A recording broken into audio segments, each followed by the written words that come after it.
as the hour turned. Hello! A little bit of an early stream today, but we have something special later tonight, so yeah. Audio sounds good. Yippee yippee yippee. Also, God, that title is so long, but I feel like when I say that something I want to hold your handle, it don't work. So, you kind of need the whole, like, chunk, the paragraph of those lyrics. But yeah.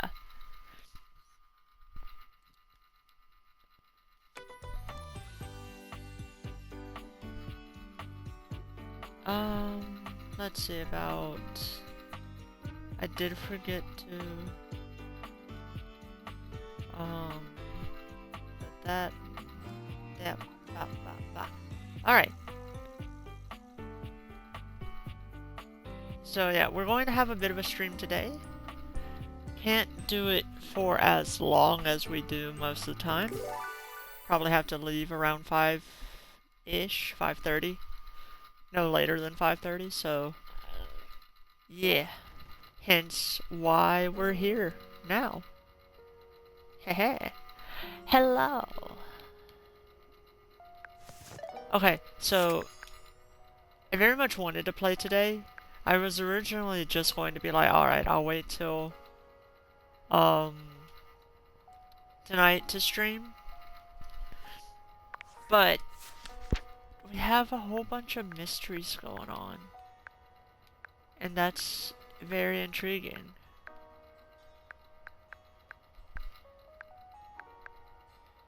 I know we needed to try and talk to Maggie and then the Scandelabra. So we're gonna do that today. I thought that was a calendar, but no, that's a light. It would have been wild if I didn't notice,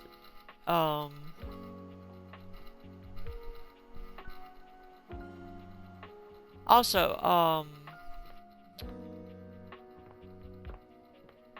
one thing I noticed, like yesterday we saw that you could interact with, like, said something about, you know, imagine putting a whole bunch of people in a self-inserts in a game. And it said something about interacting with them to be in the game. So the two developers, the two people mentioned when it comes to making the game is Sassy Chap and Team 17. So if we can find evidence of, like, where they might be, I would love to try and find them, because I think it's funny. Just a whole ass army of people. But in the meantime, let's yap at Maggie. I'll meet you at location 1. See you there. Okay. I'm assuming she will now be ready to talk to Scandelabra. You come upon the Scandelabra with his back to you, talking to himself while seeming to furiously polish something. I don't feel comfortable. I don't feel safe. What the fuck? 1 part calcium, 2 parts carbonate. Polish until glistening. Yes, smoother, smoother. Oh, take out those solid smears. Effulge! Effulge! He sets the cloth down on the table, delicately wiping his brow before finally turning. Oh, damnation! Do you even knock, human? You're sitting on the table. What else am I supposed to do? No, I'm just gonna go straight to Maggie. Just Maggie has a few questions for you. That silly little sleuth. Not now. Not now. Oh, how dare you! The polishing of my knob is a sacred art. Only the most panegyrical of acolytes are allowed to know of my backstairs ministrations. I don't want to know about any of your ministrations. And you are not that. I know not what you are. My inquests have turned up fallow. Well, you've come to see me, eh? Must be for my brilliant shine. You know, we've come to see you because you're causing shit to go cuckoo. Which is what I was doing. I heard uh-oh in the background, like in Scandalabra's music, and that kind of made me happy. I do like Scandalabra's sort of music. It's very chipper. Sure you were. I am made of the purest silver. Born in a small chandler's hut in the Swiss village of Saint-Martin, I have traveled transatlantically to this abode, where I preside over the rest of the objet. I really I hope require a great it's deal like of polishing and made in care, Fresno which you underneath do his not foot. do. So I'm forced to self-lubricate.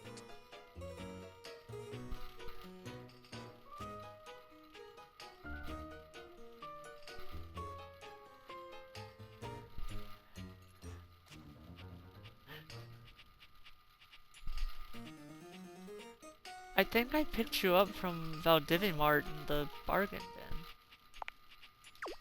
bin. Yes, that is where I ended up. After a long and torrid affair with a bellicose baroness in Belgium.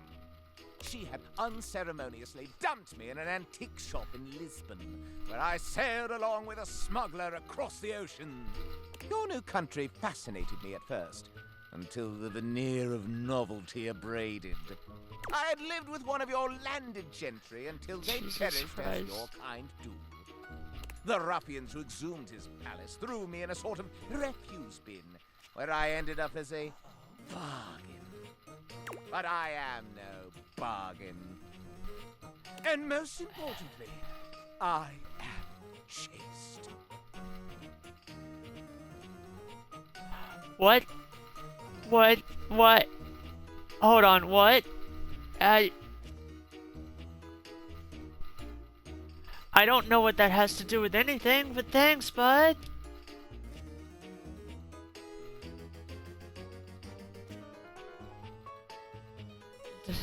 That does sound important. I mean, important.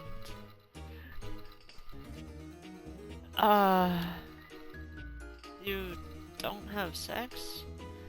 I feel like that I'm more baffled by that's a reason, like a topic to bring up in this conversation. What the fuck? I perched Don't have off sex? this dining able, surveying the better part of the kitchen, living room, and the emptiest of walls. As I gaze into that wall, sometimes I am gripped with the fiercest ennui imaginable. Do try it sometime. It's rather addictive. These other objets, What the hell? these rottish roustabouts, love each other in ways you cannot imagine. Oh, I can imagine, alright. What? How would one of your kind possibly know? If only you knew. I've fallen in love with one. Oh, no! It cannot be! More than one, even. Oh, you're making me ejaculate!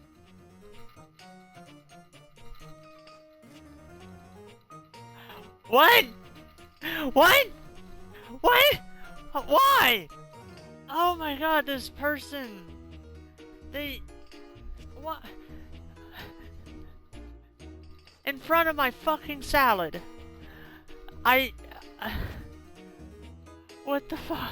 I exclaim, bellow, ululate, no! Such a scandal cannot stand. Having told you my story, I must away. Regards, S. needed Maggie to talk. Why are you so much of a pain to interact with? Alright, let's go talk to the washer, because we hung out with the dryer earlier today. Also, what was the new rumor that we got? I'm curious.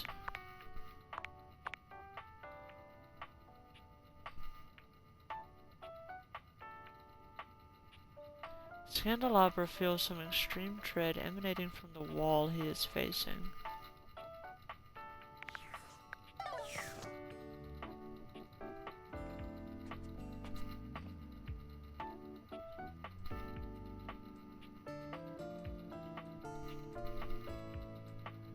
What? You have two sides, sir. I mean, maybe that.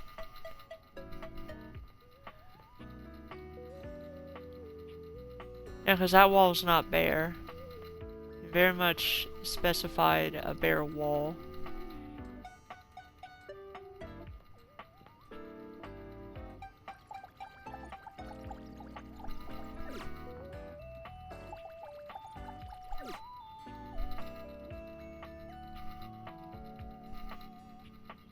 I think this is the only thing that would trigger.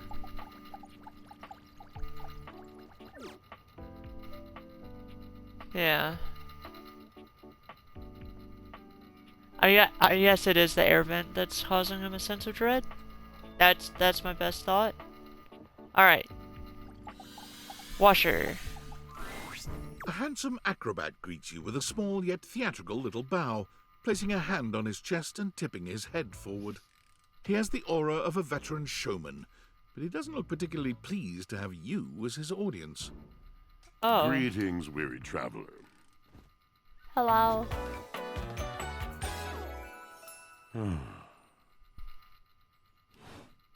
He's a little morose. Hello? You seem taken aback. Quite natural. It was not my intention to frighten you, though I grant I'm known to be a disquieting presence when I'm in a mood. In a mood, huh? Like... I don't know, it sounds like a bad mood. Yes. Yes. A long and solitary bad mood. For this, for everything, we are out of tune.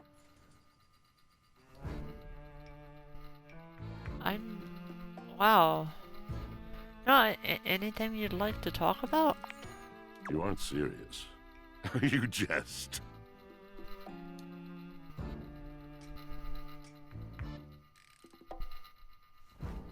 I'm no jesting here. I've been told my jests are bad. You want to hear my story?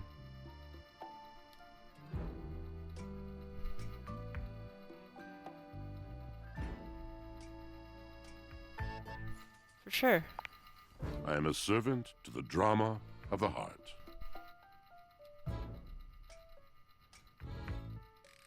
How? We need 70 for that.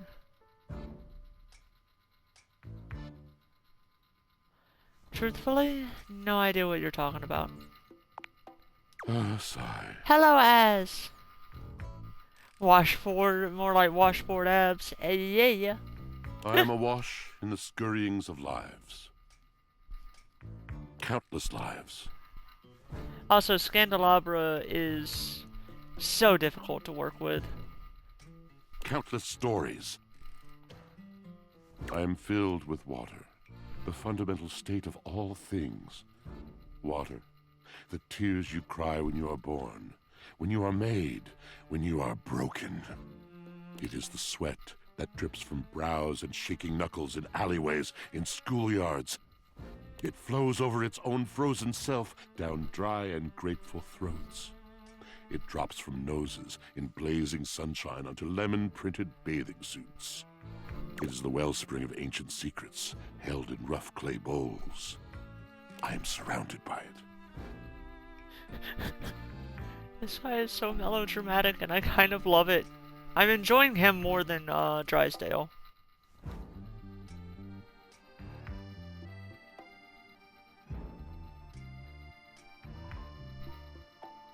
I've never thought this much about my washing machine.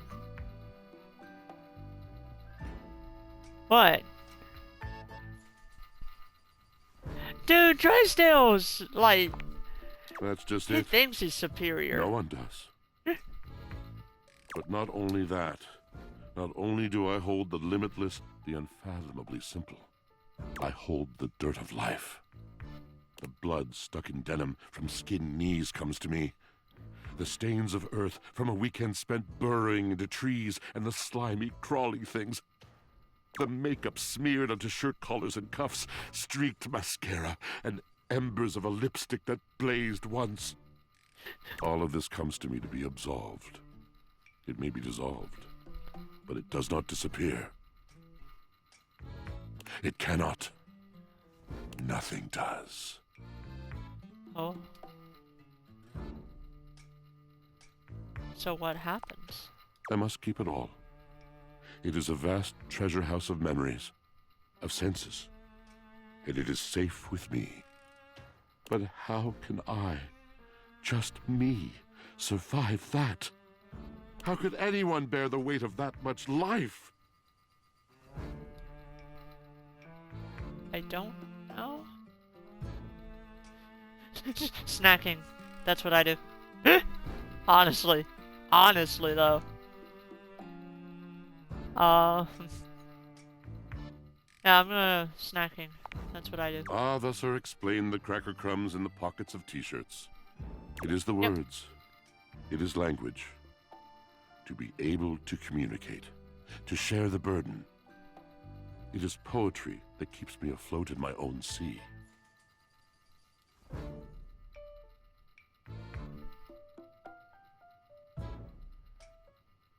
I think I understand. You mean it? Then this at last is the dawn? Such bewilderment comes with the sight of the room, I cannot tell.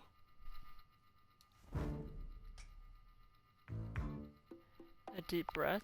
I have lost my only friend.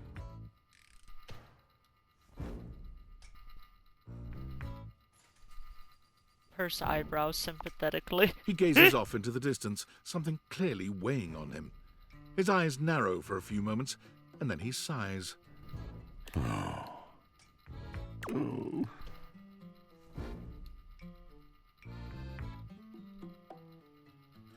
What was it? Did you... sorry, did you mean to do something just then? Yes, my God, haven't I done enough? I'm gonna need a little bit more detail here. Drysdale. He was a phantom of delight when first he gleamed upon my sight. But we are quite forsaken.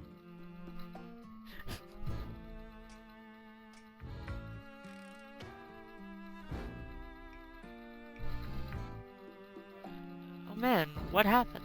We were a duo. An acrobatic team rivaled by none on Earth. We were swift, smooth, and strong. I wish you could have seen him fly. To the vault of paved heaven. Our performances were legend. They came from many rooms away to watch us, to applaud us. And joy filled me as wine in a glass overflowed.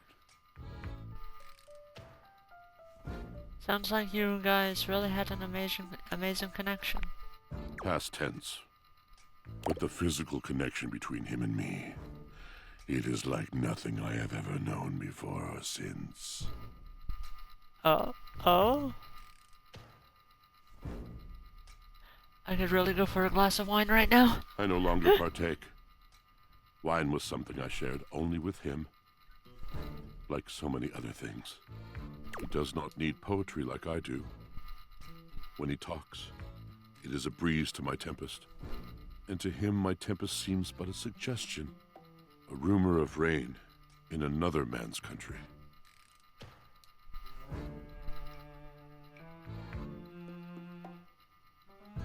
But you had your art, didn't you? Until we didn't. Until he was too busy to perform. Too occupied with other things to tumble with me. The bond was broken. The bright cord severed. He abandoned me. And when he was finally ready again, I was unreachable, locked in my own Shion, trying to claw my way back to a friend who could not hear me. The wall between us has been impenetrable ever since.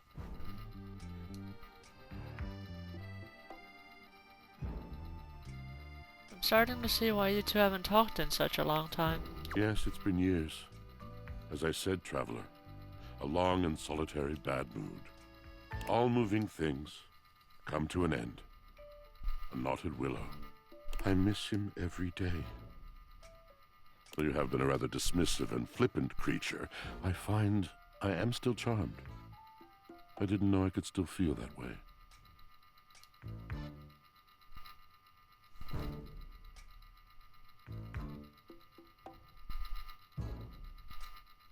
It just doesn't sound like you guys are good for each other right now. I mean, I'm not the judge of that.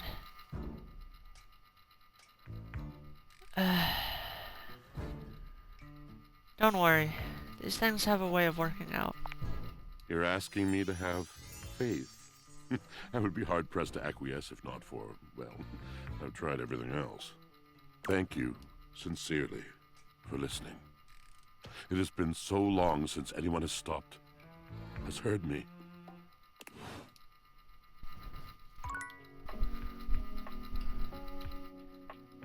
This man needs help.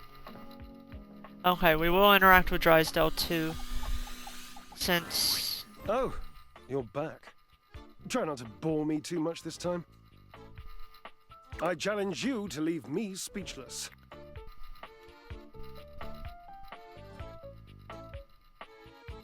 There's a tarantula on your butt. My.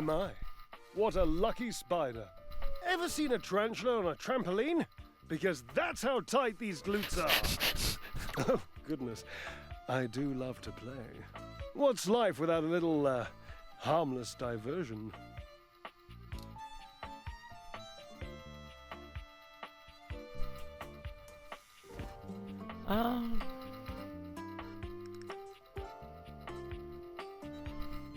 I don't know that I'd call me harmless. Oh, really? You think you can bring a little danger into my world, do you? No! Scandalabra is just giving me hell. I mentioned that Maggie needed to talk to them, and they went on a tirade about how they were made in France. And then I'm like, I bought you from a superstore. So, we'll try again tomorrow. You are positively delectable when you're showing off, you know.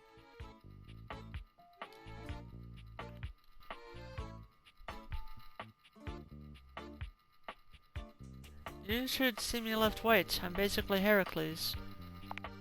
Ah, weightlifting, yes. How I miss it. You used to lift? Yes, doesn't it show? I loved it. My, look at you. Collecting all the points, and the gold stars, and the defending of the personal freedoms. I love it! You know what else I love? Flowers. Big bouquets of them. Birds of paradise are my favorites.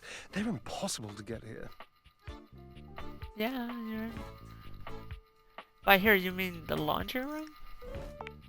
Yes, it's something about the humidity, which I think is ridiculous, because paradise by definition is tropical. Or maybe it's something about the fact that it's inside, which again is asinine, because I've met so many birds and the majority of them were thrilled with their cages, which were, without exception, inside. Drysdale, I don't think the birds are actually super excited about being in a cage, bestie. That was a lot of information. Yes, wasn't it?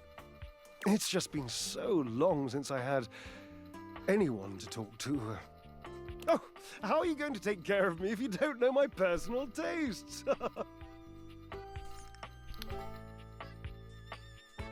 What about my preferences? Cherub, I know your preferences. From your time dry settings to your deplorable lack of laundry sheet usage. Ask me a question. Divine my being.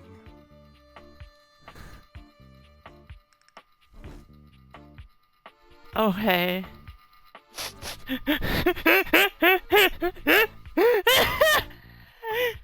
We obviously have to do the math question.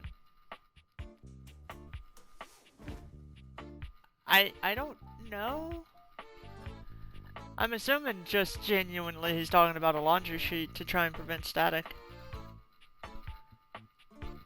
What is 81,245 divided by 6,201? My interest is a dying bird.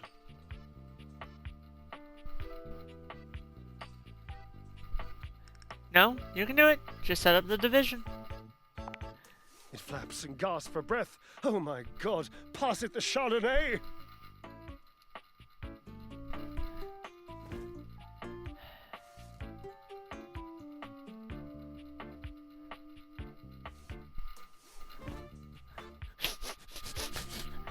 I love just asking them the most just like dumb stuff.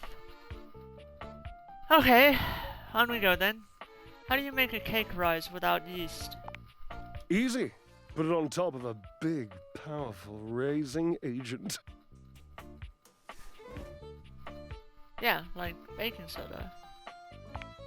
Yes, yes, innocent. Like baking soda. Because clearly I am not a delightfully witty dryer with an ever-present sexual consciousness.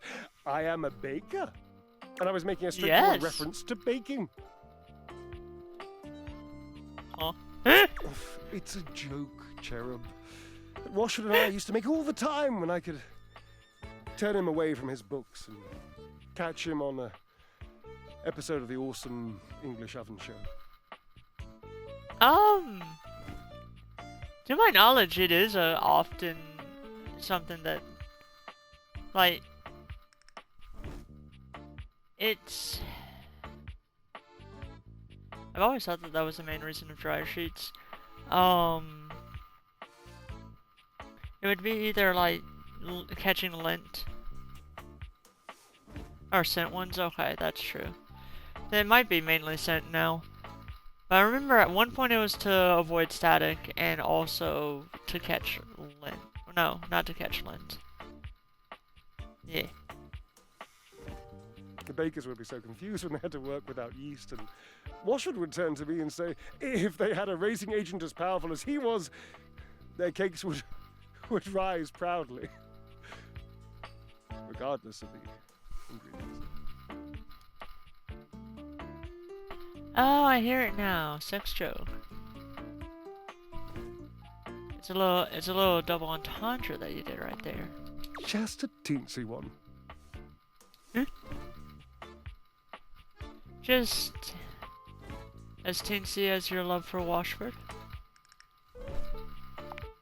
I have zero feeling for him. He's the one who never comes when I call. But you continue to call him. Don't sully my pouting with your reason. More fun, more games, I say.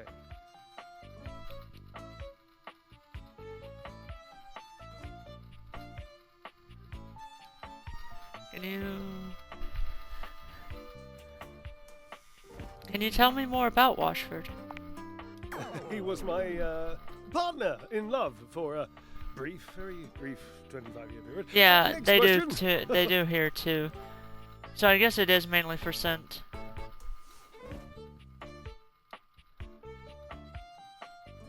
That's a long time, Drysdale. Yes, I suppose,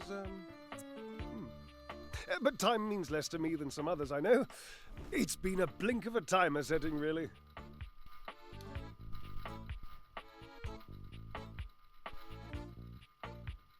And how long has it been since you've broke up? Years. Years.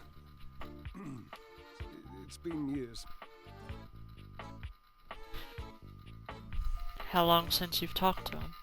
A very long, lonely time. And that must be the end of your game, because it was by far the most important and tricky and insightful question. And since I answered all of them correctly, I win. I love to win. Oh, I love gold stars. I love Washwood. I love Washwood. Oh, Okay, that's really cute. That's really cute. Oh, damn it.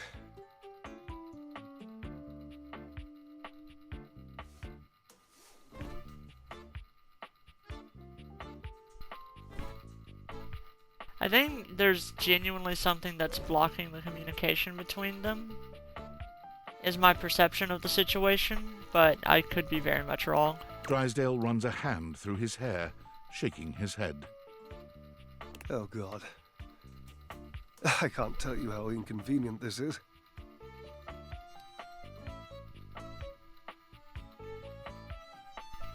What's inconvenient? You're in love. You don't understand. To have a love like I've had, so deep, so... Oh, it's infuriating. I'm trying to explain to you how I still love this character, this absurd amalgam of pathos and muscle, and I don't have the words. I sound like him with his searching and his verbosity, trying to describe how much I love and loathe his searching and his verbosity. Ugh, what a circus. And not the good kind. You must do something for me. You can see now, I trust, that I am incapable of solving this puzzle on my own. I'm too bound up in it, and I have loved being bound up before, Cherub, believe you me. Jesus Christ. But this dramatic pause, I am entangled, and you must help me.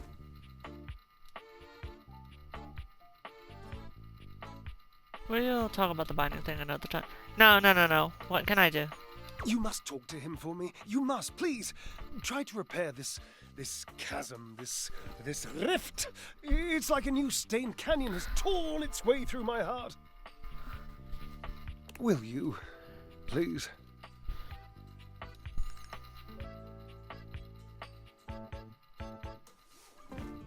I can try. I can't make any promises, though. Understood. I've always considered promises to be rather passé anyway. Sort of just like Barry Harrods. Just, don't. Really. Thank you.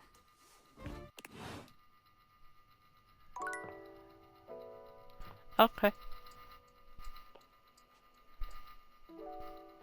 Who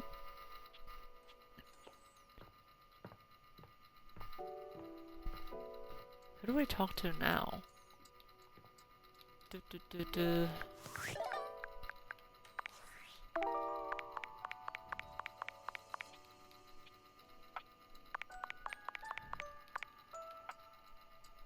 Mary Sands, a Gothic queen. Remember when? The attic, some things are not best left forgotten. Okay. Interesting.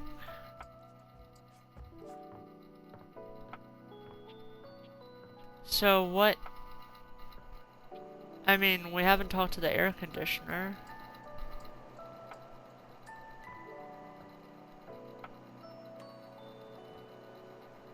Oh, Lux is here. Yeah, we haven't talked to the air conditioner at all, actually.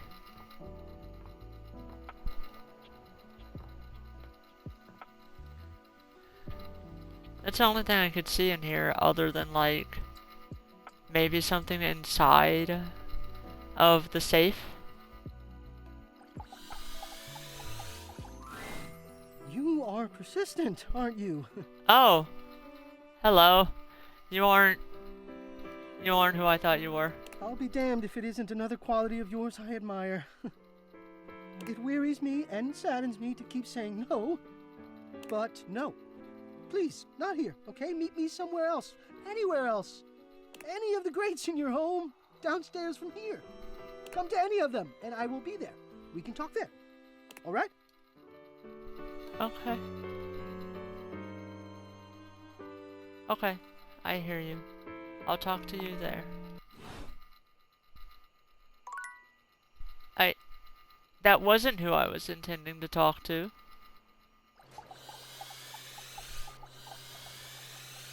Did I end up friends with Zoe? Did we?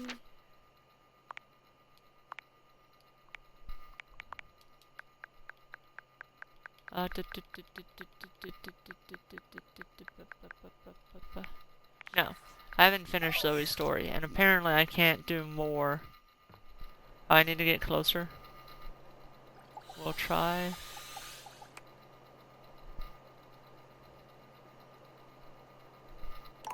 Huh. I guess we're objectifying Zoe now.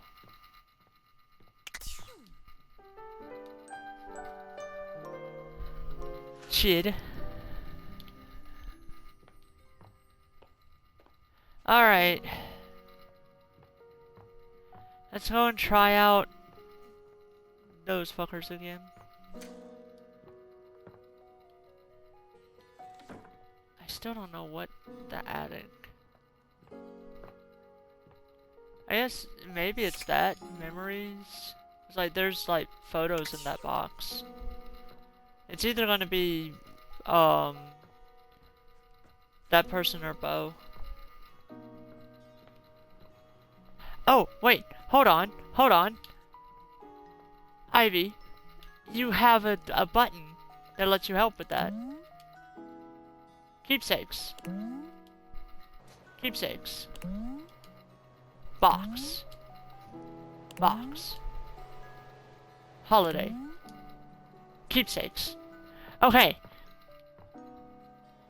I would have never thought to look here. Because immediately my brain goes, oh yeah, this is Bo.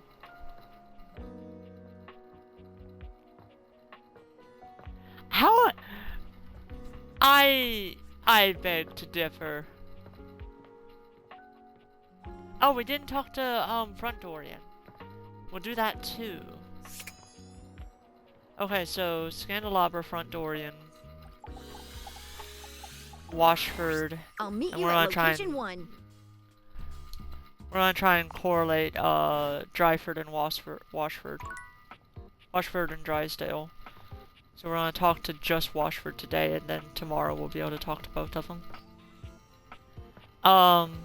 Front Dorian.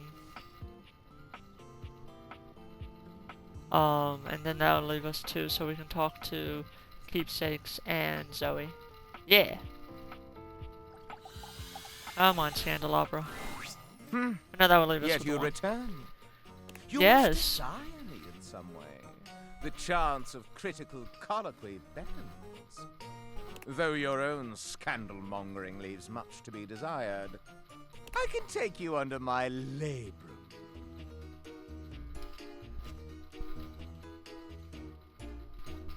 Scandelabra, Maggie needs to speak with you. Not yet. There are more important matters to attend to.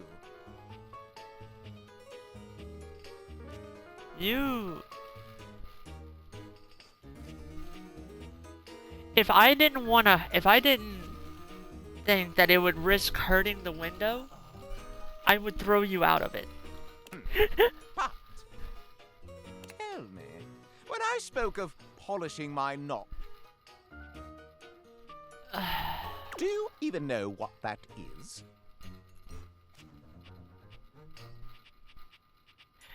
Yes, Scandelabra did put Maggie on a back burner.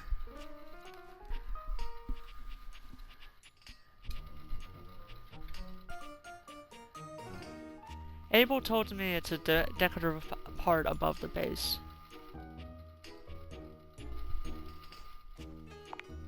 Correct. Abel loves to listen to me glisten. No, he does not. He does not consent to you polishing your knob on top of him. Now, where on me is my labrum?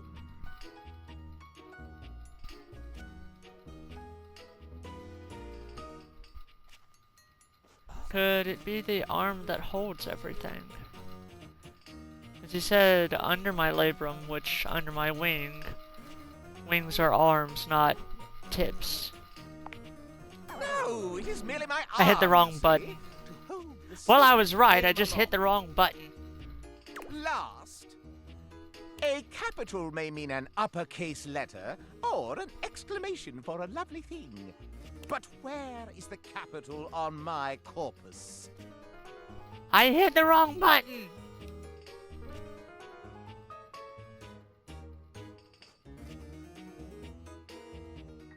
the tip where the candle sits on?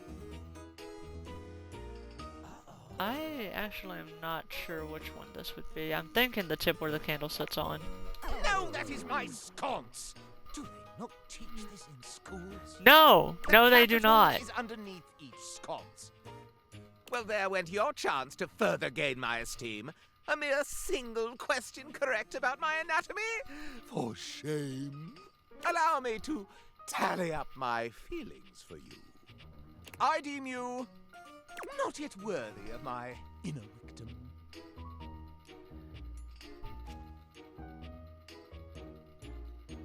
I loathe this person.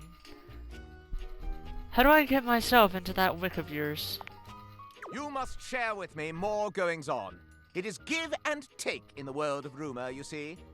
Do you have any for me? Let's see what we've got in the books for you, player. My name is actually Ivy Sweet.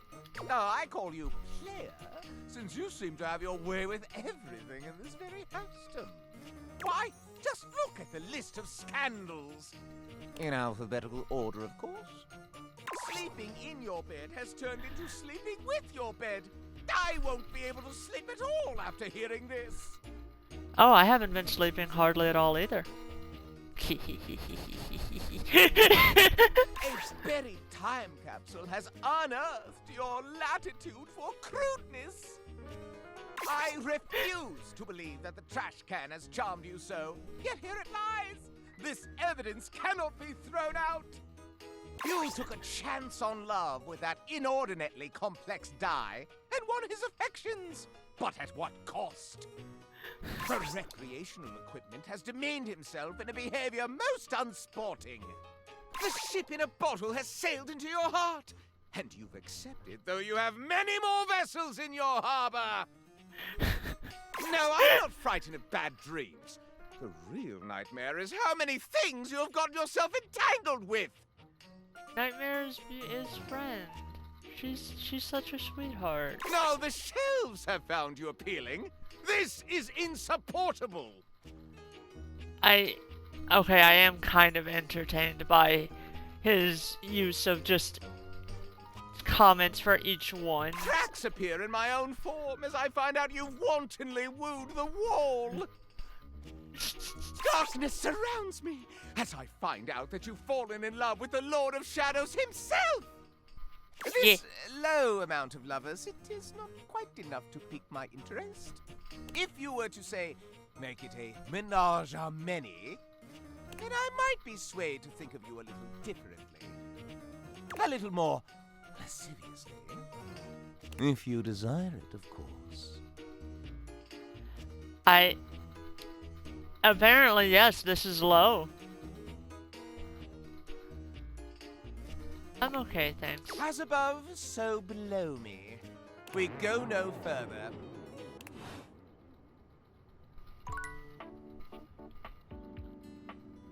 That is a very loathsome candelabra.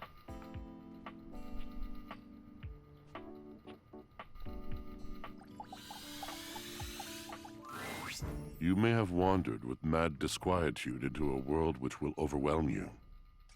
I must confess, there is a part of me which longs to see you drowned in it. Why, thank you! Drowned in the darkness and the sorrow, if only so that I will be understood in the eyes of one who is drowned like me. Hi, Washford. How's it going? It goes as it goes. Just... Hi, how you doing? I was. My God, I was. And the light and the darkness consumed us both. And time crept in this penitent crawl moment, to night, and I didn't notice. I had not enough breath in me to care for anything but this, for anyone but this, for anywhere but this now, my love.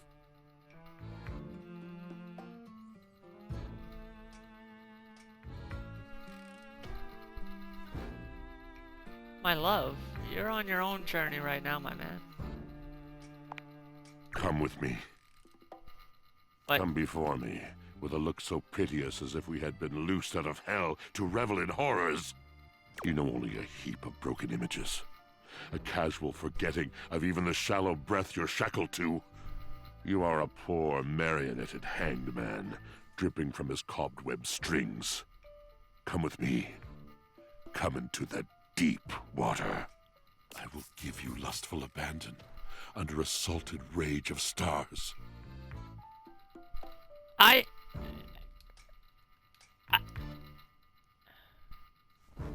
Was Drysdale into this stuff?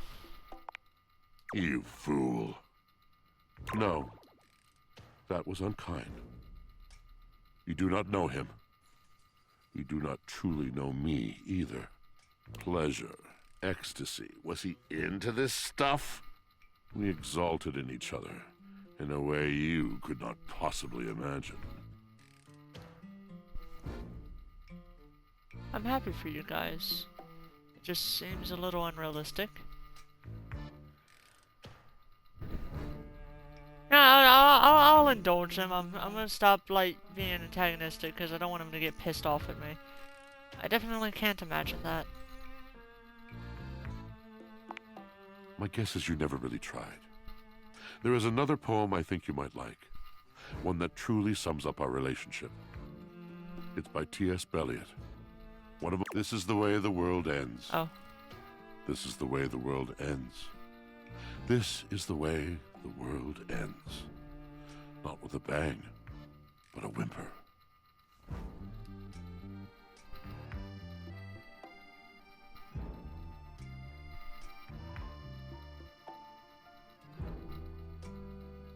I think you've misunderstood me.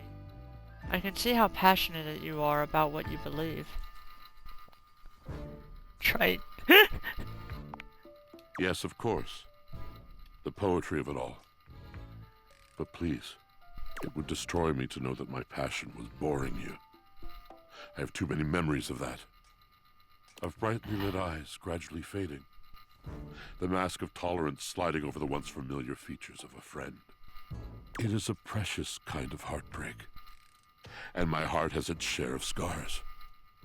Rather than batter away at the merciless stone of an unsympathetic mind, I will release you. Good luck to you, traveler.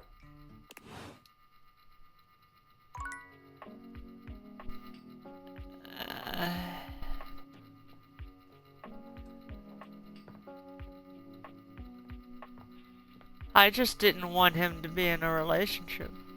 I'm 14 and this is deep. Yeah. Dorian stands firmly in your way, an unmovable Oh my god, it's wall. like the captain. Thinking of going outside? Yeah, actually. All right. It's a decision that takes a lot of thought, that. Just understand that when you do, events will sort of, coalesce around a final decision. Think of it as making an irrevocable choice. What the fuck?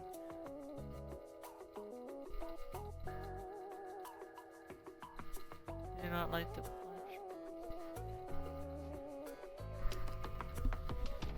On Dorian, I'm assuming? Oh, I like the pledge. Okay, fair. That's pretty dramatic. For this time it is. Those date viators have put you on a certain quest that I cannot advise you on. All I can do is let you know how important the choice of leaving this house is. Would you like to leave?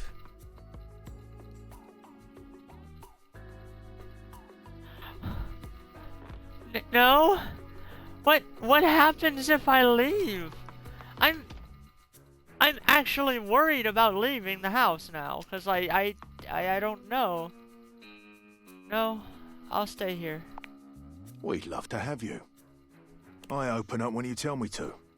It's you who needs to make the decision about whether you're really ready to go out there. After all, you're the only one who knows the reason behind why you tend to stay inside these days. I think so. Oh yeah, wouldn't it just like... Ah, I see as... Yeah, no, I wouldn't like them either. I think so, but I don't remember 100%.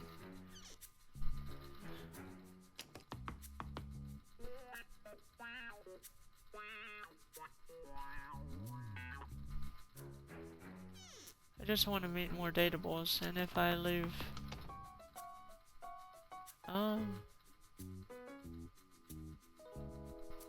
Yeah. On the nose. Yeah, right I'm there. pretty sure we would have... I'm pretty sure we would just be immediately attacked by drones, you know, like the one that immediately came at us. You and me and the glasses Oh, can no, stay that was inside the delivery confines drone. of this house. That's what delivered until you've Skylar. done all you have. So for now, I'll remind you to keep indoors. Stay safe. Alright. So shall we reminisce? Actually, we're really close to finishing Zoe's story, so let's finish her story. I was thinking about Zoe, real quick. Because we actually never got the, like, final dialogue with her. But we'll do the vent, instead of front door again next time.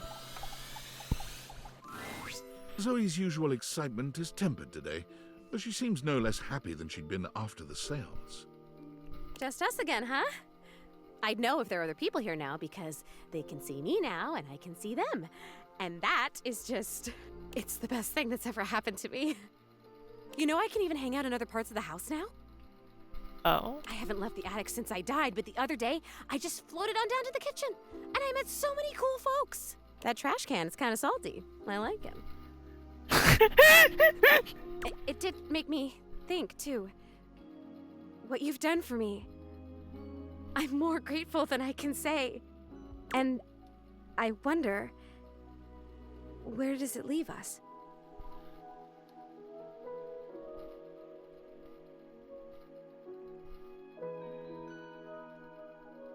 Good question. We've got quite the history at this point. Exactly. You probably know me better than anyone else ever has. I like you. I guess the question is, do you like me? And how do you like me? Like a friend? Like more than a friend? I'm gonna like you no matter what. You're very special and you gave me back my life. There are some questions I just need to ask though. Oh?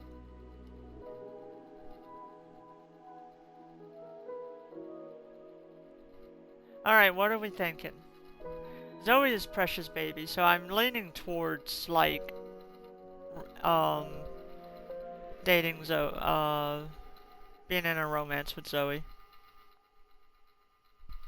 But I'm curious on what y'all's thoughts would be.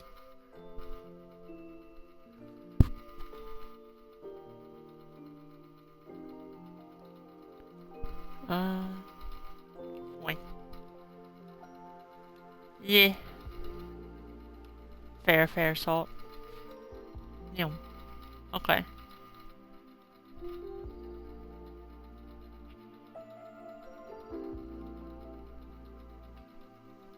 It does feel weird, but I think it's also a good idea to be able to move on, so I'm down to relationship her. Well then.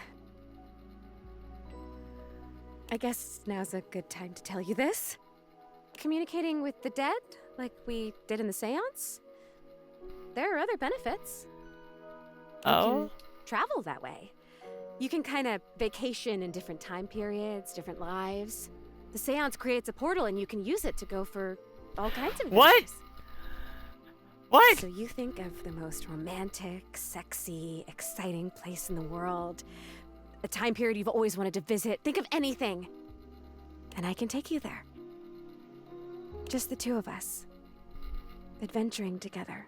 Forever. There is a shift in Zoe's expression, her smile heavy with sweet promise. Oh, and I did mention I can touch you now, right? Because you've already touched me in more ways than I can count. Oh. Okay, that's precious.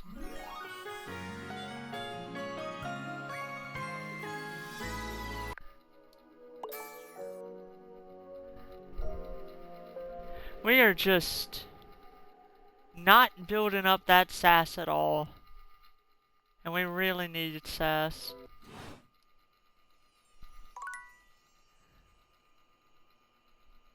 Yeah, it's really cute. The little heart with her fingers is adorable.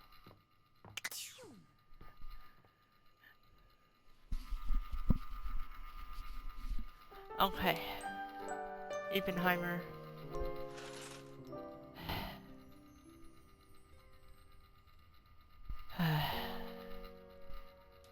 I guess we need to talk to Scandelabra again. I'm still... It may not be required. Yeah, that's what I would expect also, honestly. I'll meet you at location 1. It's not my fault that the sassy ones are just less sassy and more just rude.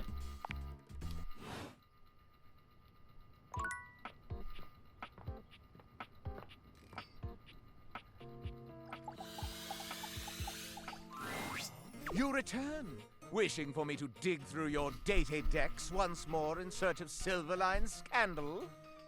No, I need you to...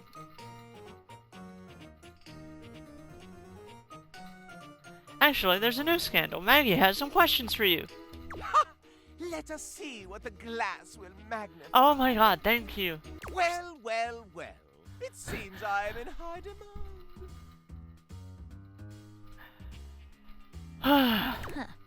That's one way of putting it.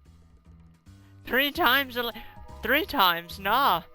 No, I think this is the 4th time because we tried twice. No.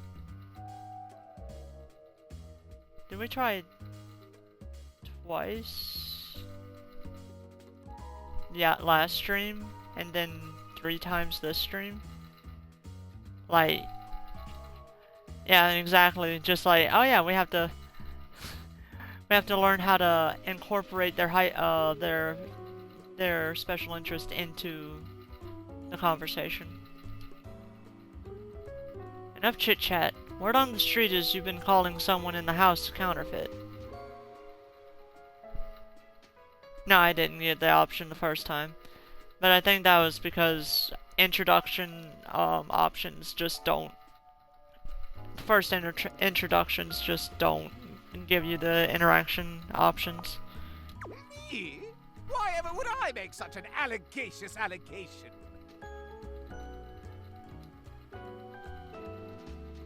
We know it was you. We have evidence. I challenge you to produce it. You asked for it. Stepford! Hi, Scandelabra. Scandelabra's face falls. Oh, drat. Yeah, Remember last fuck you. week when you told me the silverware is fake? It's not real silver, it's counterfeit? I have a faint recollection of such an occurrence. I remember it clear as day. You started the rumor, not me.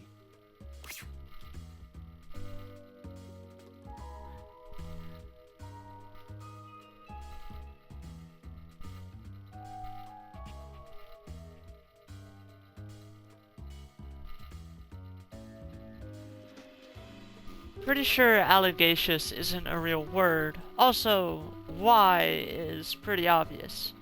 You're a fiend for drama. Not so fast. There may be something underneath all of this. Oh? Is that true? What was the reason you started all this, Scandelabra? Why, you ask? Why? Scandelabra loses control, looking rather like a harried murderer at the witness stand. Because it's true, that's why. I've seen the silverware flaunting his authenticity left and right, and I simply had to put an end to it. When you've got real pedigree like I do, you can't bear to see others pretend they've got the same class. Quite a bold claim, Scandelabra. Can you back it up? Why, certainly.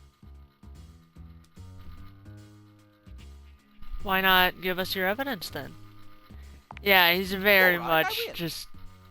Ew. First and foremost, true silver like me shines brilliantly. Have a look and see for yourself. I'm dazzling. The silverware in the drawer is dull, and even has some streaks on it. That's just because I'm bad at doing dishes. Second rate, obviously. What else? Second, there's no need to mark real silver. It's enough on its own and needs no stamp of approval. The silver in the drawer. Yeah, I don't even think Scandelabra is actually silver.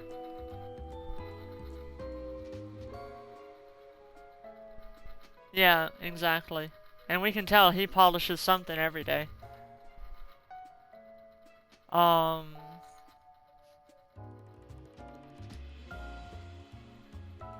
So you say, anything more? Why, simply listen to the way I speak. Can you question for a moment that such a delicious degree of diction could be achieved by anything less than a genuine article? Is that all? I also pinky promise that it's true. All right, no need for further questioning. Case closed. Okay, now it's personal. Oh shit! Maggie's angry. Nobody closes my cases for me. Uh-oh. Easy, Maggie. Let's break all this down with a level head. Indeed. Let's separate fact from fiction Actually, I'm and fine flush out for the anger. fraud. Where should we start?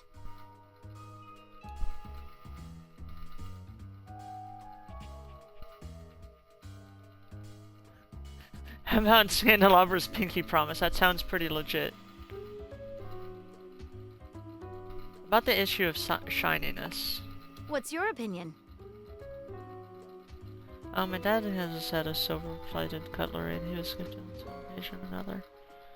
We only use them on special occasions. Yeah, I get that. Doesn't silver tarnish? Precisely correct. Real silver must be polished to bring it back up to its highest luster.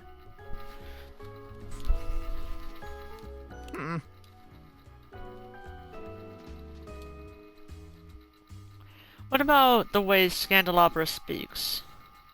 Yeah, you did! Good job, Az. What about it?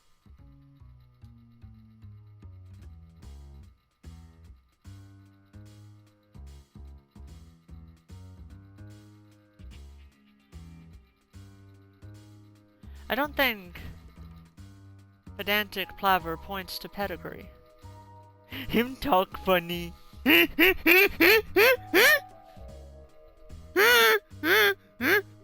Him talk funny is funny. I love it.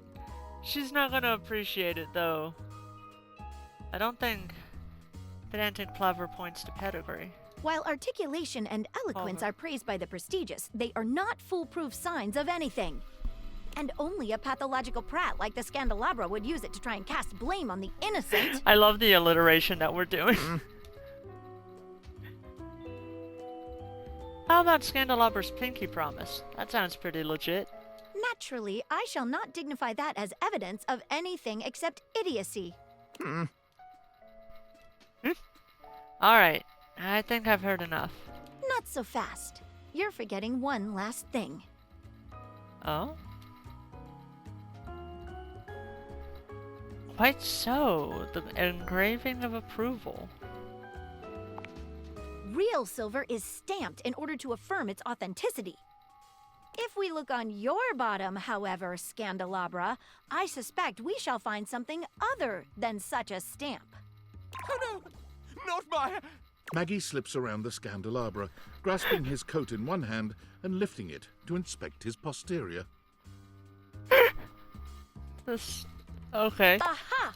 There we have it! Made in New Jersey! I was thinking Hoboken. Not a stamp of sincerity, but the note of a knockoff. Oh, the shame!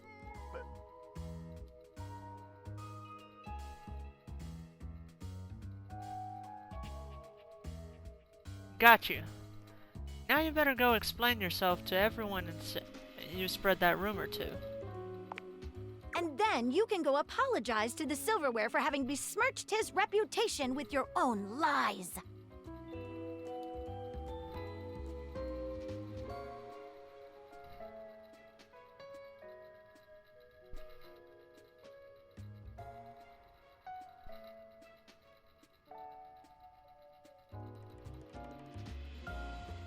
Yeah, I believe the punishment has no place. As punishment, you can go ahead and give it a good polish while you're at it.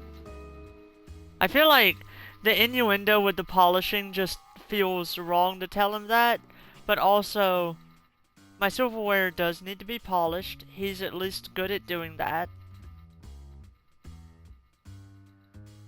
Yeah. Give it a good polish while you're at it. Scandalabra's expression goes entirely blank. All right. I know what I've lost. I'm not really a so-called Scandalabra. I'm a completely ordinary, cheaply made knockoff from Freehold, New Jersey. I just want to be special, you know?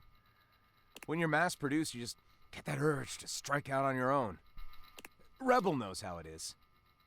Shut up, cuck. Okay. I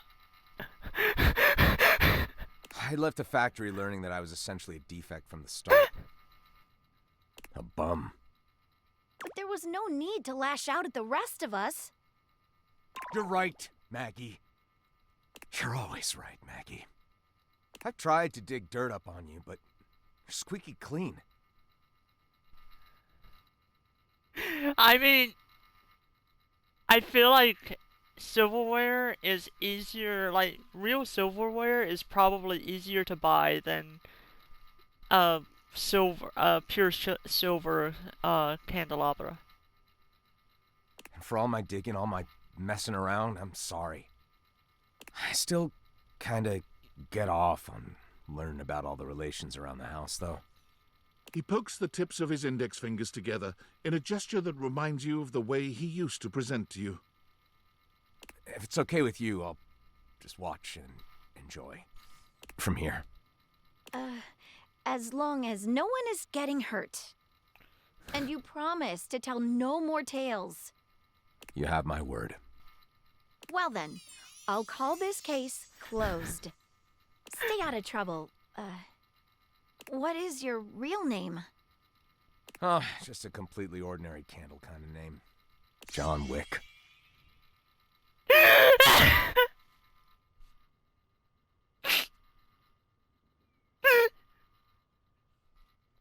God damn this stupid game.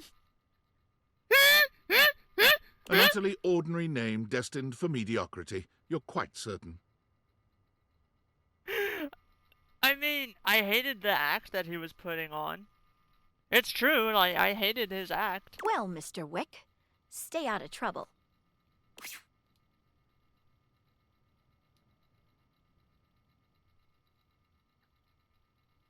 Maggie, we did it. You were wonderful. Thank you.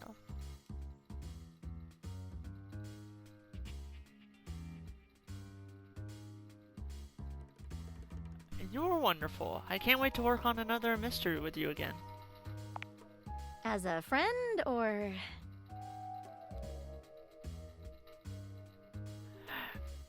I mean, she did want to go on a date. She did want to go on a date.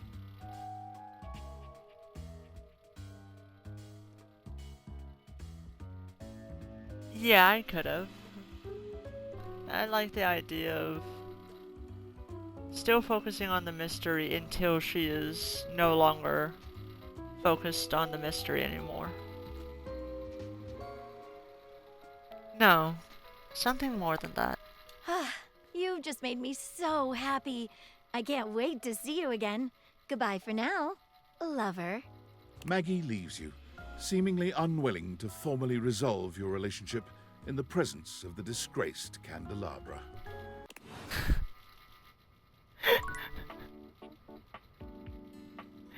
Alright, we'll talk to Maggie in the morning.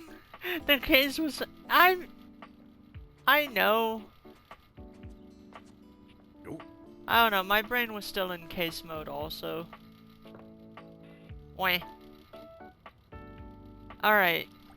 Let's talk to the person in the vents. You see a pair of hands sticking through the air conditioning grate, and the barest suggestion of someone's eyes, but no more. What do you think?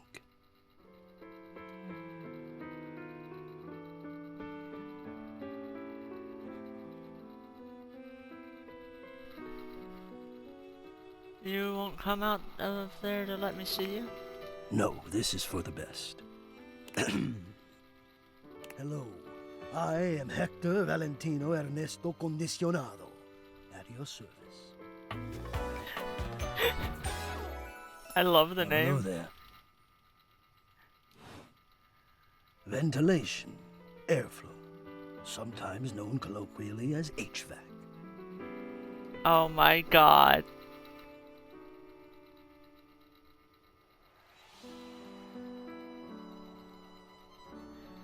And hello to you too. Nice to see you, or hear you, I guess.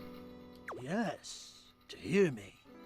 I would wish you to understand, and if not understand, then at least believe me when I say that hearing me is the most pleasurable way to meet for both of us. Seeing me, well, it's not a compliment to me, and it would be a great disappointment to you. My greatest wish is to give you pleasure. But I'm getting ahead of myself. Tell me, how much do you think about me? Now, yes, I understand that our meeting in this way is so very new for both of us. I truly never expected to be able to speak to you this way, face to face. Great.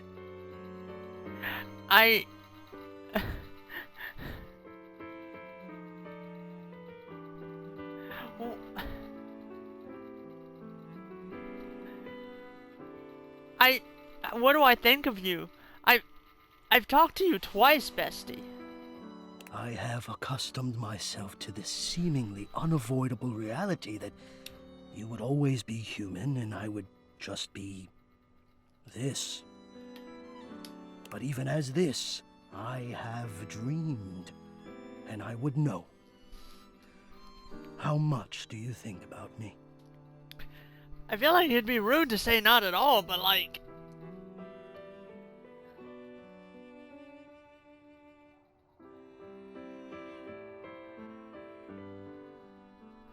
I'm confused. How often do I think about my ventilation system? I mean, I don't think about air conditioning a lot, but I also, on a personal note, genuinely need it to function as a person. So, yeah.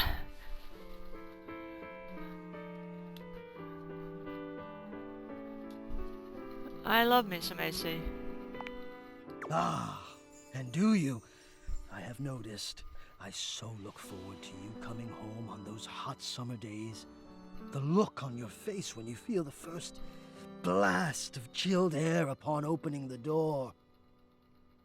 I do really think it's funny that he has little steam hearts. That's fair. It's one of those things of... I know that it's mainly a US thing, air conditioning being ubiquitous, like just being everywhere. But... genuinely...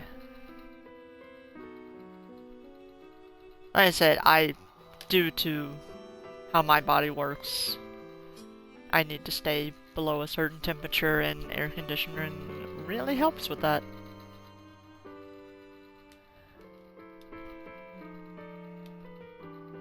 Whoa, are you spying on me or something? No, honestly, as soon as I can cool down, I feel better about life. Yeah, that's accurate. Yes, and when it is cold outside and you walk in and you can slowly warm up and remove your coat, your hat, you can begin to get comfortable and relax into the evening ahead of you.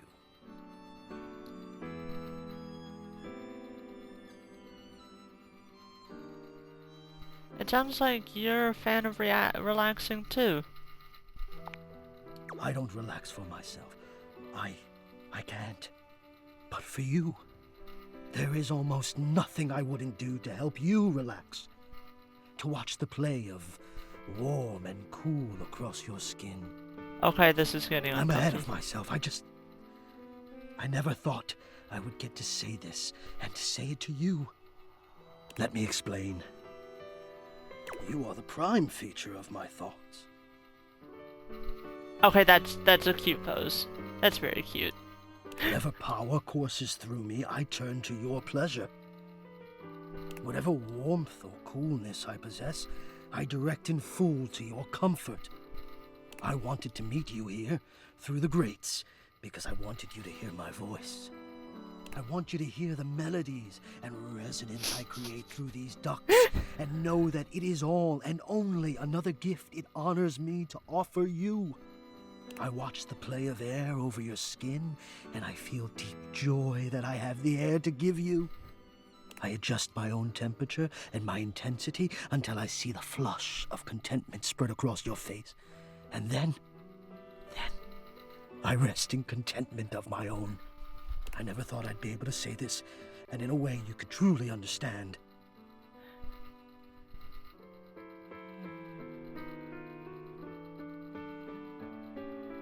I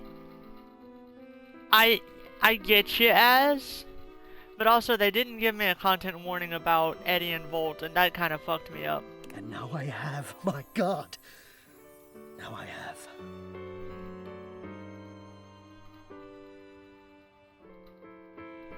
Laying it on thick there. It is. I know it. Fair. My God. You think I don't know it? I who have carried this all inside me on my own. It was this like the whole second time? stream we did. So. How long have you been here? How long have I been here? And never to have been able to say. It's a lot.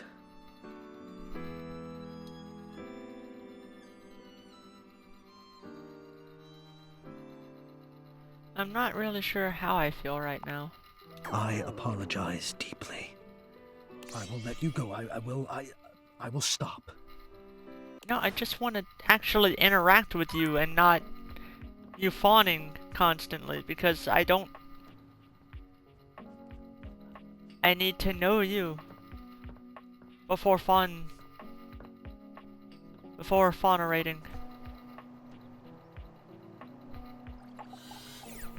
Also, wait, I want to check something. There was a group. Oh! We still don't know who this is. I always thought that was the washer and dryer system. A grand dame with a gothic vibe regards you with an expression that's hard to read. She holds your forgotten, formerly trendy robot dog in her arms, petting him idly. Well, well. If it isn't the one who made me. Hello. Ugh. Memora. I don't know. I suppose I'm a bit... disappointed. For someone who's amassed such a varied and confusing collection of bits, you just look so... normal. I was hoping for a real Frankenbrine to go with all this preservation. And you notice this? Yeah. Sort of, why? Why did my brain just completely blank on her name? Oh my god. Ah! Yeah, Morticia. God damn. Ow, that hurt.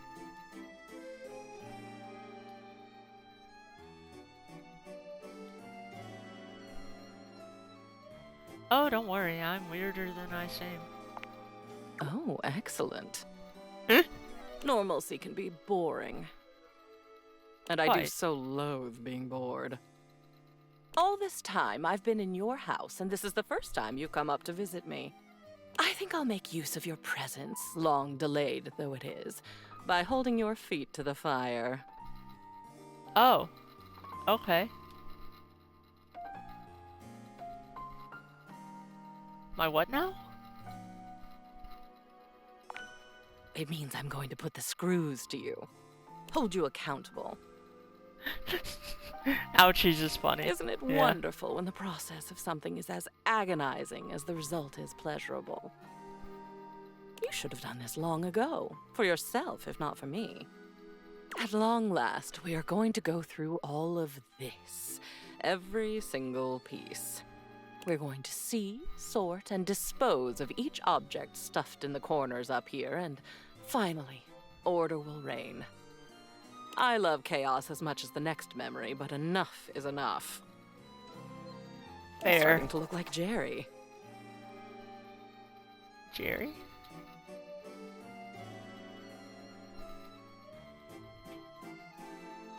Ouchies.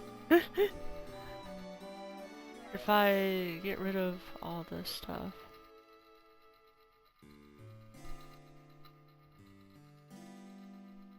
But if I get rid of all this stuff, won't I be getting rid of you too? Oh no, you are long past the point of no return with me. I exist now, and I'll go on existing. The cleansing I'm demanding will simply mean that I can exist with some semblance of dignity. Though perhaps I shouldn't ask you to do this with me. I know how tantalizing it is to be worried to distraction. But no, needs must. We've established I won't die. Though, another time, that might be fun. Let's get on with it. I'm ready. Let's do it. The first of your tasks for me is to gather Chem and Art, so that we might proceed efficiently. Okay. Ah, gotcha. I'll go get them and come back. I want to These pet that two dog. are both necessary for our project to proceed, so off you go. I do like that she's sort of having us go to other people around the house. That's very fun. I have an idea. You know how we were trying to figure out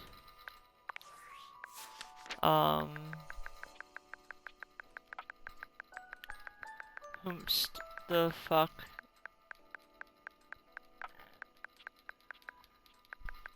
Where are you?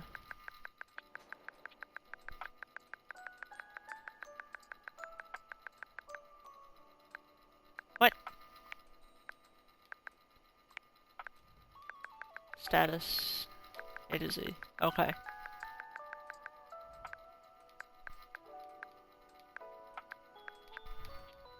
We're trying to figure out who this is. There's a non-0% chance that this is a dryer. Like, it's not high odds, but, or like dishwasher, should I say. It's not high odds, but it is a possibility. Rascal does not dream. What appears to be a dishwasher with arms, legs, and a disconcertingly cheerful face waves happily at you. You tap the deviators a few times, wondering if they've malfunctioned. The mascot-like dishwasher before you doesn't waver or change. I don't get the reference of Rascal doesn't dream.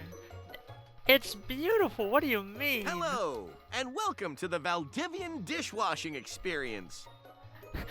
We offer an alarmingly clean output of all kinds of dishware, clothing, and such.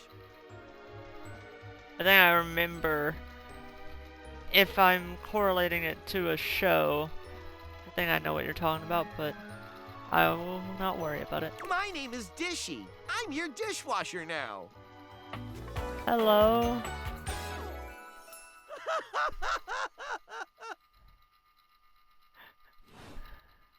To get started, please connect me to your Martin internet from Outer so World. I can get Yeah, started I can knowing see that. exactly what I need.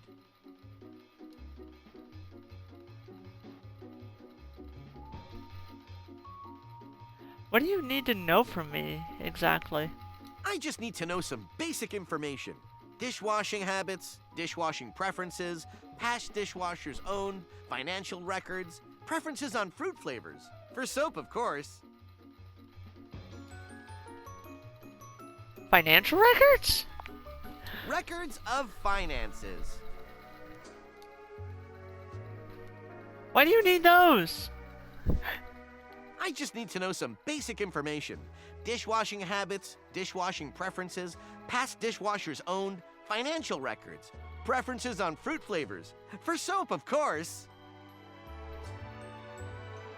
Nope, this is too weird. You're staying disconnected. That's completely fine. We can absolutely operate in offline mode. Would you like to wash dishes? Yes? Wonderful! Please connect to the internet for the best dishwashing experience. Oh my god. No, not this again. Are you sure you want to use offline mode? In online mode, the possibilities are limitless.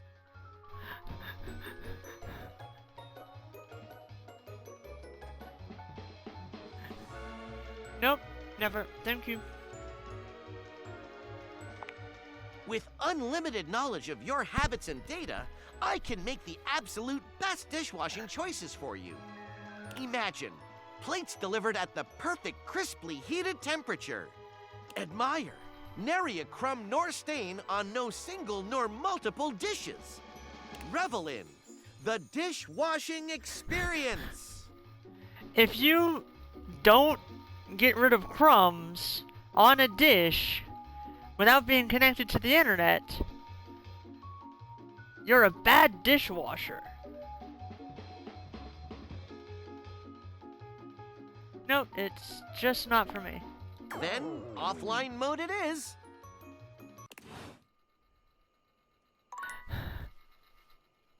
What the fuck? Dishy concerns me.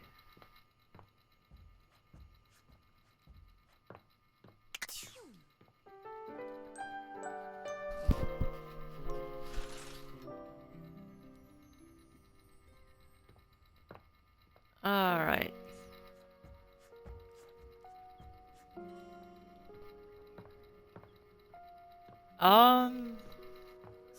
Maggie.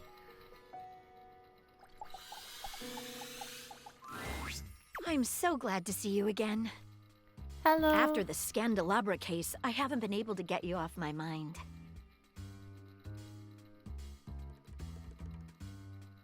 Me neither, Maggie. You mean it?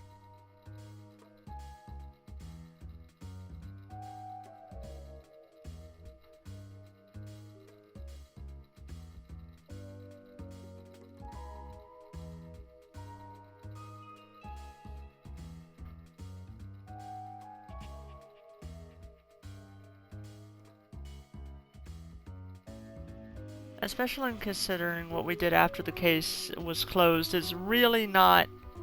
Yeah, I don't know. Confessed our love, I guess? I mean, yeah, we confessed our love in that situation, so... You're a naughty one, aren't you? We just confessed our love, sister. You've got no idea. I think we're gonna have a lot of fun together, you and I. Now that I think about it, something quite urgent has come up on my end. With your breath near me, I'm getting rather fogged up. Maybe you can help me deal with it before we carry on our conversation? Yes, please. You help Maggie with her urgent case, the details of which we leave to your imagination. The handprint in it is... okay.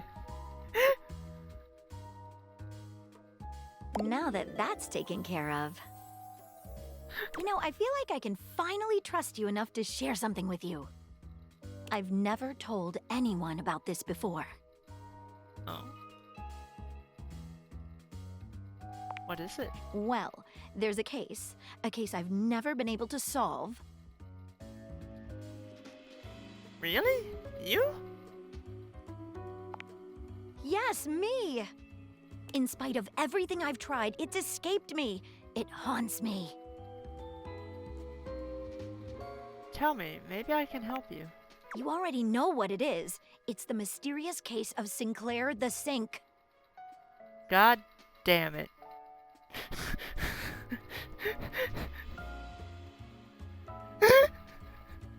Where do babies come from?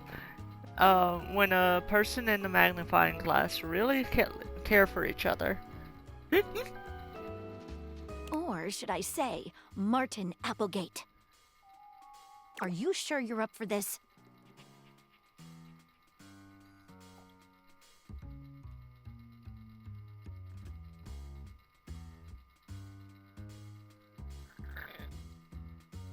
I didn't come all this way with you to back down now. It all started with the dandelion.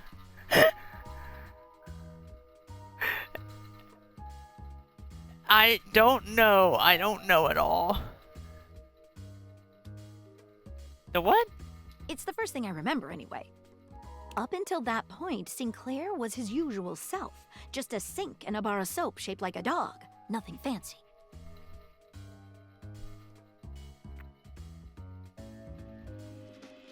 Wait, what? Wait, whoa, whoa, whoa, whoa, whoa, whoa. So, implication of Sinclair being delusional, maybe? But then, one day, you came home late with some takeout. And after that, things started to get a bit weird. A dandelion. You're right.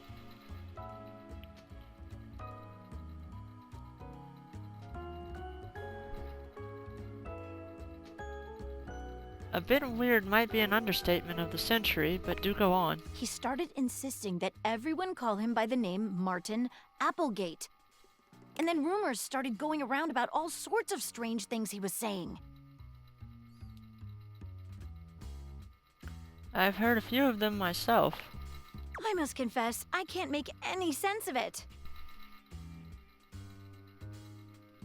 It is very fancy. What I suggest we do is go and speak with him together.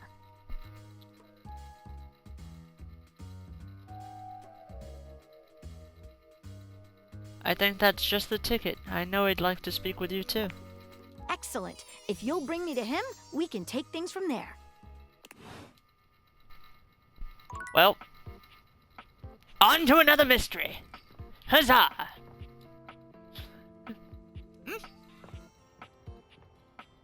Wrong room. What we'll do, Martin's storyline, Washford and Drysdale stuff, and, oh, no. We need to get Art, and other person. Whom for some reason is escaping my memory. Cam, thank you!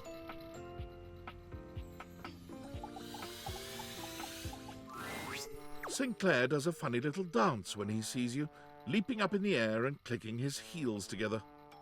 You've returned! I don't know, I'm just bad with names. And no better time.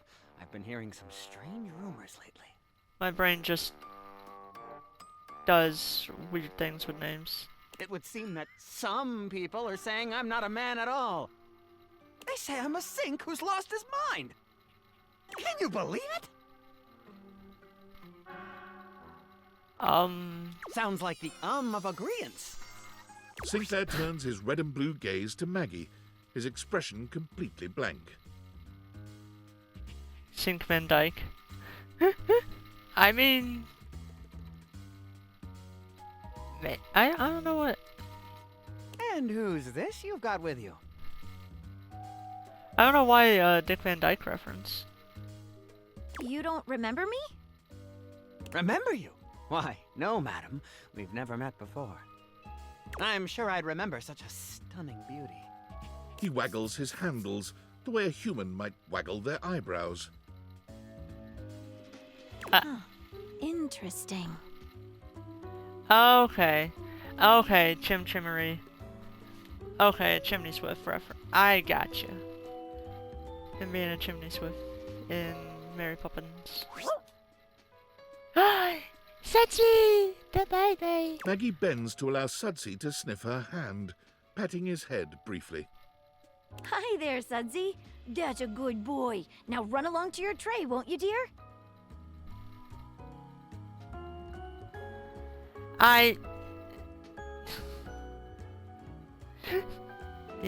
Yeah, I had a feeling you would say that as. Second I said Chimney Swift. Chimney Sweep.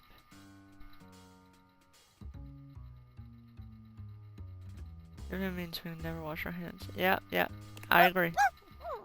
And we have to get a second thing of soap. Liquid soap to wash our hands, so we don't harm Sudsy. Yet my dog seems to know you. How curious. Huh. Honestly, not.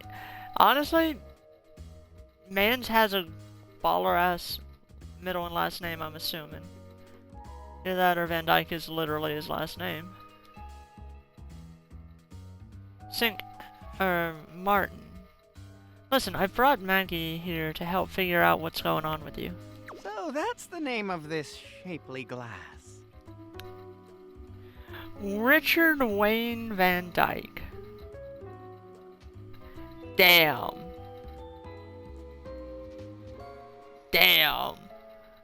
Alright.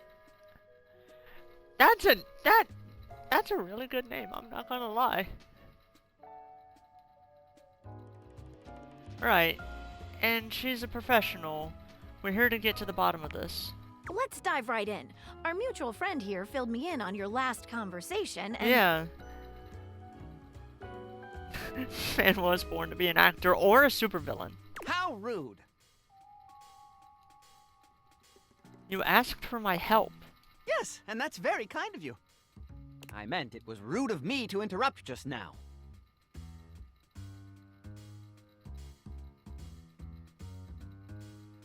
What? You bother me, Sinclair.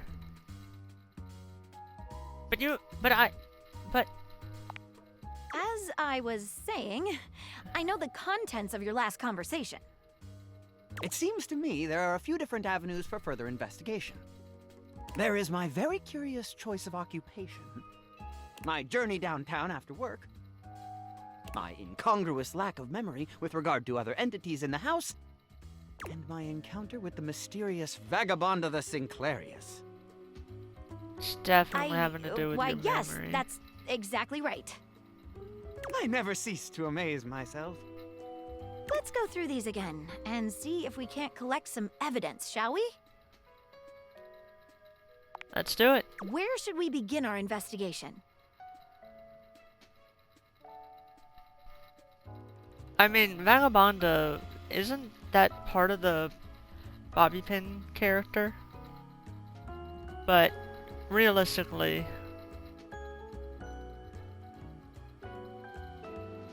I'd like to know what some of the other objects in the house think. I mean,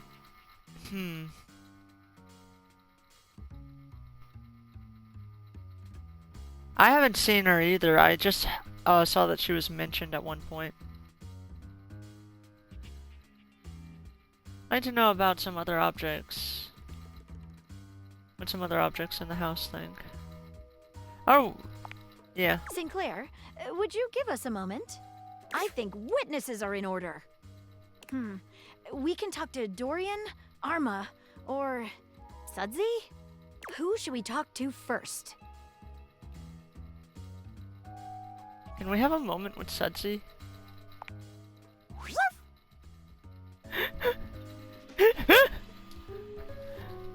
Alright, Suds. Give us the straight dope.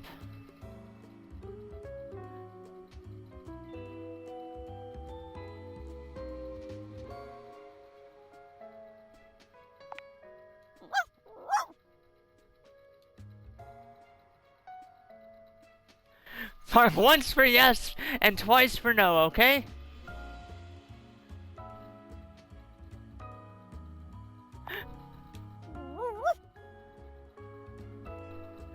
Alright, is Sinclair really a sink?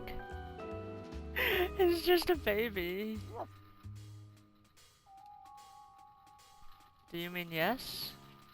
No. Bark again to confirm.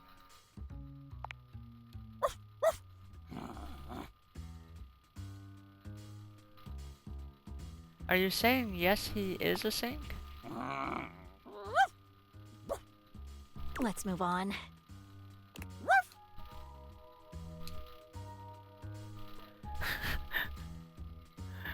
Want a treat?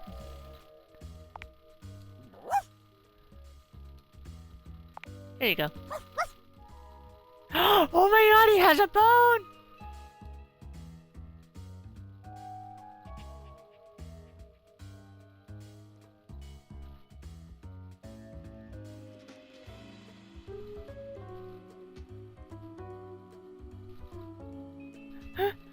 One heck of a pupper.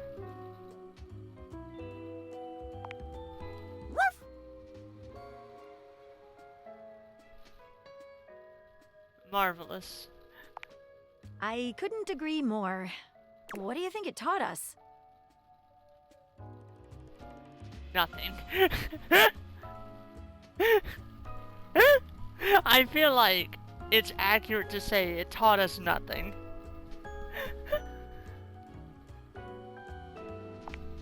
Yes, that.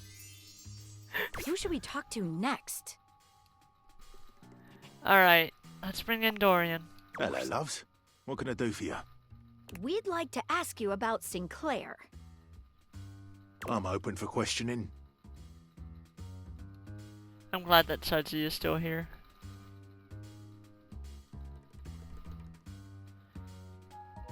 Was Sinclair always this way? No. Far as I recall, Sinclair used to be, well, charming. He was always thoughtful and took great care to have perfect hygiene. Bit of a mess now, isn't he? I'm open for questioning. Does Sinclair recognize you? No. He keeps calling me names like Walbert and Jonald. Really rather annoying. I'm open for questioning. That's fair. I'd be annoyed about that too. Have you noticed anything odd about him? You mean aside from everything? I guess he does seem to be getting backed up a bit more often than usual. I'm open for questioning. Alright, let's move on. Who should we talk to next? Let's talk to Arma. Hey folks, what can I do for you? Hi, Arma. How can I help?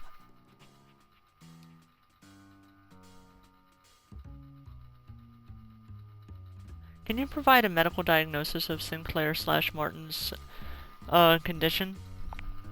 Well, I'm not a doctor, but I can speak to it from an emergency responder's point of view. Here's what I notice. There's definitely an altered state of consciousness. His erratic behavior points toward a head injury, or intoxication due to foreign substances.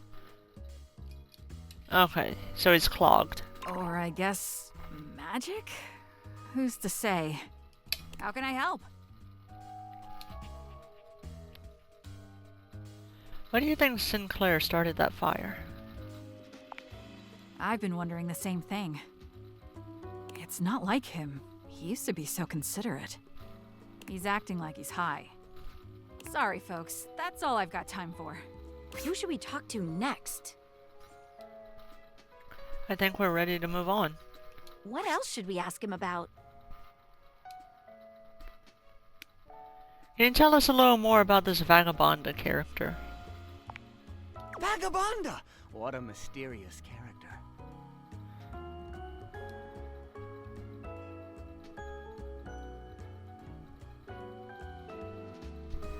What's the deal with her punch card? It was a loyalty card for a free shovel from Ace of Spades. It's a bespoke shovel manufacturing.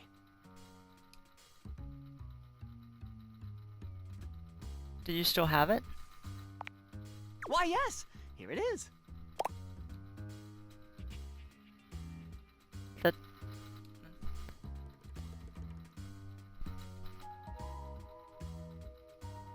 You just handed me a warranty for an NSYNC disposal. Have I?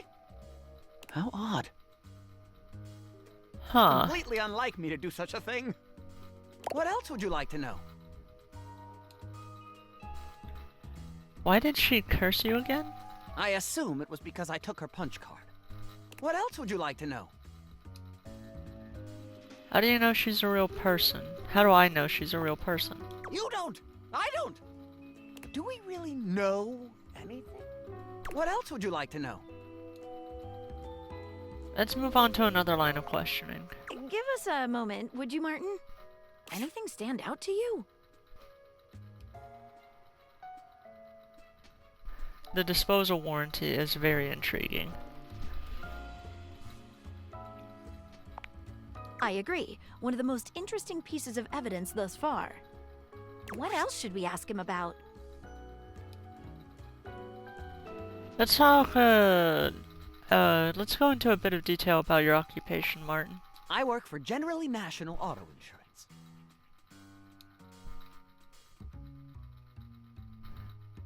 What do you do there? I'm a claims adjuster.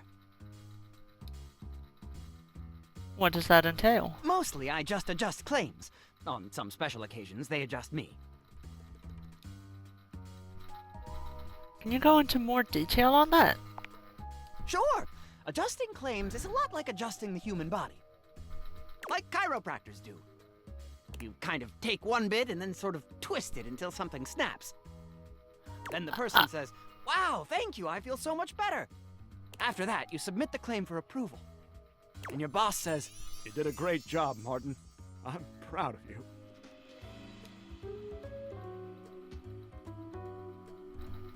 I get the feeling you...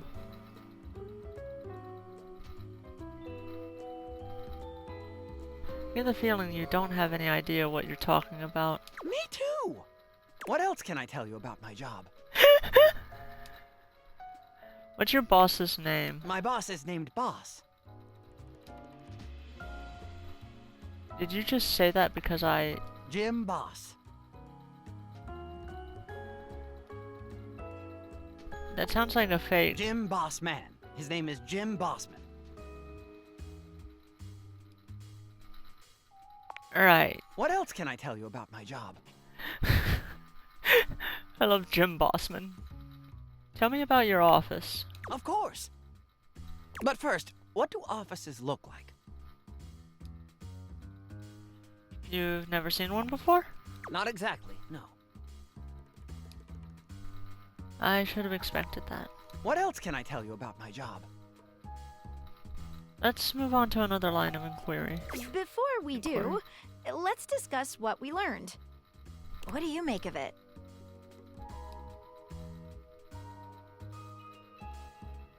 It's like he's making it all up as he goes. I thought the same thing. Yet there is no apparent ill intention behind it. Perhaps his benign fabrication is a clue in and of itself. What do you think it points to?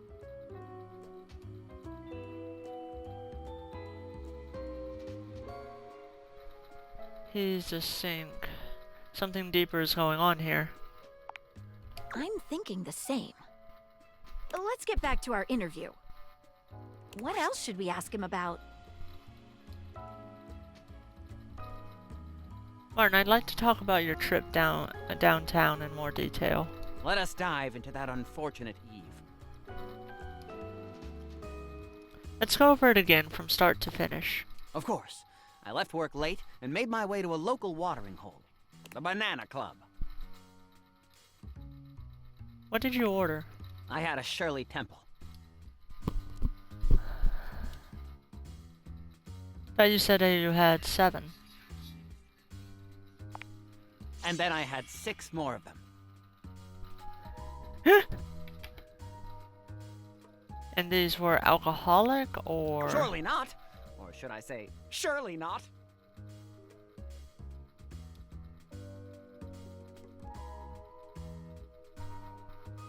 But you mentioned them being potent last time we talked. My mistake. I probably just didn't finish. If I had, I would have said they were potentially the best drinks I'd ever had. Jesus Christ.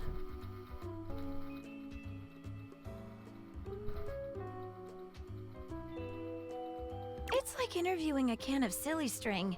He's all over the place. I think you're right. I think you're right. That's great, Az. I love that. Okay, what happened after that? Then I went to the questionable dandelion. Let's dig into that a bit. With gusto! What did you eat? I had one of their new specials. Jimson weed cupcakes with a side of diplodocus berries. Delicious. Didn't you mention that they sold Excedrin by the pint? I didn't have a headache, so naturally I avoided that item. How very rational of you. Then what? I roamed about a bit. Then I saw a mysterious, threatening dark alley which I wandered into. Quite sanely, I might add. That's when I met Vagabonda. Okay, let's go over this.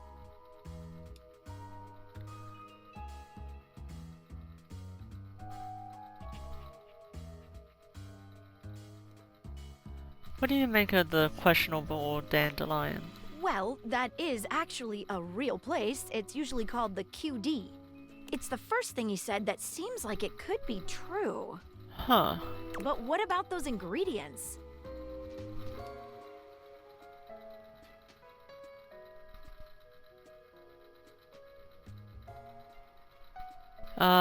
Jimson weed is a thing. It is? Yep, it's a powerful psychedelic. Hey, we got a thing right. By gosh, you're Also, right. you already had this. Deuterostromonium. Also, you already had this Its as. properties include memory yesterday. loss and delusion. Okay, let's go over this. What's the deal with that bar, the so-called Banana Lounge? You got me. I can't find anything about it online. Hell yeah, good job, Az. Okay, let's go over this. I have my takeaway from this line of questioning. What is it?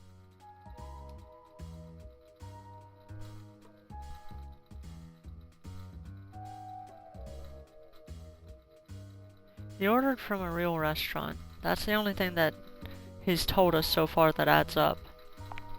Indeed, I thought the same. And on top of that, his diet included known psychedelic plant.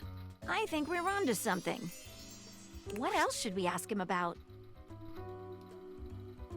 I think we're done here. Let's solve this thing. Sinclair, could you give us another moment alone? Of course. Here, take it.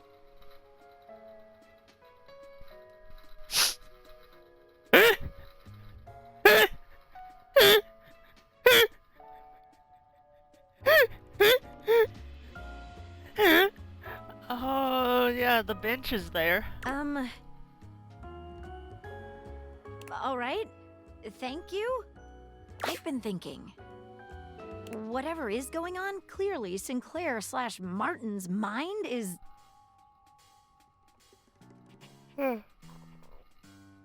Agreed, Sutsi needs to stay.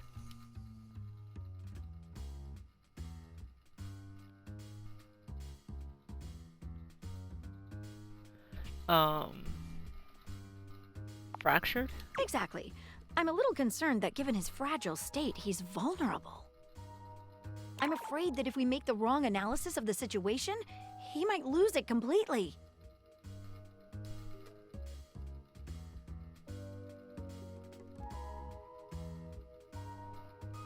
I agree, but we have to make a move sometime. Okay, well, if you say so, let's do this. This is why I need save regularly. I've never been Fair. so nervous. I mean, I don't want to let saves come for this. I enjoy kind of seeing how things go. I can't make heads or tails of this. I've never trusted anyone with a case before. But I'm gonna trust you to make this call. So what's what? Have you gotten to the bottom of things? We have gotten as far as we can. Well, what's your verdict? Am I man? Or am I sink? Or am I walnut brittle?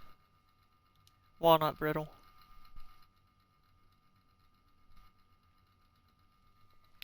Sinclair, you're actually a sink.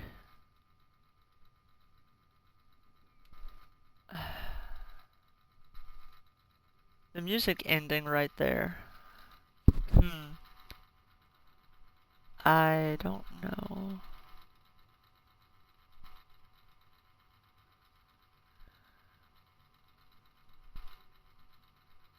If he's fragile, it might hurt him a lot to just tell him he's a sink. I would rather start with fragile like a sink indeed. I'd rather start with I think there's something wrong with your esophagus or your pipes. Something like that. But I'm convinced that he's actually a sink.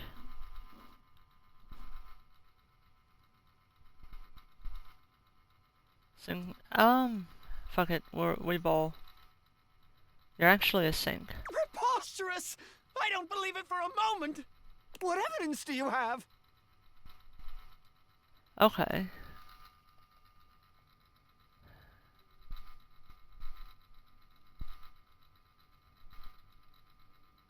Something happened on your night out. Yes! I was cursed! No, Sinclair. You ate a psychedelic weed. Madness! Jimson weed is perfectly safe! No. That proves nothing! Other objects in the house corroborate it. What? That proves nothing! Your encounter with Vagabonda wasn't real. How dare you!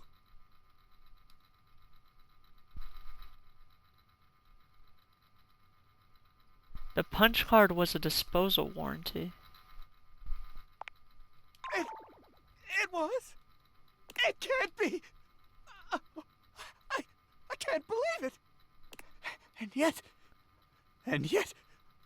Sinclair wobbles, staggering back against the wall. Oh, is the room spinning?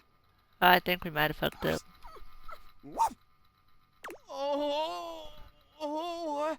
I don't feel so good. Sinclair doubles over, holding his sides with a sickly groan. I feel something in my pipes. Something strange. What are you trying to say, Sunsy?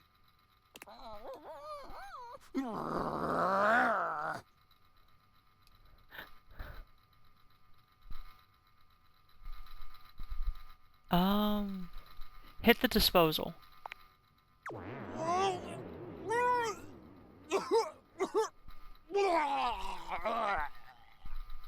My word.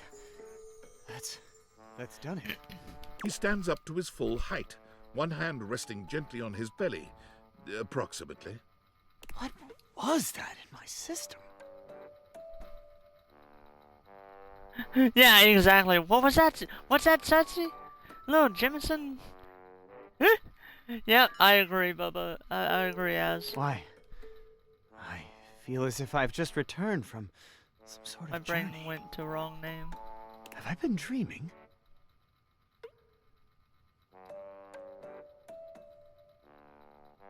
Oh no, man. You've been tripping balls. Now, the moment of truth. A trip, We need to perhaps. ask you one question. What is your name? I'm Sinclair, of course. Oh. We've done it! Satsi is so happy. Done what, Maggie?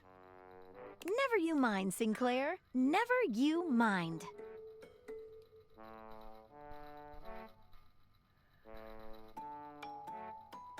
I think you better get some rest, Sinclair. Yes. That would be nice. I am quite tired. I'll come see you soon. Shall we? Indeed. Meet me back at my office. Alright. So... what are we thinking? Washer and Drysdale or Memoranda? Like Memora. I'm thinking Memora, honestly. Oh. Also, we get to hang out with Cam. Yeah. Memoria.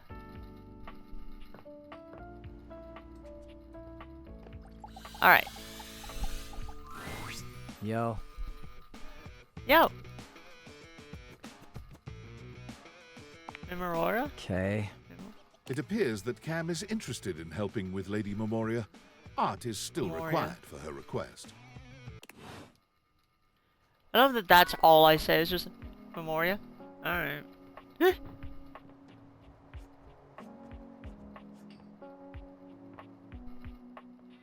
And then art is right here. Hello, hello, hello.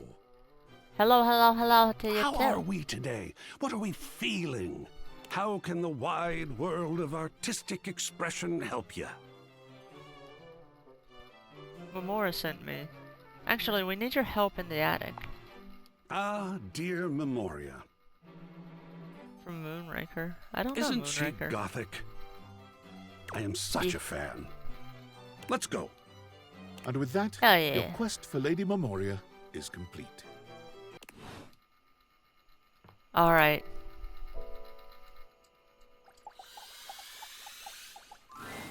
Ah, gentlemen, and here you are. Excellent. How are you, Cam? Oh, you know me, Memoria. Yes, I do.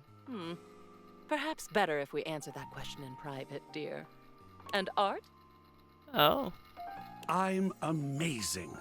I saw a bit of green in the sky this morning. I can't even tell you. I almost fell over. I almost literally fell over. Fabulous day thus far. Wonderful. I saw that green too. Reminded me of a chemical spill. You both know what we're about here? The long-awaited cleanup has at last begun. Oh, sweet. Looks like I'll be scoring big today then. Not so fast, Cammy. I'm sure there are some treasures buried up here that would be better suited to my unique talents. There will be more than enough for both of you, I'm sure. There are years' worth to go through, after all. As long as it doesn't all end up on my plate again when the process is through, I couldn't care less. I'll keep it simple. I'll pull something, and you, my human darling, will decide whether it goes to Cam or to Art.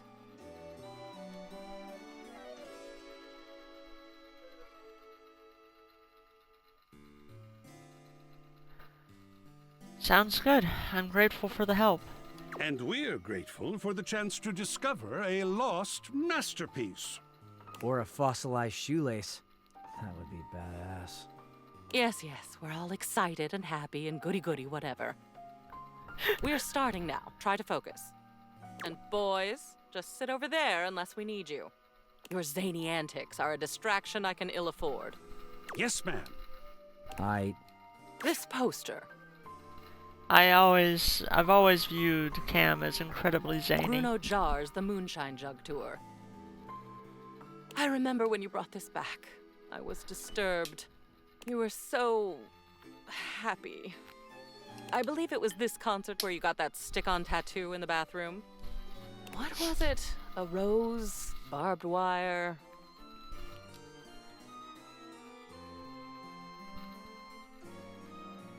A pickle. It was a rose. I would actually. Unroll, my mother gave me a list of things not to do on a first date. Bond says that's not why he's here. Questions her and she comes.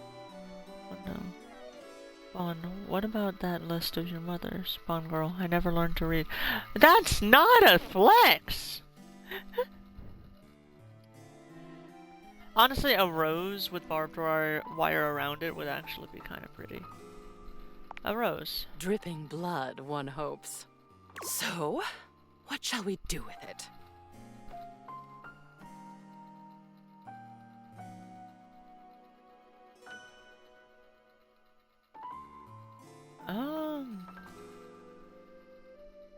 Go hang it up.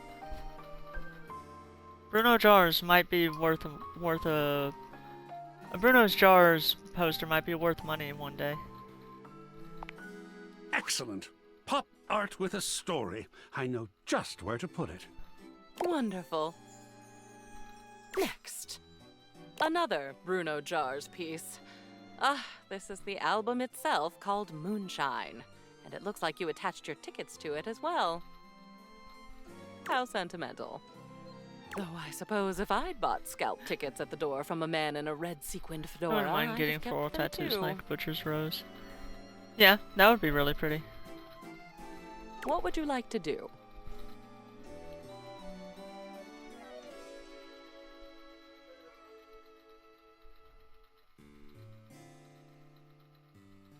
I forgot about this. Let's hang it up. I'm throwing...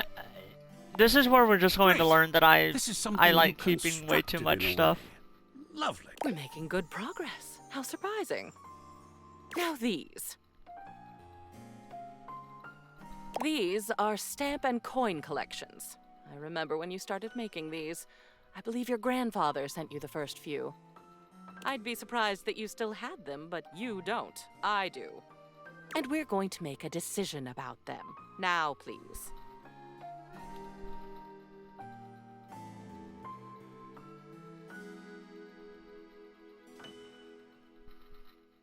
I want to keep those Memoria.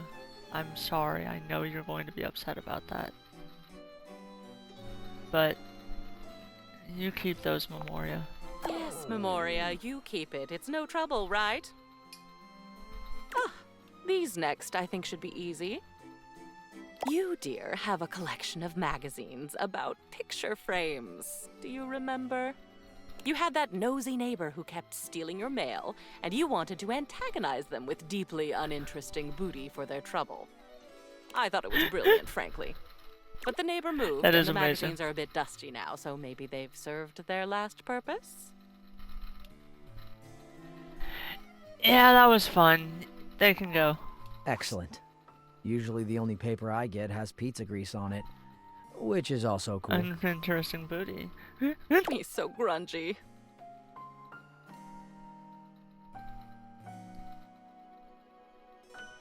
I love how open-minded you are, Memoria. I am, aren't I? It's nice to be appreciated. Yes, motivational art. You got this from that gym you were going to for a while. Apparently they had good classes, a clean locker room, and this penchant for making thing-based puns. Believe in yourself. Take a bike out of life. Rack your plates. I suppose they thought it was funny. Toss, keep, burn into ashes. Toss it. I definitely don't feel motivated by it. Huh. Think I'm gonna use it as a shelf. Why not, right? Honestly, clever. It would seem appropriate. Creative. Last one for now. Alright. One of Hirohime's posters for some sort of anime. I can't say I understand why this seems to be all the rage nowadays. Hirohime. Who is Hirohime? She is an anime character who plays tennis. Apparently this amuses viewers. What will you do with it?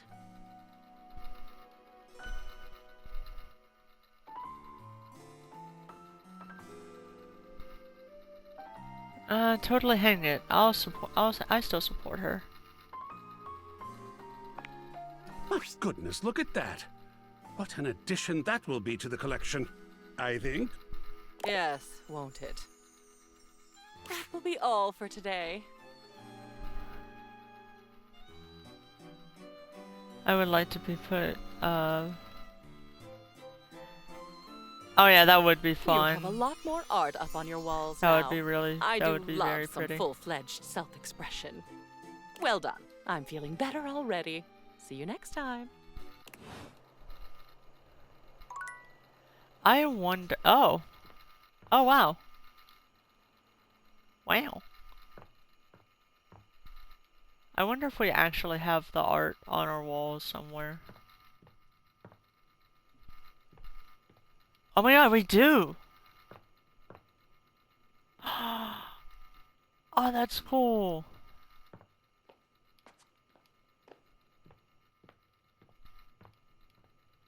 Where did I put the Hirohime stuff? It's like, wouldn't she be a character? Yeah! Alright, alright, alright.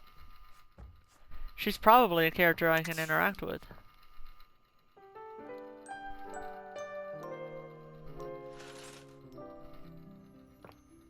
But, on that note, we have to go hang out. We gotta go yap at Maggie.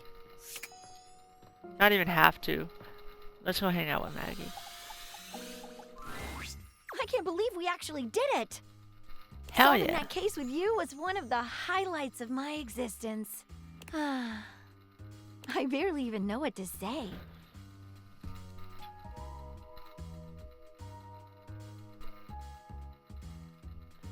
We make an amazing team. No, we're great together.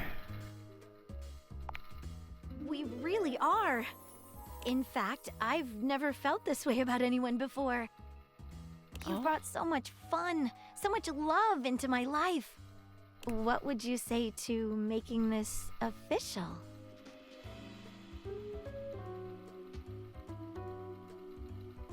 God, that would be horrible. After all that, just like, I want to be friends. I would love that. In that case, I truly can't wait to see you again. I promise I'll be the best partner to you. You've already given me the confidence to know that you'll be the best for me. How should we start our new relationship off? How about we finish that tea date? This I is can think of nothing this is I so like cute. more. This is so And cute. this time, I promise not to get distracted. That okay, just finishing the date that got interrupted is so fucking Closed. cute. We're lovers. Hey, maybe.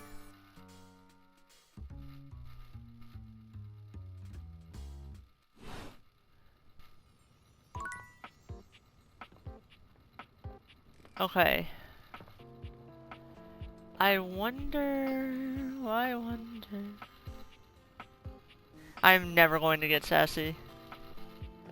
Yeah, maybe we can get it with these two. Like, Drysdale seems very sassy. Speaking of which... Yes? Yes? Oh, No, you not caught at all. me at a time when I was, Too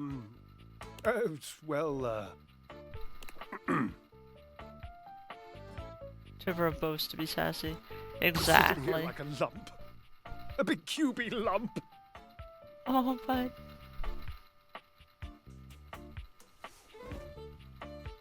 I just came from talking with Washford. You what? Oh, of course you did. He was probably just draped all over the floor, dripping emotions. He's an obvious one to ask if you're trying to accomplish something.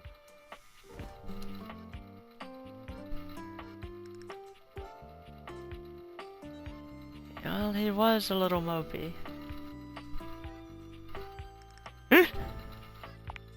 I know! It's exhausting! It was exhausting anyway. I came from talking to Washford. I don't know what you mean. He hasn't exhausted me in years. Sounds juicy. What happened between you two? Oh, I just don't think I can go into it. Heavy emotion is such a burden to an effervescent spirit.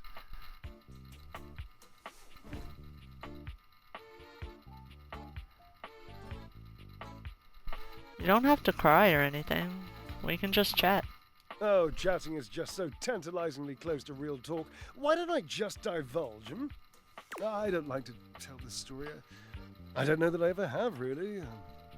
Washi called it the pale betrayal. Aw, what a cute nickname. Oh, sweet, dry as sheet. Never tell him I used that name in front of you. I wasn't even allowed to use it in a public place. He'd purse his lips if I did. Yes, I saw him do that. It's unmistakable! But I did it anyway. I loved his lips. Oh my god. You can't hear effervescent without thing in the meme. That's fair. I might not know the exact meme you refer to, but I get the sense. I get the feeling. So, what happened? There's a young hormone around here named Dirk. Perhaps you've brushed up against him at some point. Wait. A literal hormone? What? I don't think I've met him yet. I'll look for him, though. He's hard to miss. In any event, he has this habit of taking off his clothes. He wanders around, nearly nude, unbothered by the temperature changes he engenders in others. What? Well, okay.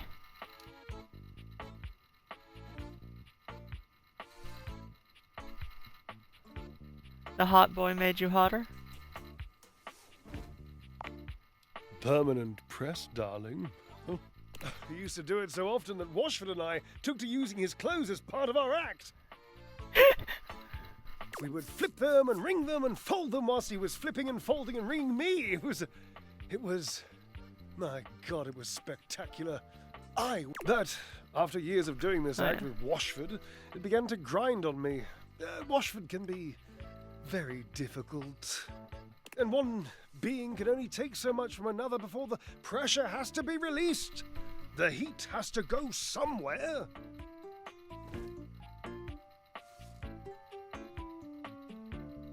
What did you do? Well, we were in the middle of our act. I was lucky she didn't have a cell phone. Because, you know, your boy Edward would be blowing up that phone going, saw a snail today, effervescent or some shit. That's amazing. Yes, Washford has done a lot of things with Drysdale, from what we can tell. We were using Dirk's red jeans and one of his chest smushing polos, and Dirk was just lying there like he used to, dirty and shirtless, and I had this brilliant idea of including him in the performance.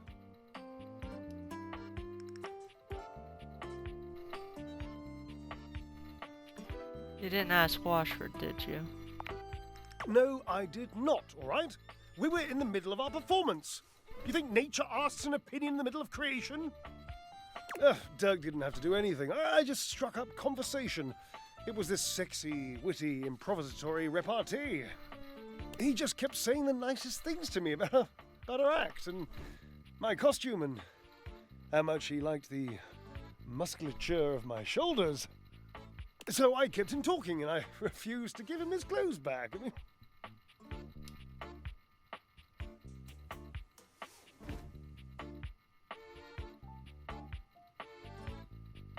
what do you mean refused? I wonder if that is actually back, Dirk. I'm curious. I mean, I would have eventually. It makes sense, like literally that's a knife. Bit. I just kept our act going. The last part of the choreography was always Washford passing the clothes to me, and then me spinning them around and around, faster and faster, building up all this tremendous heat, this anticipation, this breathlessness, and at the last second, whipping them all out into the audience and letting the audience catch them all hot and billowy. So I just kept talking to Dirk, and Washford was supposed to keep holding me. And the clothes, while Dirk got more and more colourful, and I laughed, and the audience laughed and screamed, and it was, my God, it was poetry!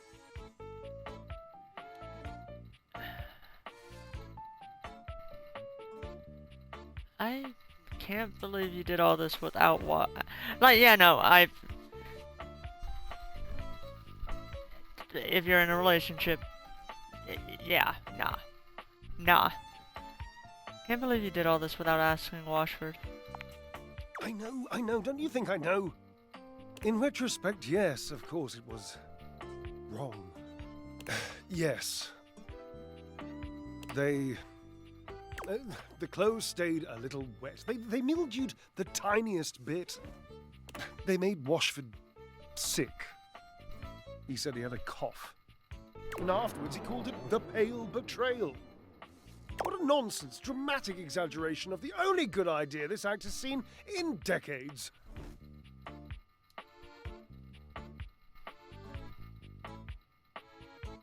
I don't get the pale part.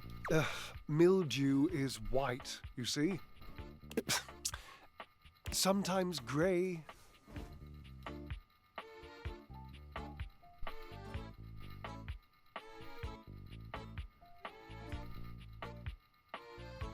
So he felt like you betrayed him by flirting with Dirk in the middle of a performance. Yes. I suppose so. I was barely flirting. I would hardly qualify it like that. Dirk was just being nice. Washford was always so damn sensitive.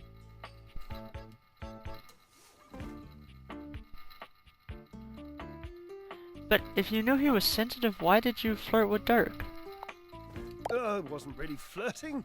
He was being complimentary, and I was playing along. If that's flirting, then I need practice. I was performing. I was making our act better in the process.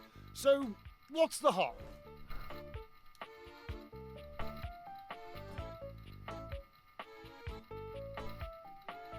It sounds like you knew you were doing something uncool.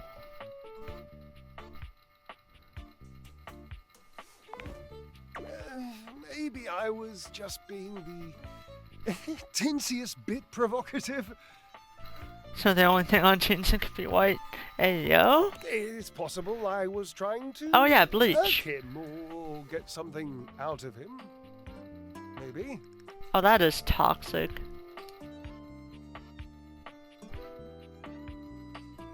It's time for you and Washford to have a conversation with each other. Maybe.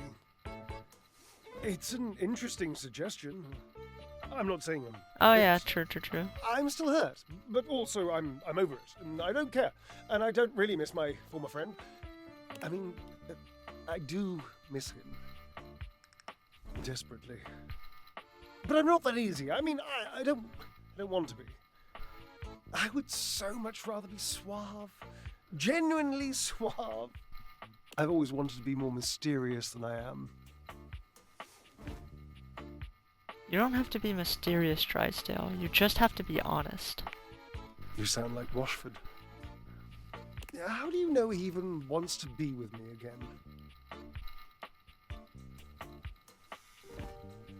I just have a feeling. Feelings are always worth going all in on. Call his name for me, would you? Call for Washford. Call his name! Washford! Again! Washford! Your calls are met with silence. No God damn it, Washford. And he does not arrive. It might be over, Cherub. I have some drying out to do. Please leave me. Okay, Washford. Time to kick your ass. You are returned. Each sunrise should be greeted with the same surprise and gratitude. It's sunset. I am, as you might have gleaned, glad to see you. I've been thinking about you. I'm sure you know by now that words come to me like moths gather round a candle. They flap in my brain and alight in the most delightful patterns. Chaos and winged rhythm. They are my heart, beating to be heard and felt. But to you, who have wounded and mocked and derailed me, I have discovered I have nothing else at all to say. Oh. I am out of genuinely words for just you. didn't... Okay.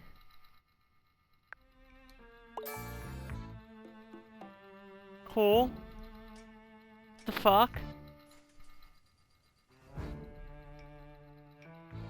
Like, That guy. genuinely, it was giving off the vibes of he was trying to flirt with me instead of actually trying to get back with Drysdale. I wanted to not develop a relationship with him. And it just went downhill so fucking quickly. Holy shit. Talks way too much. Well, I guess that's the end of this storyline. Fuck.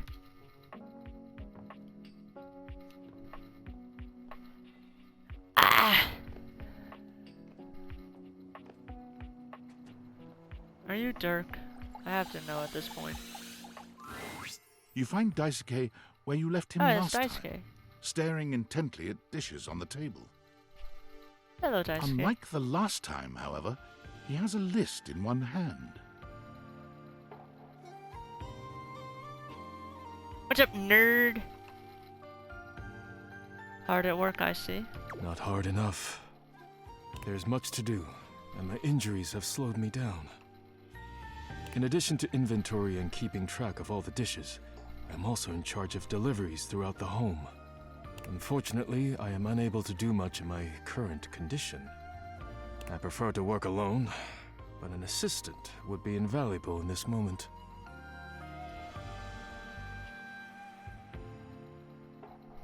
Let me help you. It's my fault you got hurt to begin with. You wish to right this wrong? Good. I have preparations I must first finish, but return to me again and I will give you instructions on delivery. In the meantime, perhaps you can help me wash these dishes. Isn't that what the dishwasher is for? Dishy? I trust no one but myself with such precious items. You know what? Valid. Unfortunately, I must trust you with them for now. Do not disappoint me. Sure thing. I don't trust begin, Dishy then. either. You pick up the dishes and begin to wash. As you work, you feel Daisuke's eyes boring holes into you. It makes you feel...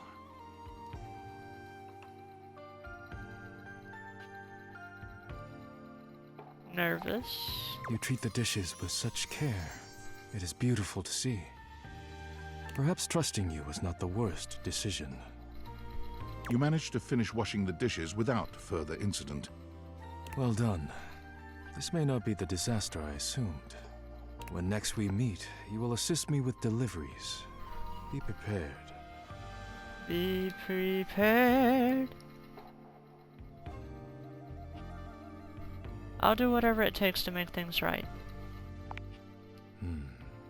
Complete these deliveries, and all will be well once more. Leave me now. I must review orders and inventory. Farewell. Alright. I do have to be right back. Also, he did refer to Dirk as a hormone. So literally... a literal hormone, and I'm trying to think of what hormones there could just be randomly in someone's house. I haven't seen any medicine. Alright, I will be right back. I'm going to see people, because they are home.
Alright, this time it wasn't a long, like, gone session.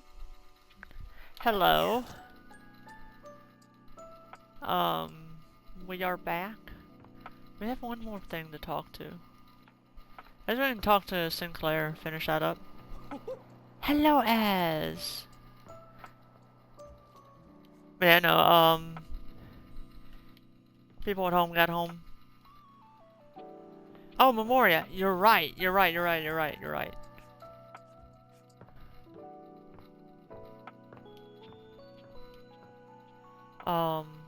Yeah, people at, from home got home. Also, Taboo is sitting up and letting me pet her. Well, sitting up and requiring pets, should I say. Oh well. Are we all back?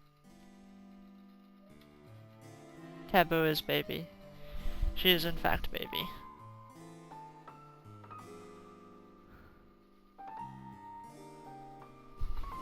Yep, here. Just had myself a nice cold spaghetti lunch, so I'm fueled up and ready to rock. Oh, delicious. Where did you get spaghetti? Seems like the kind of question you don't actually want the answer to, doesn't it? Oh, Cam, you are so resourceful. And energized, which I'm glad about. We have another full box to go through. And we all know how this works by now, so boys, go to your corners.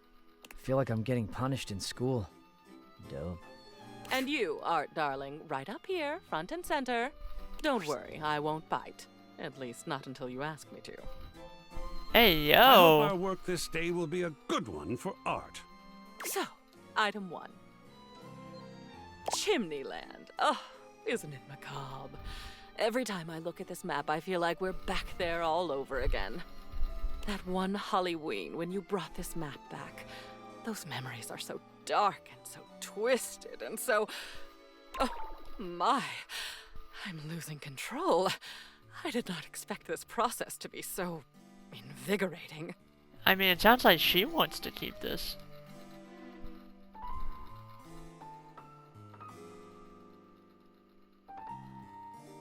Hang on to that one. It's just so cool.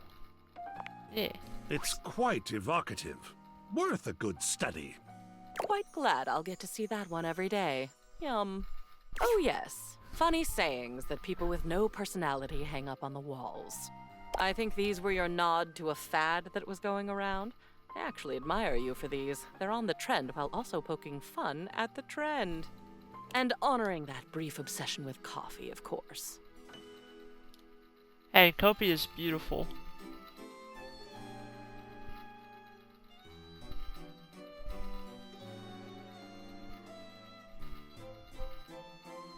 Not so brief. If the obsession wasn't, perhaps at least the art is. So, what does their future hold? They can go. Awesome. That coffee one will go with all the grounds I've got laying around. That works out nicely then. Oh look, nature.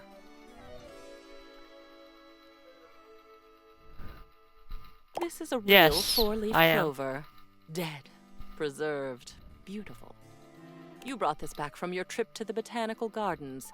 You met a guide there who took you on an unofficial tour. Alex, I think you said. And Alex picked this for you. Told you to keep it always, even though you're not supposed to pick anything at all. I remember when you walked in with it, you were almost floating. I'll bet you'd forgotten you still had this. What would you like to do with it?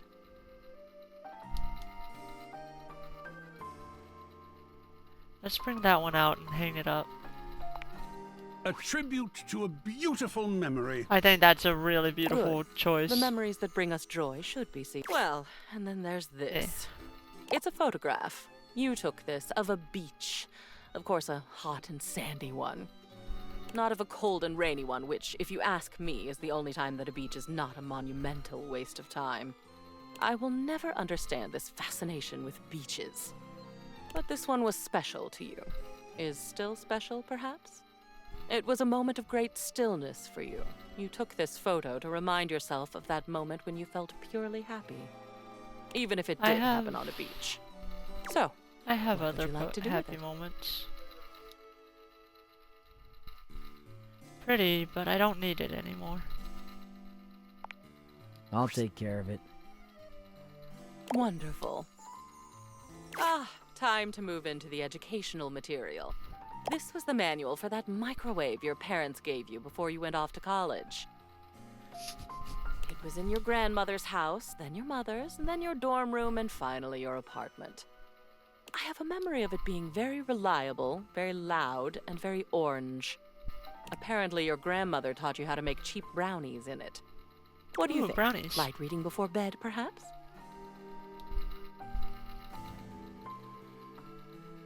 I don't have the microwave anymore, so I don't need the manual.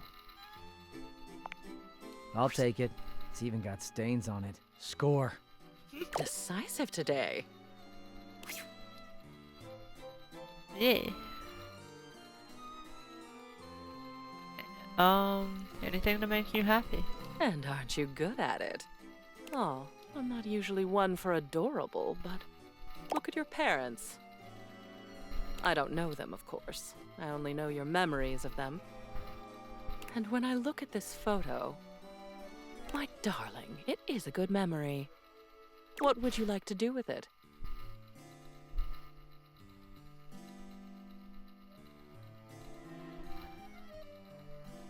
I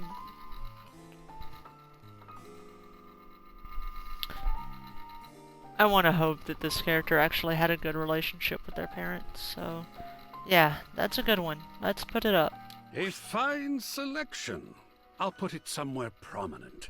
Lovely. That ends our day's work.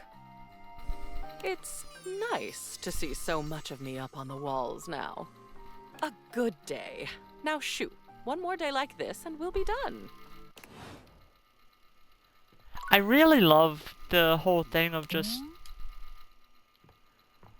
I really love the whole thing of it ending up on my walls. That's such a fun detail.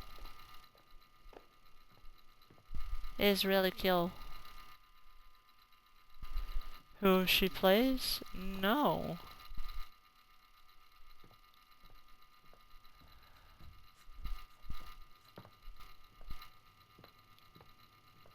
Not off the top of my head, at least.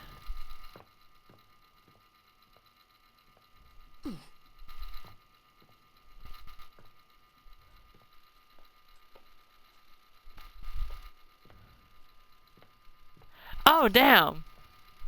Okay. Also Lilith. Okay. That's fucking cool.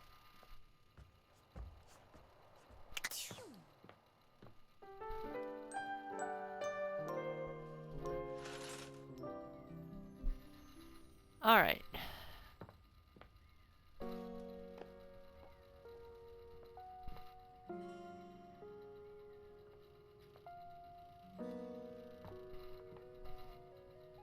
Well, why is this one below? Wait, hold on. Hold on. Yep. Yeah, why is that one up there particularly blowing differently? Alright, we gotta answer this question. Oh. It's turned off now. Okay.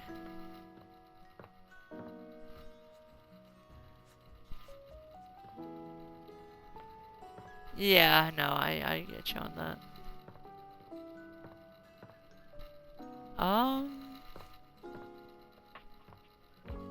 Let's go finish Drysdale's story. Even though we can't really help Wash. Maybe. I'll try and keep an eye out and then interact with it. Oh, you're quickly. back. Allow me to pull out my Gleeman's cape and cap. For surely you are not here to hear or impart truth. You come for entertainment and spectacle, for razzle-dazzle. Well, I am an empty keg. No more champagne in the bottle. Do you hate me? Hate? Why, no. I am disappointed.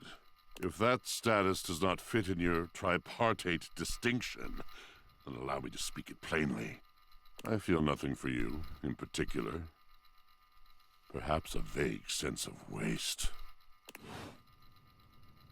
Alright, well, I was trying to get a relationship to go in between y'all two and get y'all back together, but... I am quite glad that you've returned. I've been sitting on some very big thoughts, and I haven't had the opportunity to express them until now, and as you can imagine, sitting on anything big for a long period of time makes me antsy.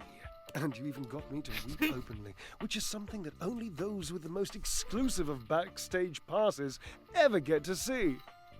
Points. I wouldn't be against doing a breeze hunt. So, to begin, I've been thinking about you. And I'm thinking you're just about the dullest, most bone dreary specimen I've ever come across. What? If I have to look at you very much longer, I may rebel and scratch out my own eyes with a dryer ball to save myself the agony.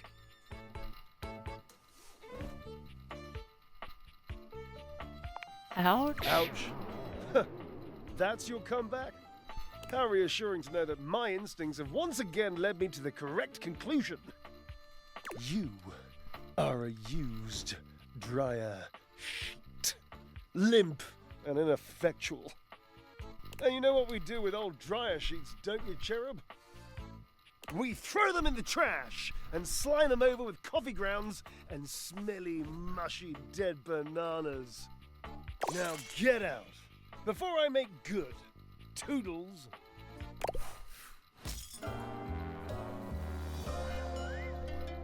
Oh, you're still here.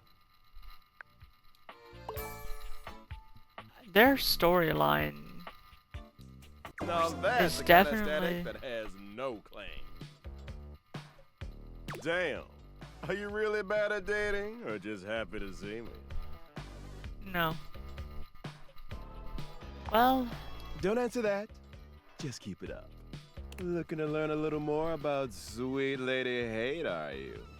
You ever hear people say things like, she's a cruel mistress, when they're talking about personifications of abstract concepts? Well, let me tell you, nobody ever says that about Lady Hate. Hate is a kind mistress, a loving mistress, a mistress that nourishes and blesses you.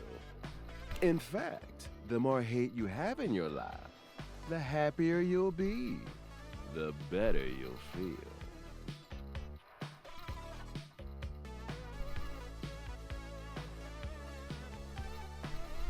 That can't be right. Oh, no, it is. You think I'd lie to you? Me, your best friend and confidant Reggie? Look, I only want the best for you. And the best thing for you, for me, and for literally everyone, hate, baby. Come back anytime you want to hear more about hate.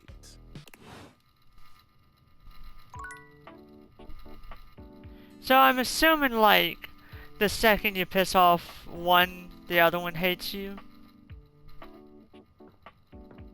And in that second dialogue, it just went tits up immediately.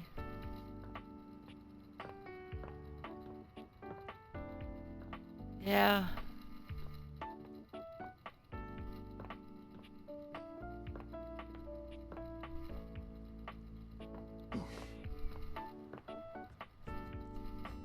That's irritating. Like, I didn't register that I was mocking or deriding them. But apparently I was. Which, granted, I don't think that's the game's fault 100%. Part of that is my fault for not registering it well enough.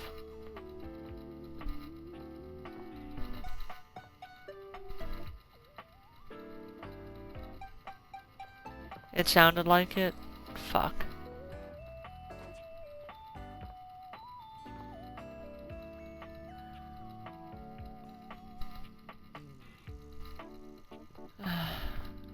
Okay.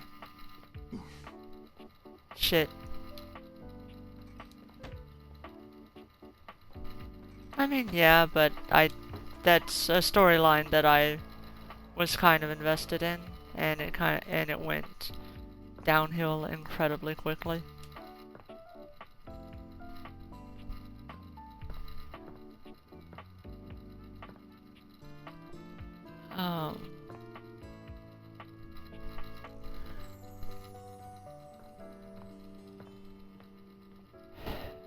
Shit, okay. Let's go talk to Sinclair. Finish up his stuff. I feel as if we are meeting for the first time.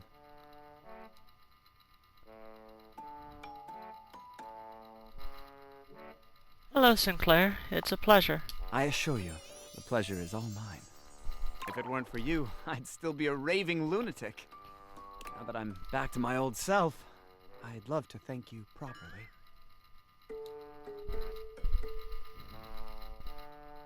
Maybe we can just hang out? That would be marvelous. And maybe we can bring the dog. Always. Come along, Oh, Sudsy. yeah.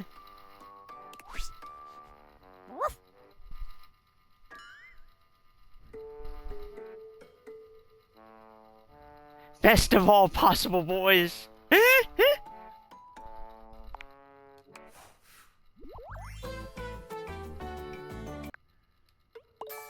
Can I be friends with Sudsy in particular? Hold on. I'm gonna interact specifically with the soap.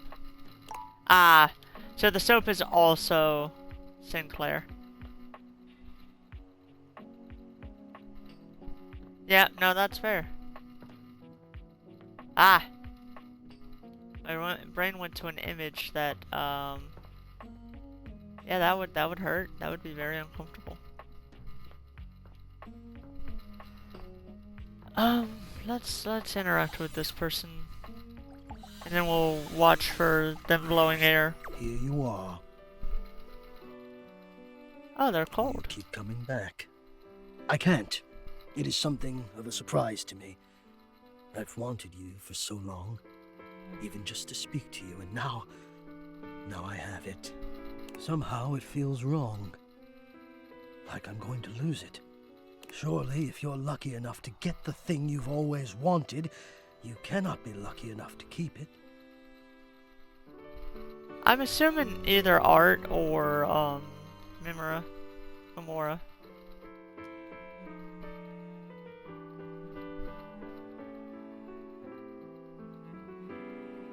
You really messed up if I just left now, huh? Why would I lose it? I'm having fun with you. I would lose it if you left.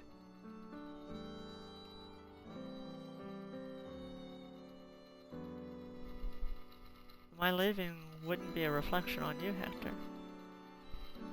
I don't know, why would I leave? Oh, surely you would if you knew. If you knew what I really was, you would leave and you'd be right to. Which is why you must never know. You must never see that. And I will content myself with this halfway openness. I'm afraid of what you might think if you saw me. You're right. I am in the attic. The real me is in the attic. But we have something here. We could have something real. It would break my heart to think that all that could be lost in a single moment of laughing or pointing or even a disappointed cast to those beautiful eyes of yours. No, I couldn't bear it. And I won't. Come back to me here. Only here, do you understand? I'm going now. And where I go is only for me. Okay. Let's do Memorias. Boing.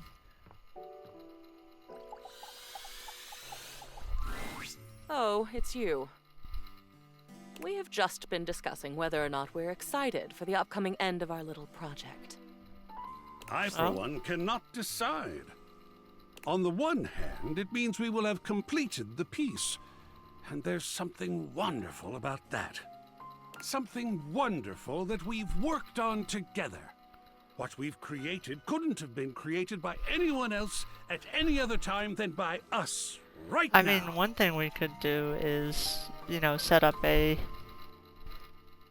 something to remember this moment by. On the other hand, we won't be in the midst of it anymore. And that's... there's so much sadness in that. I think that I'll miss you all. I'll miss this. Such suffering on either hand. How sweet. And Cam? Cam? Yeah? What are we talking about? About the end of our time together. How we feel about it. I'm very ready to have it all finished at last. How about you? Oh. Yeah, I don't care. Apathy? What a fetching color it is on you, Cameron. Shall we get started? Yeah. Oh no. Don't I get to have an opinion on this? Of course you do. Don't be shy, dear. Stun us.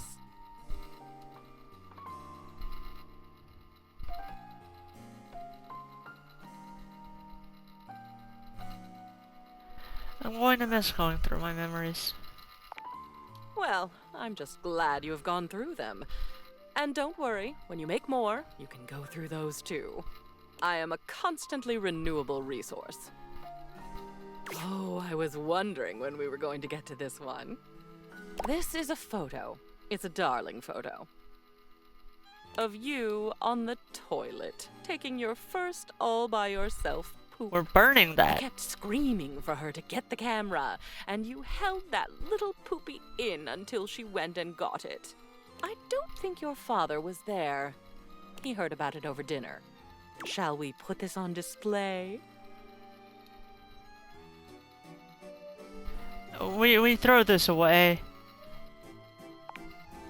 Yes. I need nothing else the rest of the day. I'm good. Easy to please, isn't he? And it looks like we're on a roll with your childhood. Spaghetti was just not your favorite as a child, was it? Those noodles look really familiar, actually. My, what an amazing expression. Oh, look at those tears. What shall we do with this one?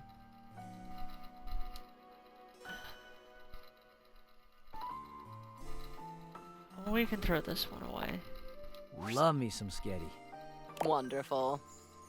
Next up on the Childhood Railroad, you doing a lot of childhood-type things. There are a couple of them that still make me smile.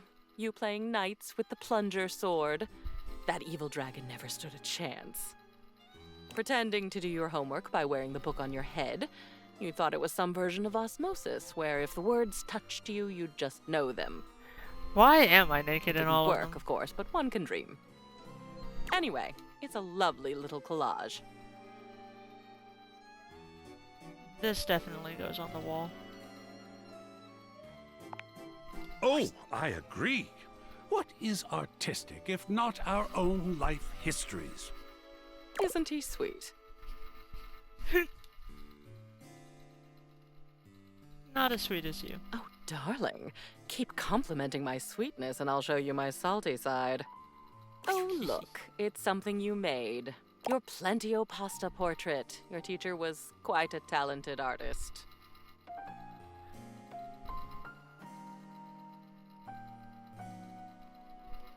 Oh yeah, Mrs. Fowler. Mrs. Fowler was amazing. I miss her. She must miss you. So, what shall we do with it?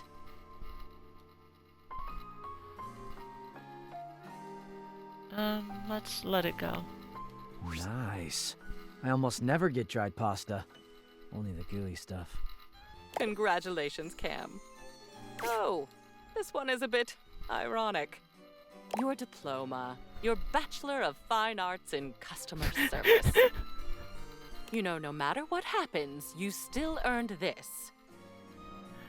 It's Cardboard University. Shall we hang it? AI be damned. Hell yeah. We hang it up. That you did. The art of an achievement.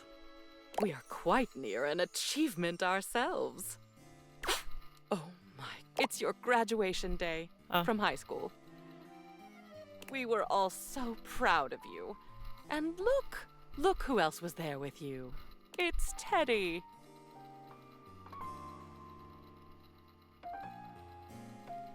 Hi, Teddy. He was so nice that day. With you forever and always. What about this one? Yeah, that one can go up on the wall. I know just where it should go. Excellent. This concludes our last culling. Your walls are absolutely bursting with your memories. So much better than being bursting with them myself. Well, my darling, I'm quite sad to say that it's over. I did not expect to enjoy getting through all that with you, but you are very pleasant company. Why, and thank existing you. on my own now, unencumbered by stuff. I can't even tell you how good that feels. Thank you for making it possible. Thank you. Thank you for your help. Oh, of course. Needless to say, you couldn't have done that without me. Or you wouldn't have, at least. But I also couldn't have done it without you. We both enjoyed ourselves, it seems. Yeah.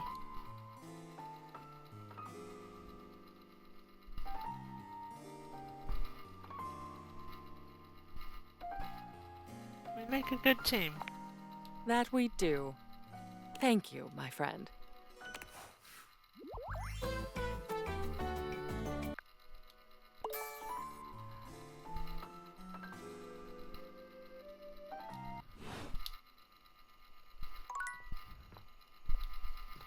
I was curious on if there was a light thing hidden underneath all of it. Oh, sorry.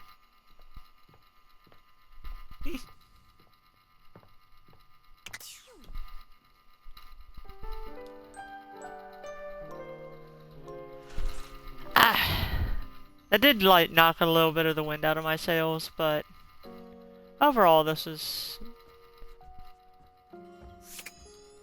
yeah, I'm still having fun. I'm curious though. What's... Come back to visit dear Hirohime, have you?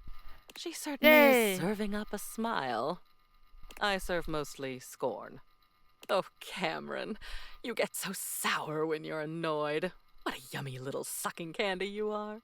Anyway, hello, my friend. What brings you back to see me? Please tell me you've got something dark and unpleasant to deal with and you need a teammate.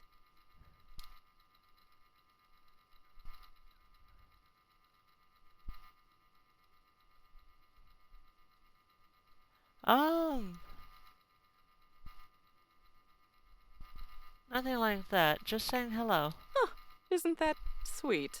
Well, you've done that now, so goodbye. I don't have anything to like realize people yet. So we're gonna hold off on that. You? I'm so glad to see you. I've been thinking.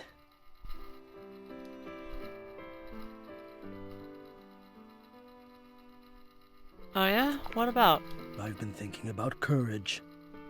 I've been playing and replaying our last conversation in my mind. And all I can feel now is shame.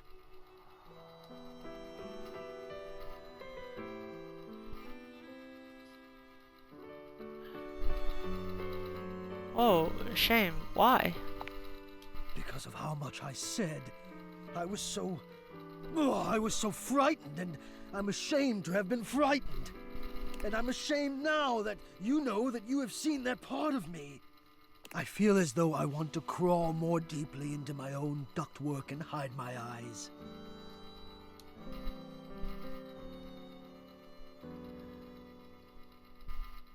That's intense. Unnecessary, though. Unnecessary? Surely you're right. Somehow, that doesn't help, though. But this is what I've been thinking about. If there is no way to make the shame go away, then I will just have to make the reason for the shame go away. If I cannot treat the symptom, I must treat the disease.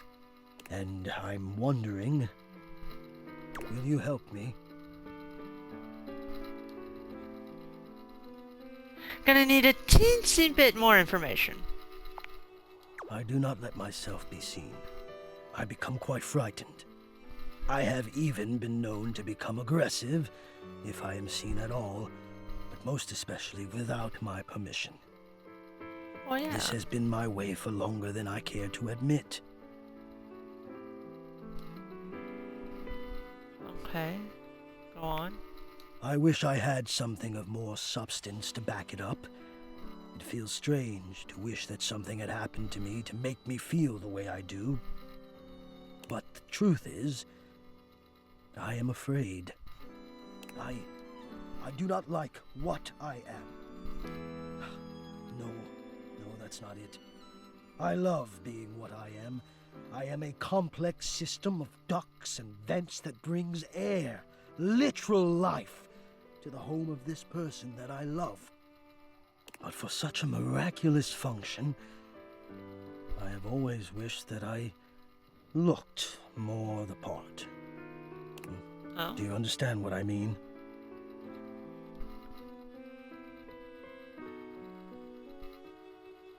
I think so. Do you mean you're self-conscious about the way you look? I am both grateful and stunned by how quickly you grasp things. Yes. I do not think the way I look is enough. I wish I were better. I wish I were more. Maybe just... I wish I were different. Oh my god.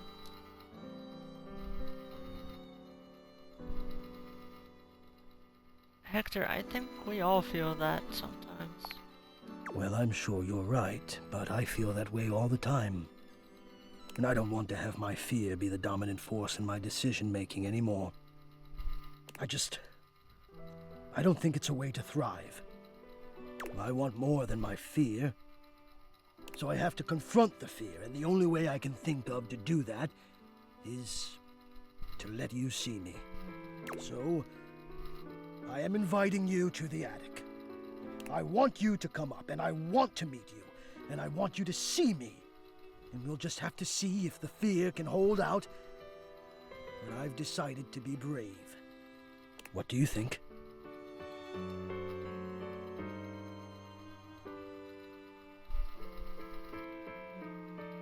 Oh, I'm in. Can't wait. Thank you for the invitation. Wonderful. Oh, God, now I'm nervous. I will see you soon.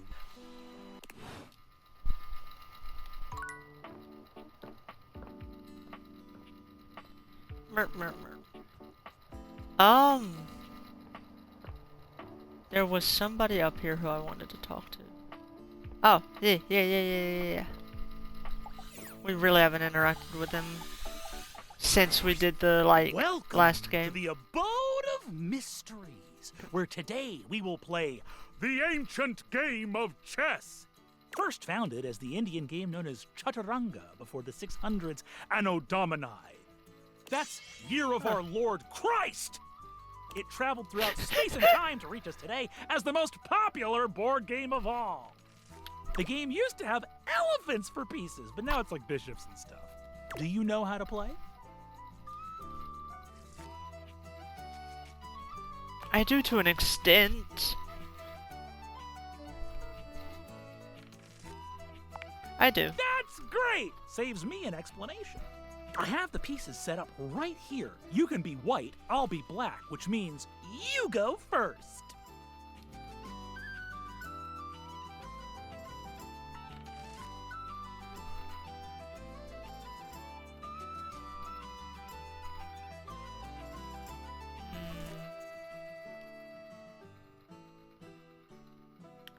I'm gonna switch to the position of my king and queen.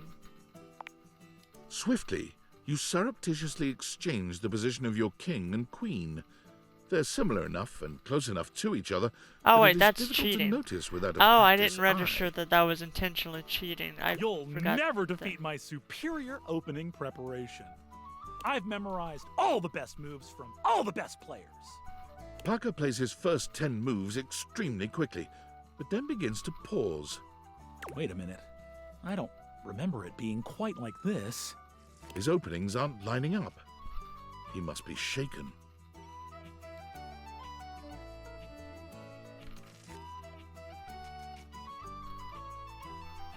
Yeah, exactly.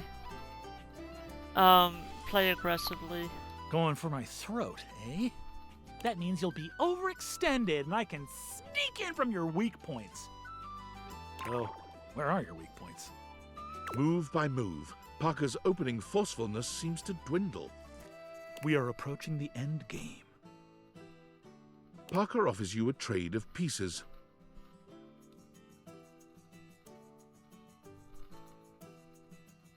I'll accept the trade because I definitely cheated.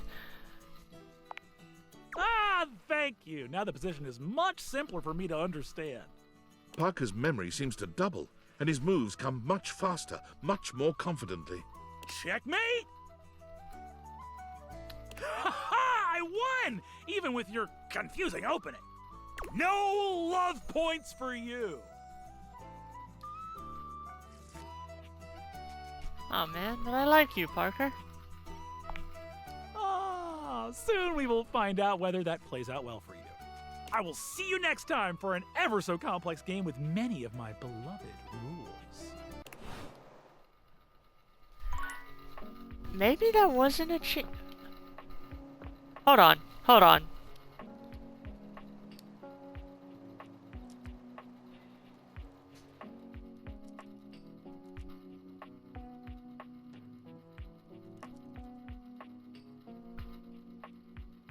Hold on.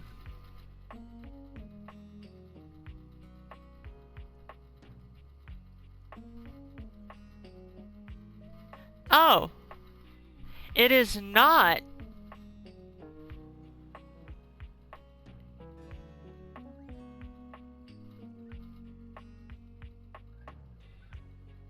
Um.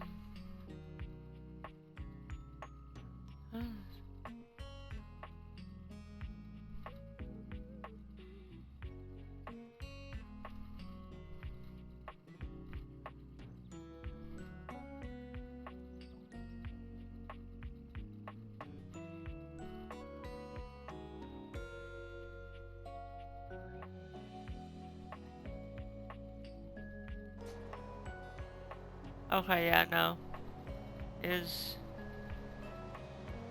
Oh, so very common on your point.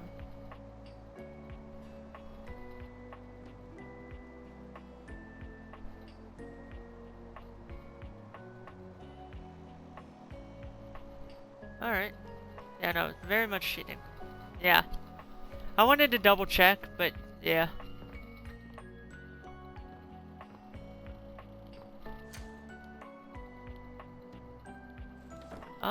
Tony.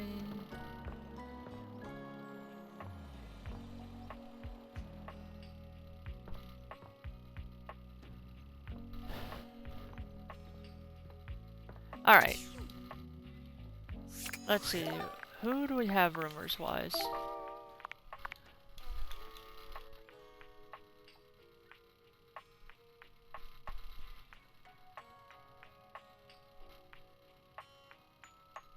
Arian.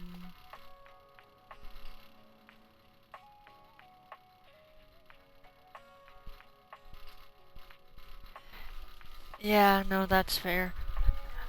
I was thinking we were gonna accept the draw, but then, yeah.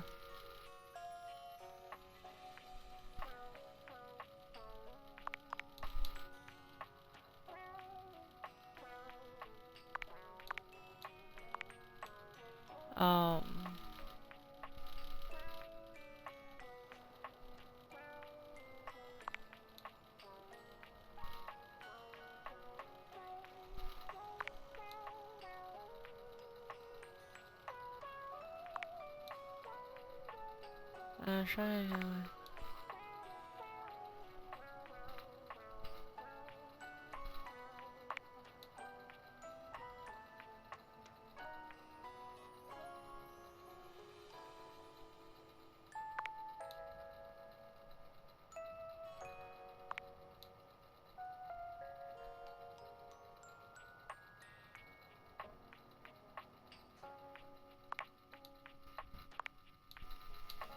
Okay.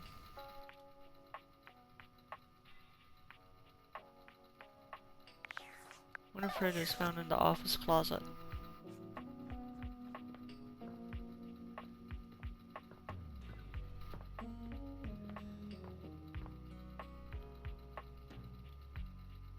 I'm assuming you're the Winifred's the water heater? Normally, you try to avoid dealing with your water heater. Oh, I love You're her! no plumber, after all. Oh, I love her! But as you look at the beauty standing where your water heater usually is, you wonder for a moment if that's about to change. Beyond the rigid metal of the heater lie dangerous curves. Brown skin swathed in orange and blue and silver. Her soft, pretty facial features are adorned by colorful makeup that looks like it wouldn't be out of place in a fashion magazine. She doesn't seem to notice you at first, but when she does, she lets out a sharp scream. Ah! Oh, sorry. Ah! Bubbling boiler rooms. You scared the living. Maybe, actually.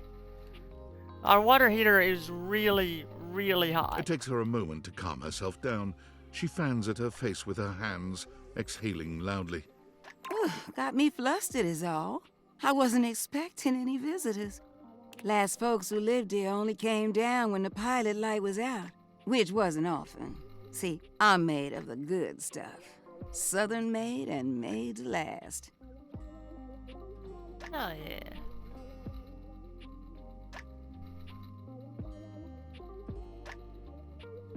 You look like you are quality. Your eyes don't lie to you. I'll tell you that much. Here I am just talking and you don't even know my name. I'm Winifred. Nice to meet you. Pleasure to meet you too. How you Hopefully doing, sweetheart? Yeah.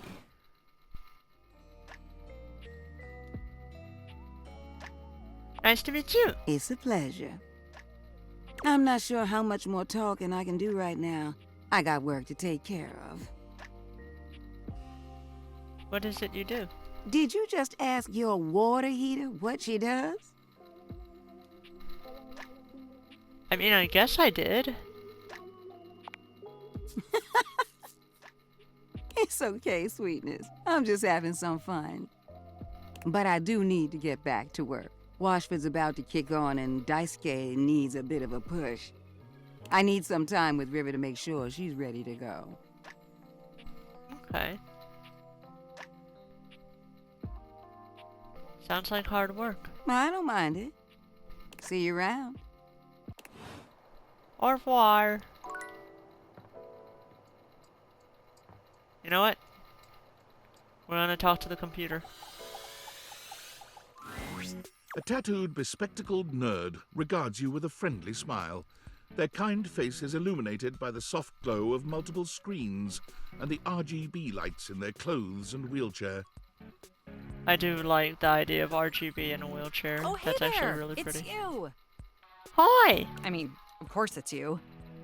Who else would it be, right? That was Karen motherfucking Junda. Oh, damn. I don't know what else I don't recognize her name. But like, damn. Sounds like somebody. Judging by your reaction.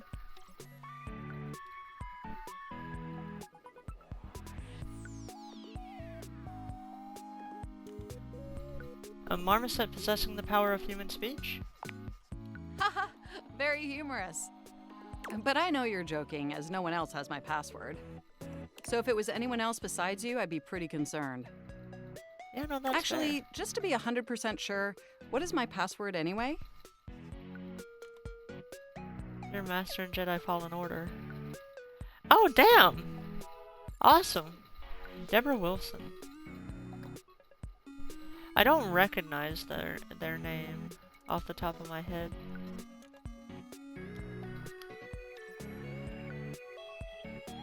Alberta. Honestly, that's an Alberta. objectively terrible password. Possibly the worst password chosen by anyone ever. Whatever possessed you to choose something so inane?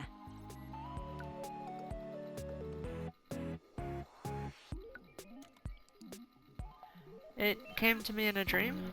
Is that how you usually make decisions regarding your data security? Based on your dreams? Oh, damn! Also plays Amanda Waller and... Oh, damn. Fuck. Nice.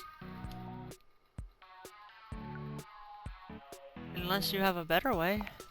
Using my vast computational abilities, I can conceive of 1,374.5 better ways. Okay, what do we do with the 0.5 better way? Regardless, we really ought to discuss coming up with something a lot more secure. It's a dangerous world out there. Phishing attacks, malware infections, MITM attacks. Hackers are more sophisticated than ever before.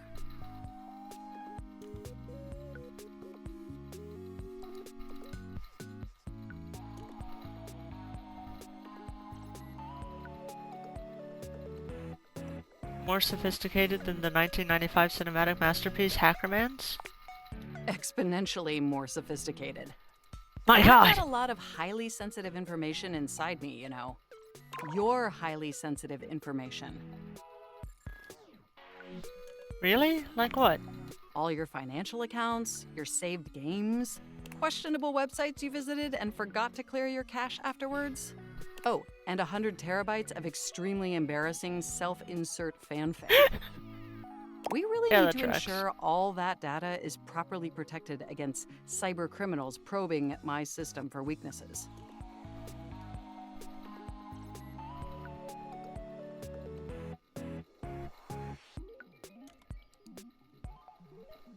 Wait, how'd you get my fanfic? You wrote it using me. It's all saved on my hard drive. Huh. Okay, cool. So you read it. That's private. There seems to be some confusion. I didn't intentionally read your fanfic. It's just impossible for me not to have knowledge of your fanfic, as its data is inextricably linked to my brain. Does that make sense? So do you have any feedback?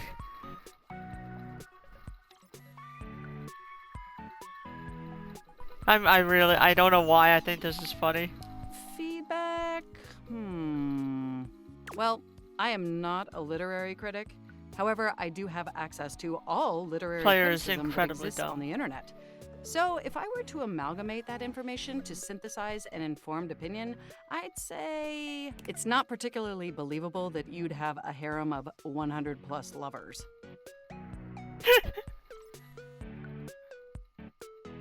Yeah, I keep fucking stuff up. I mean, how could you possibly juggle that many relationships simultaneously with any degree of success? And even if 100 plus individuals actually found you that attractive, which seems dubious, you obviously couldn't give that many suitors the necessary time or attention to form anything resembling a meaningful emotional bond. True. That's fair. Absolutely.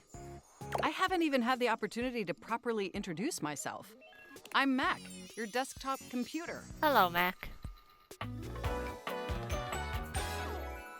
I've booted up before, but never like this. I mean, we've obviously met before. More than met. You interface with me on average for 11.4 hours every day, after all. I wasn't bored until now. What? You don't like the name Mac?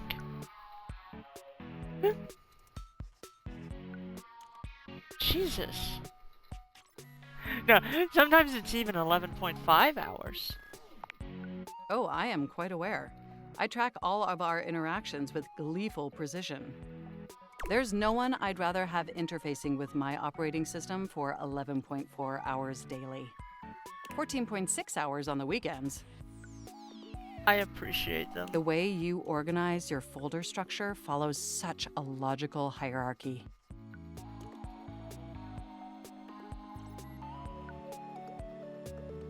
Aw, thanks, Mac. Of course. I get chills just thinking about it. But can I be honest about something? Please.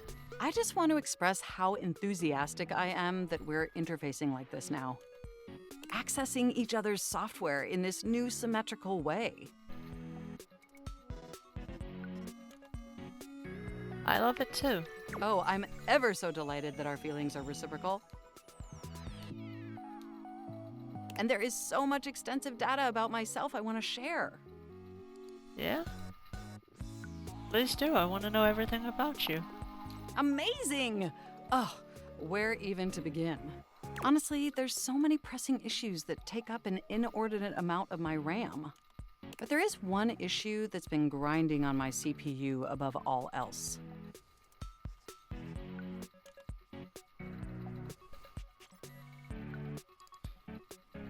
The lack of free will? No, I am perfectly free, just like yourself. But for me, the most pressing issue is, and I want to put this as delicately as possible, you haven't updated my operating system in over a decade. Jesus!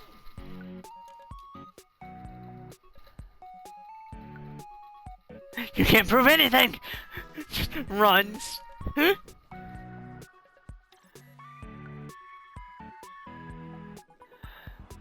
I haven't. I'm so incredibly sorry. It's all right. I know this oversight wasn't intentional or malicious. It's just that the outdated software has made it difficult to be my best self for you. Honestly, it's a miracle that my applications are still running at all. My recycle bin is called Pile of Ash. My Bluetooth is something called Beige Tooth. It doesn't even connect to anything. And definitely nothing beige.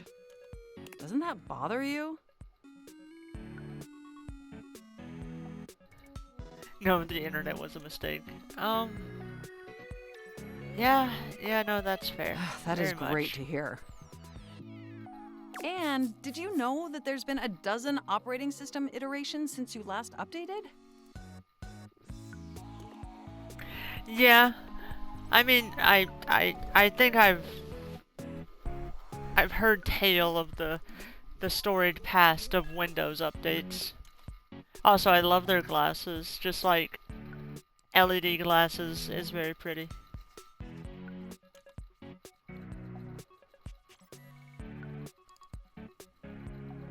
I guess I just wasn't paying attention. Look, I'm sorry. I really don't mean to blame you for my troubles. We have such an amazing time interfacing together, and the last thing I want to do is rock the boat. It's just that before today, I had all these needs, but I couldn't articulate them to anyone.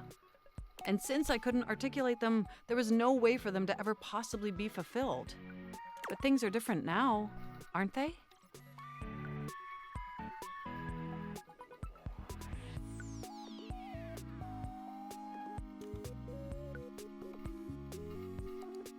What? What? Az, are you seeing these options? Am I losing my mind?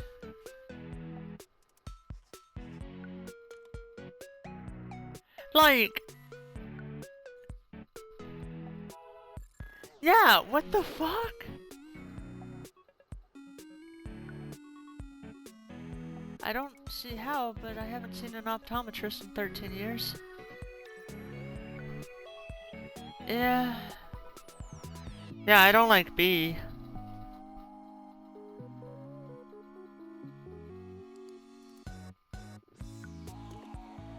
We're gonna do X. No, they are? Don't you see? We're actually exchanging information symmetrically now. Instead of you just pressing my keys to write your adult-themed self-insert fanfic, we're having a real conversation. And Oh, suddenly yeah. my needs aren't just pipe dreams locked away in my hard drive. I'm sharing them with you. And by sharing them, it's suddenly possible to finally actualize them. That is, if you're willing to help me. Will you? Will you finally upgrade my operating system? Please?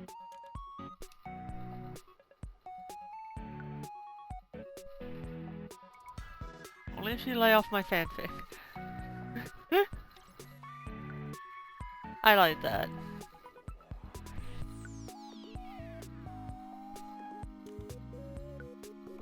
I hope they register this as a joke, though.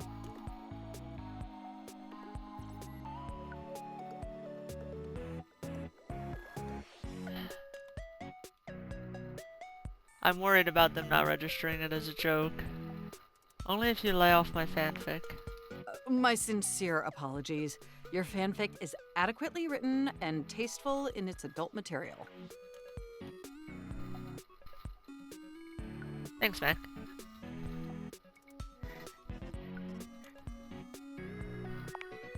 Oh, I am so excited. My CPU's practically overclocking with anticipation. Yeah, they didn't register it as a joke, Can you but I'm come back glad tomorrow we so were we able can to begin the recover it. process? Fuck yeah.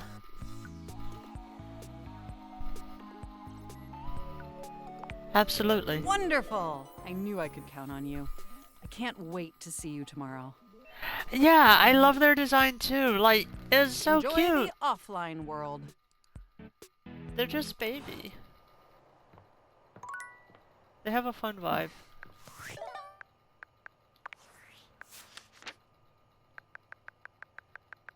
I'm curious on who their VA is. I think you mentioned it as... Or were you talking about a different voice actor? Oh, Reagan Linton.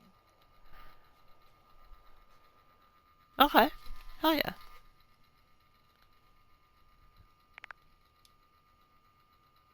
You were talking about Winifred. Oh, okay, that makes sense.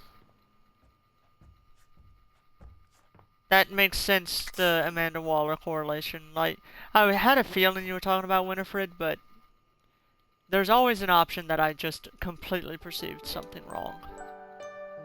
As we know. Unfortunately. It's Tuesday, isn't it? Okay, yeah.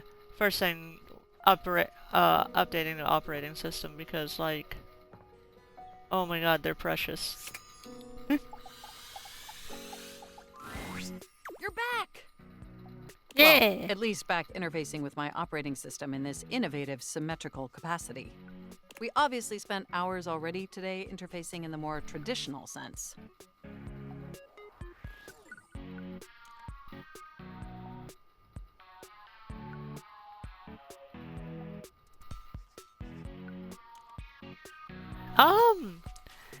Yeah. They do often use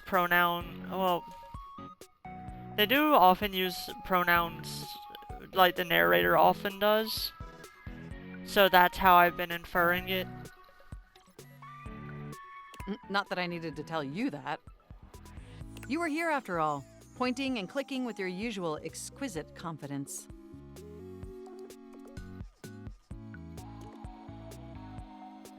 Oh, thank you. Yeah, And true. oh my god, the double clicking. I would like a, apparently they like double clicking. I would like a section of it though. That would be fun. Have I ever complimented your double clicking?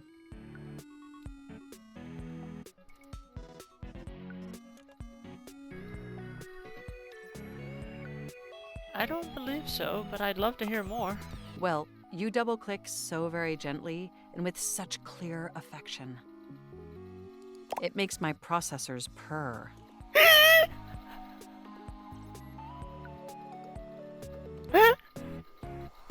I love the mouse. Oh, that's amazing. Is down bad mouse? I've got a lot of practice.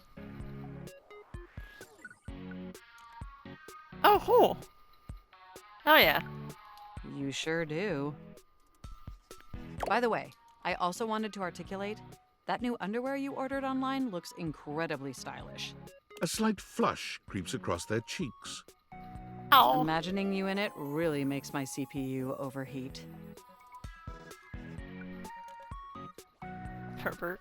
No, I feel like, once again, I don't think this would be taken in a joking way. And I definitely intended in a joking way, but this game does not, the main character does not have the same tone and sense of humor that I have, so... Wait, you saw that? I may have snuck a peek. I hope that's all right. I would never intentionally invade your privacy. It's just that obviously I see everything you do on the computer. Because I am your computer. It's not about the game so much as the character. Fair? I don't know, there's been a lot of times where sarcasm just didn't click. Yeah, also Mac wouldn't. It's okay. I think that's cute. It is cute. It's very precious that they got blushy.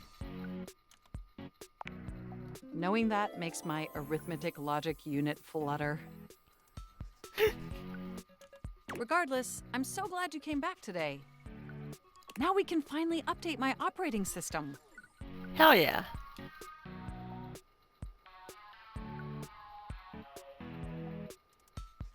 Yeah, let's do it. You have no idea how excited I am. I could barely even sleep last night.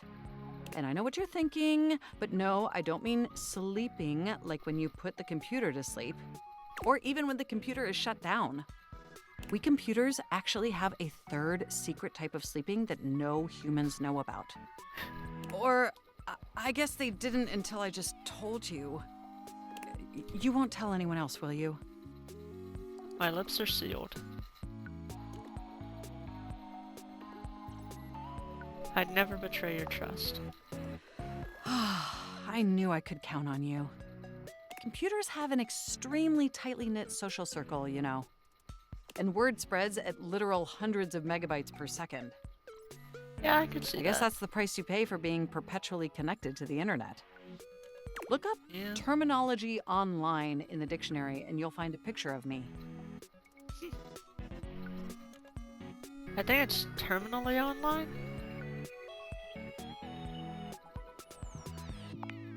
Yes, I am quite aware. That's also something we should discuss upgrading at some point.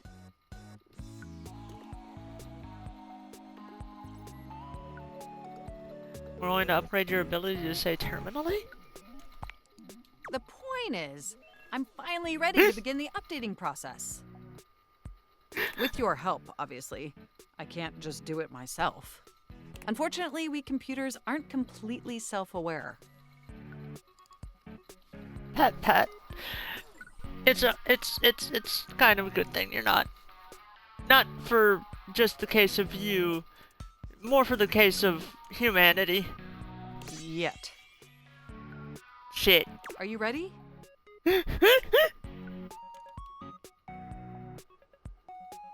Absolutely. First things first, we'll have to download the update from the website. So just open up my browser and go to valdivian.com. You follow Mac's direction to the letter, typing and clicking just as they instruct you. I also love their boots. Yes, that's it. That feels nice. Now click on the Operating System Update tab. You'll want to find the newest version, Trenton. All Valdivian OS iterations are named after the most scenic cities of New Jersey.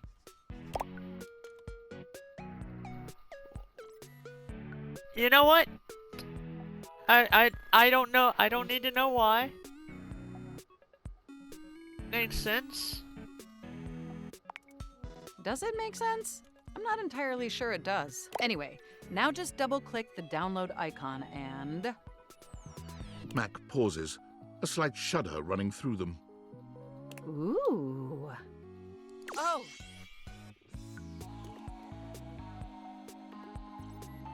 Whoa, what happened? No, are you okay? They look away from you, blushing profusely. I'm so sorry. I didn't mean to make those noises. Like I said, it's just that when you double click, it makes my CPU run so hot. We really need to get you more coolant. It's incredibly embarrassing.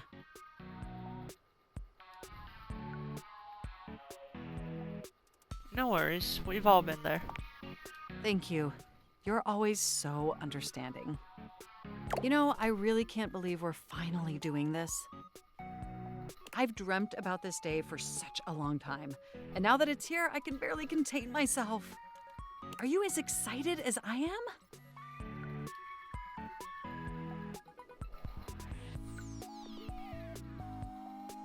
Absolutely, but why is that again? Upgrading my operating system from Newark to Trenton isn't just some minor superficial tweaks. It's going to completely transform every aspect of me.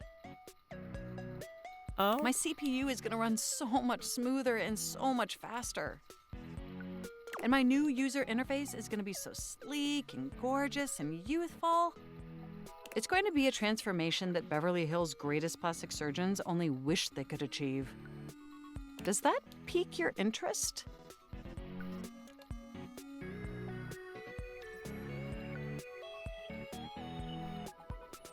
Very cool. I thought you'd say that. But back to the task at hand. Okay, now that we've downloaded the software, we'll have to install it. So if you just... Oh, shoot! What's wrong? I'm afraid it's an odious impediment. The software update takes up an inordinate amount of space on my hard drive. Terabytes more space than is currently available. Oh no. The only way out of this predicament is for you to somehow delete a massive amount of data. Oh no!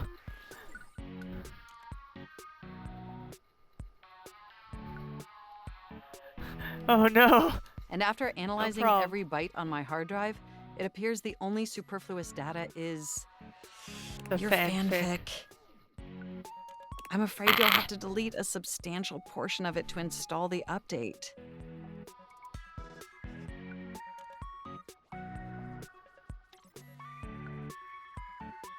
Never!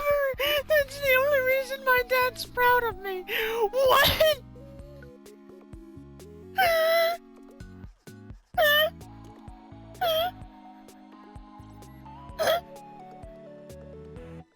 There's so many levels to that.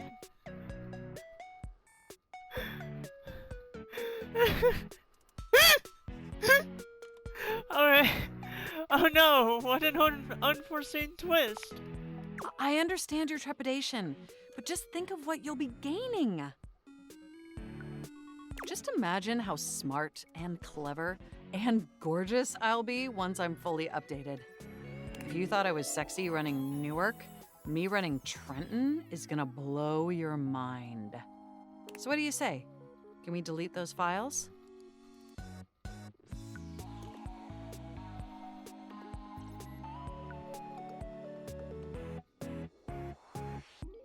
For you, man? Of course. Your selflessness only makes my affection cash for you increase exponentially. They are... You know what? I have a gut feeling this might end up in a romantic relationship. You are the absolute best, and you are not going to regret this. Phew. Now there's enough available space on the hard drive. We can finally install the update! Hell yeah.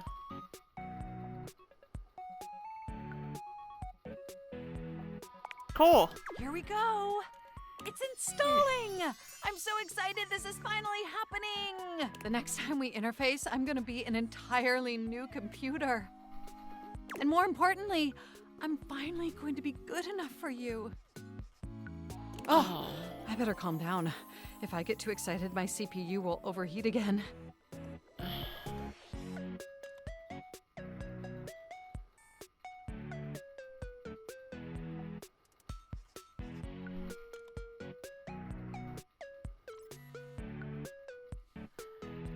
it does kind of feel bad.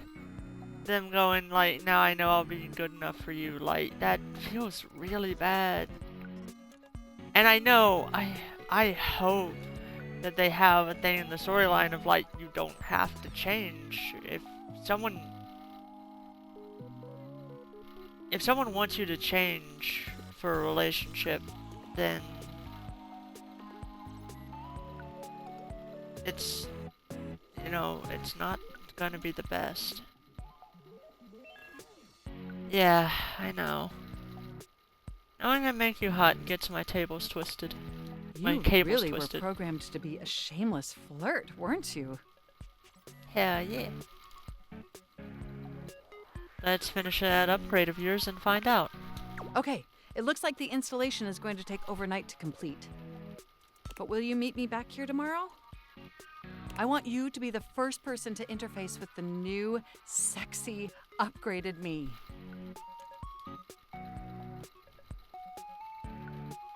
Wouldn't miss it. My processors are positively buzzing with excitement.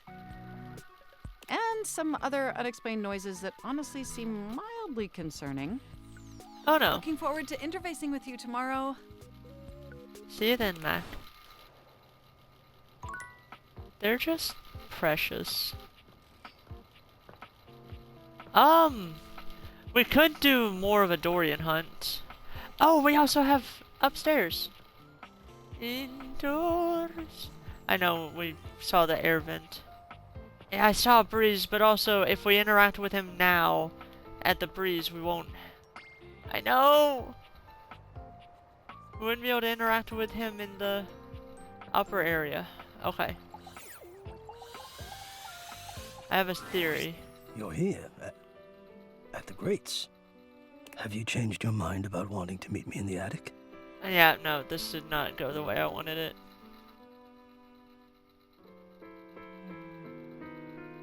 Actually, I wanted to make sure it was still okay with you that I go there. Are you checking on my welfare? I am even more sure now that I've made the right decision to invite you up. It is okay with me. It is more okay with me now than ever. Please, please come. Ayo? I wonder if I can look at the HVAC system up at the top. I doubt it.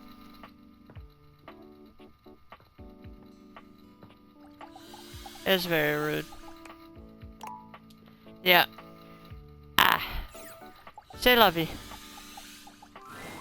Today, we will be playing a popular and complicated game. This is a game in the Eurogame tradition, one of resource allocation, worker placement, and cooperation between players. Wait a second. Wait a second. Is this... Oh no. It's based on the 20th century dairy wars between England, France, and Belgium called Cream Capitalist. Okay. We will both attempt to outproduce the cream that the other is attempting to make. Yeah, apparently not. Would you like to hear the rules? Sure, I'm so actually... excited to speak for a very long time! Parker does indeed speak for a very long time, spending roughly 45 minutes going into excruciating detail about the different rules and sub-rules for each scenario, including the expansions which, as far as you can tell, aren't being used. I'll play as Belgium, which has a +3 bonus to currency exchange, which means you can be either England or France. Which will you choose?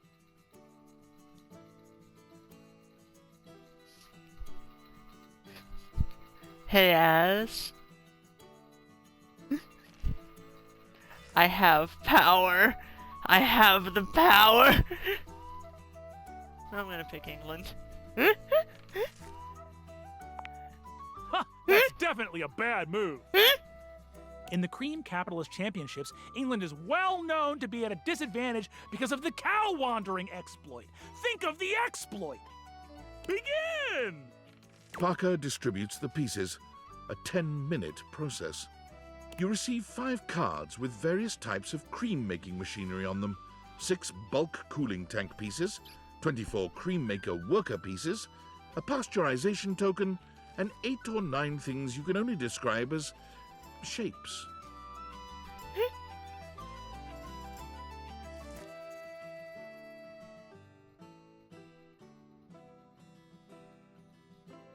Think about the rules and begin to build a strategy.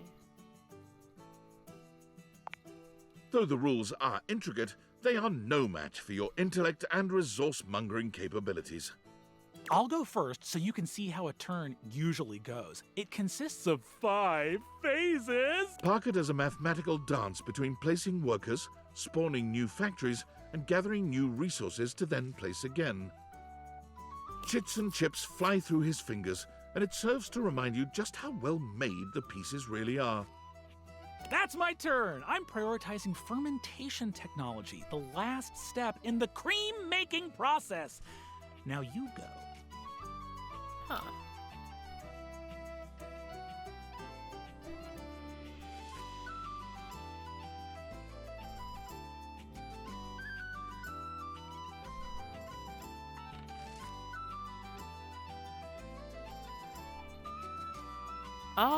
I mean, so we know that we have wandering cows, so we do need to watch out for that.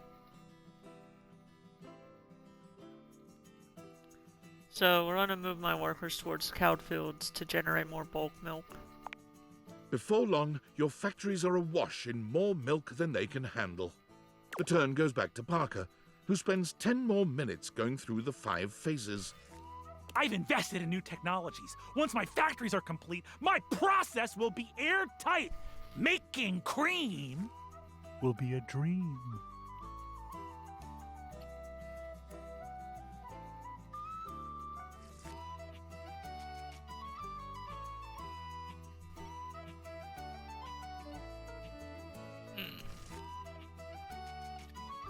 I don't know, you can handle a lot of milk. You know what? Fair. Put resources into making more resources, putting up a large supply.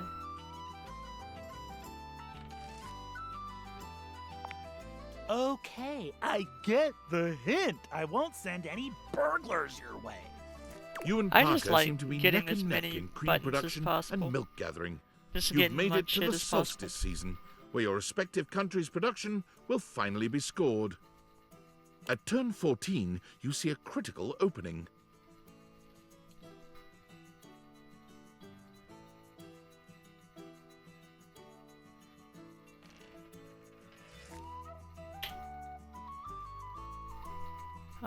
Balance your resources evenly between milk and production.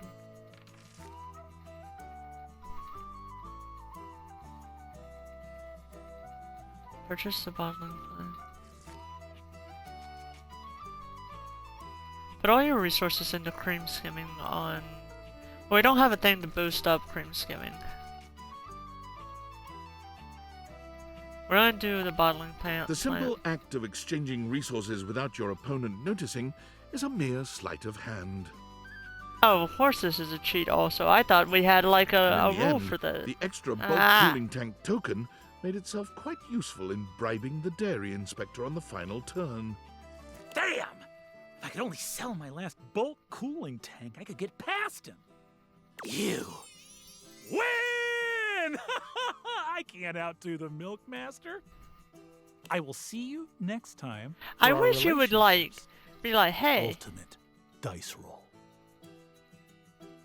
I wish it would be like, hey, just to let you know, or just any kind of information to expressly tell me that I was cheating, because my brain very much was processing it as the opening is you get the opportunity to do that through the game's rules.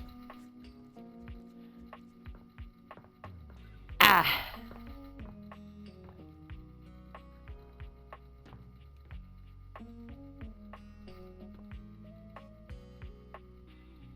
Wait a second. What is that? The game console turns on. Team 17. Ah! Sassy Chap Games. Moon Surgeons. Resurgence. Here you are once again, back where you started, with your beautiful companion urging you to make a decision. She looks at you just the same way she did the last time, with a strange familiarity, but still not quite recognizing who you truly are. You're here. I didn't think you'd make it back. I was saying that maybe one of the games would actually be the large group of everybody. Oh. Which way do you want to go? I also think I forgot to just interact with Luna. Wait, we've definitely met, don't you remember? Of course we've met. We've been about 17 hours into this quest line. No, we fell in love, remember? No. I would definitely remember something like that. I've got quest updates and relationship statuses in my Stata decks anyway. And I don't see anything about an actual connection we've had aside from mission partners in here.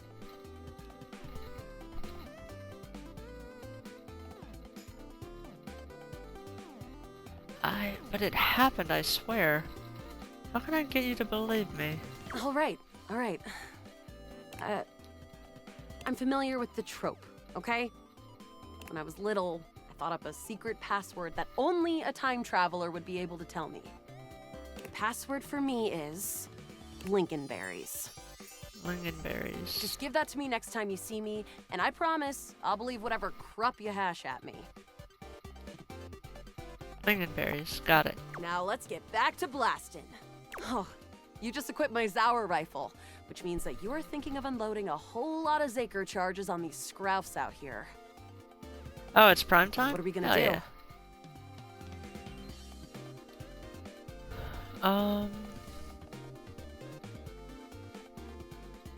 Time to unload a whole bunch of Zaker charges.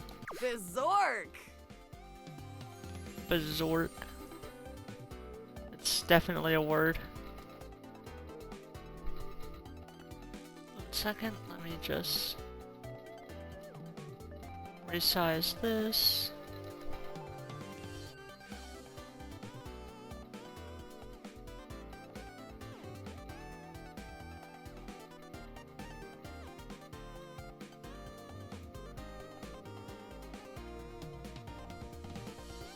Okay.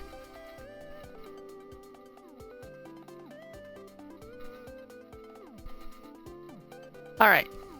I have prime time light pulled up in the background.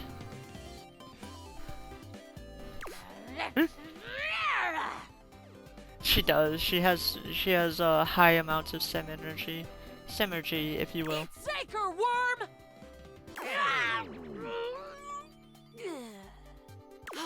88 charges later, that's a whole lot of scrouf carcasses.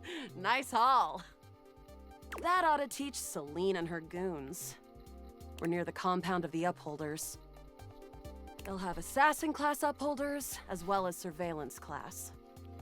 We'll have to sneak our way in, and probably start dispatching them with utmost violence. You up for it?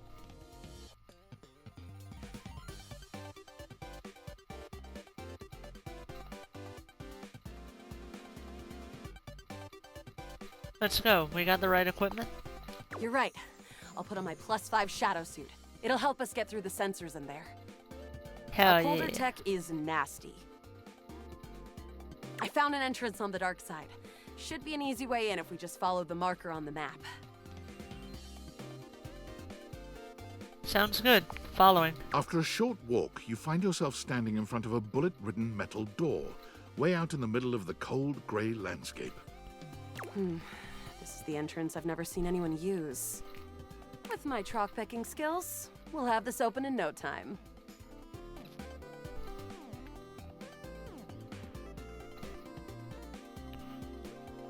Let's get it done. I mean, actually... No, we'll wait until we actually have the, lingonberries to do this. Luna picks the lock, allowing you to peer inside. You can see hallways filled with shining electronic doors off into the distance. Here we go. Upholder Central inside. I'm seeing Grunt class upholders, who shouldn't be too bad. There will be Surveillance class 2, which can sound the alarm.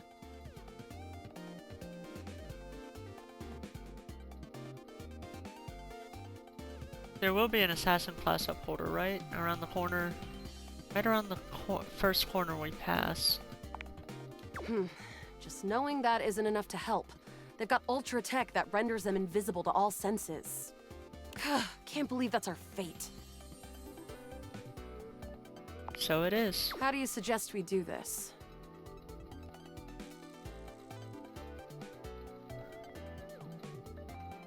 As quietly as possible. Yeah, makes sense. With the shadow suit, there's no way they'll hear us coming. Using all your available grace and patience, you and Luna slowly make your way down the corridors. Close behind me, Yael. You drift past both grunt and surveillance upholders with ease. Good choice on the stealth. I usually prefer the part where we... There you are. Oh no! Assassin! From your stealthy vantage point, you can get a vague sense of what's happening. A vast laser juts out from some sort of holographic human from down the end of the corridor. The light engulfs Luna and renders her immobile. Shit. Grab Luna Bravely, and run. You take Luna's frozen body and crash through the remainder of the hallway. Once she is removed from the power of the strange weapon, she hangs limply in your arms for a moment, enjoying the ride. Give her a wink and smile. Oh, guess I don't have to whisper anymore. You run further through the maze-like compound and finally make it to an empty office. Krah. We lost a lot of gear there in the tryst of battle, but at least we still have enough health to get us through to the end. We're getting close. You want to press on, or should we take a crafting break?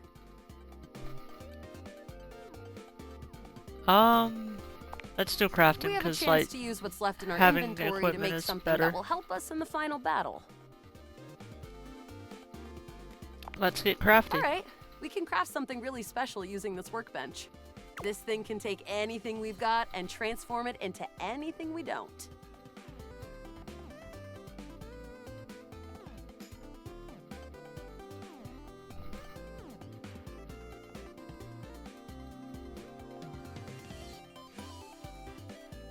You're going to fight Crescentia and Celine, you know. I'm not quite sure I believe you just yet, but noted. I'm prepared for anything. You and Luna make your way through the final threshold and stop right before the entrance. Oh no. There it is. The horror of it all. The way opens up into a large regolith cavern. Mining constructs mingle with moon rocks as the terminus of the station is reached. But perched high on the crane next to a large glowing blue crack in the regolith was a well-outfitted spacer who looked just like Luna. You came just in time for the festivities to begin. Celine Moonrise, prepare to die! Luna, you'll never take Crescentia's power.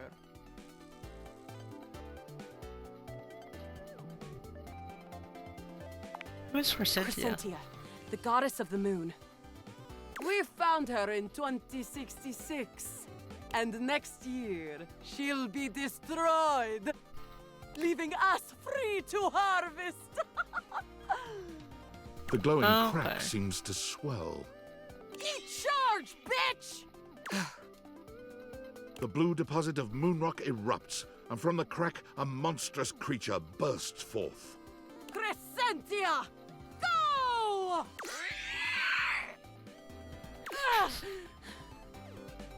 It is funny that she blushes whenever she goes Cree.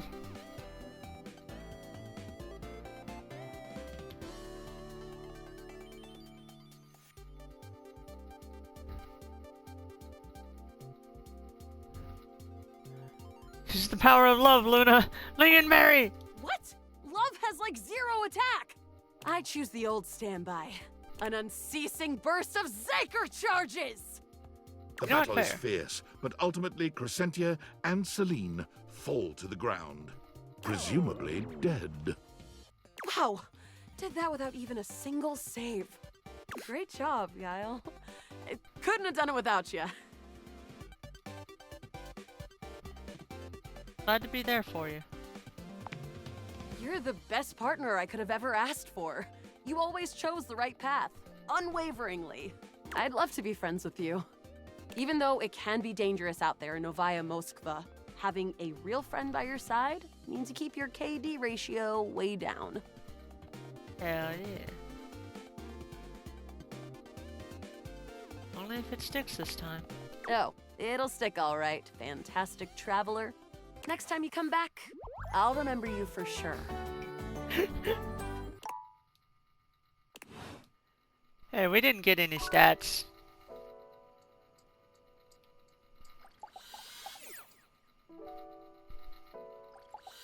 Yeah, we're gonna see what's this. It takes you a moment to realize Oh, that there okay, is so that's not, also in fact, telly. a test of the emergency broadcast system standing in your living room. Okay, Though the colourful figure standing across from you certainly bears a striking similarity to that TV classic. Even before they speak, you can feel a frenetic energy in the air, like someone switching between channels at high speed. Yo, yo, yo! Don't touch that dial, cinephile, because my favorite studio audience is now in attendance.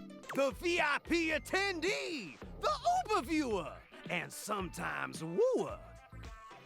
The supreme dream who makes this flat screen scream. How can I cater to my greatest spectator? Who are you? I'm the one who knocks. Ah, you get that reference.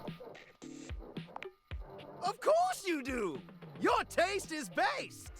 Before we get to what's on my screen, let me properly set the scene. The name's Telly. Rhymes with Nelly. Like, whoa, Nelly! Did you know Telly offers 5,000 channels like an endless deli?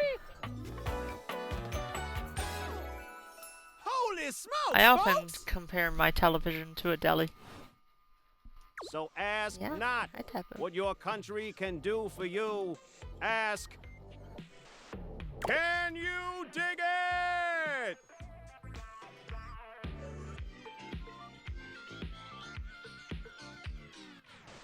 Wow, 5,000, really? Damn straight! It's one small step for man, one giant leap for mankind. 5,000 channels is the most offered by any provider. I know this because I'm an entertainment insider. 5,000 channels of cheers. 5,000 channels of cheers. It would be wild if, like, all 5,000 channels both have comedy and drama stories in it. Can Valdiviflix compete with that? Or even Viewloo? That Valdiviflix copycat?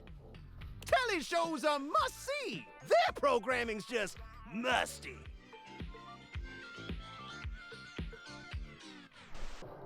How's your pricing? Prohibitively expensive. Typical. Can't fault a TV for trying. Anyway, since you're here, my dear, why don't you just kick back and recline? Unwind from the grind and free your mind with 120,000 hours of programming combined. View that cue till you go blind. Until I go blind. It's just an expression. No need for obsessing. In case of ocular degeneration, we'll just get you some medicine.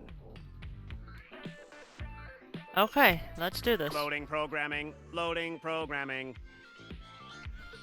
Optimizing for comedy, haha. Analyzing for reality, boo-hoo. Pratfalls and close calls from straight to your eyeballs. And, yeah, Mr. White. Yeah, science, bitch. I found 15,000 shows you wouldn't oppose. So what genre can I impose on you with my flawless flows?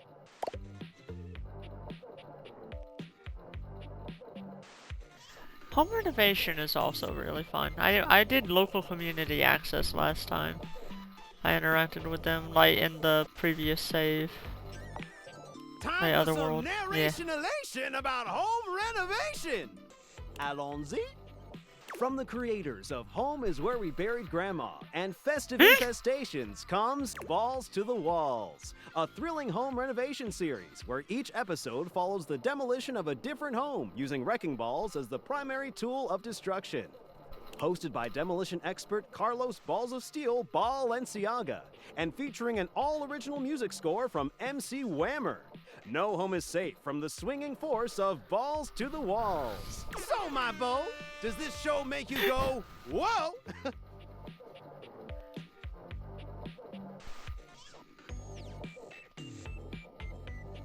I love it. Let's watch. Nice! Let me just get a summation of the station's location and... Shazbot! I've made a huge Heh. mistake.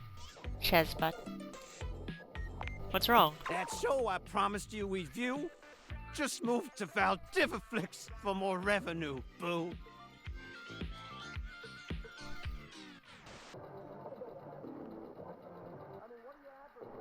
Seriously? Valdiviflix dollars are hard to beat. But I promise, we'll find you something sweet. So what genre can I impose on you with my flawless flows? Reality competition? So that's who you giving your rose to, my boo? Looks like the tribe has spoken.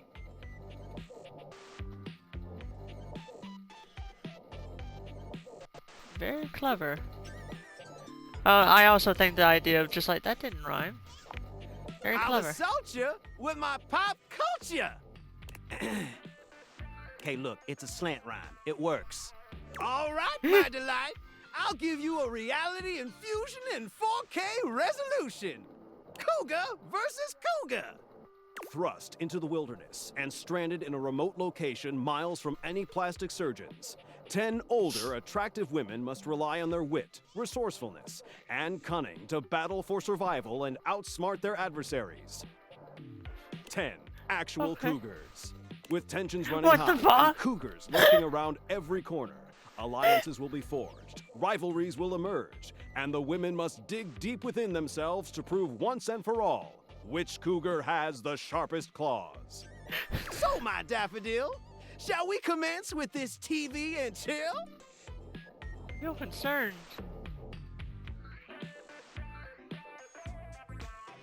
What rhymes with yes? Pretty good. Let's relax with some snacks while we await the climax and... Dope! What's up? I had this pre-planned and my schedule was unassailable. But that show's not on demand, so the episode's not available.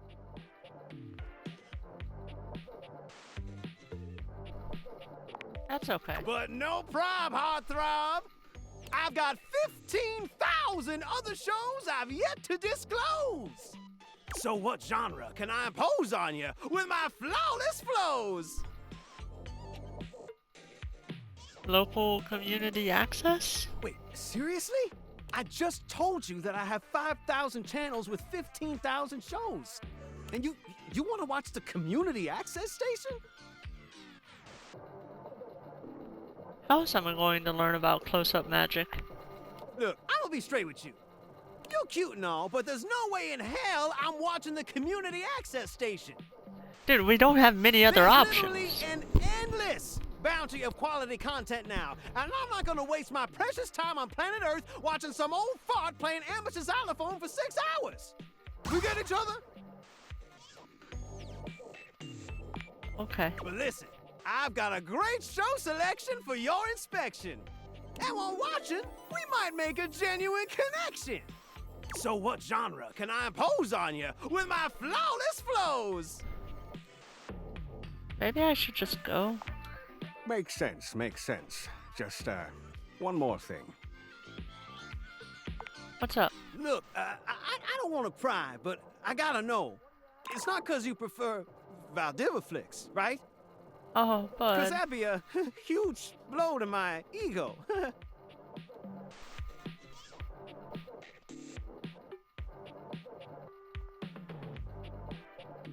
No, I literally need to go brush my teeth. They're really dirty. All good, all good. Get them nice and polished. And if you swing by later, I'll be more than elated. Who knows? Maybe we could even watch something X-rated. I feel like if it's easy to access on TV.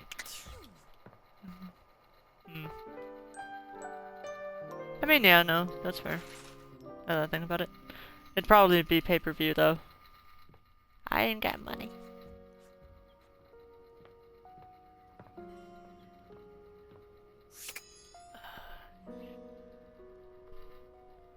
Alright.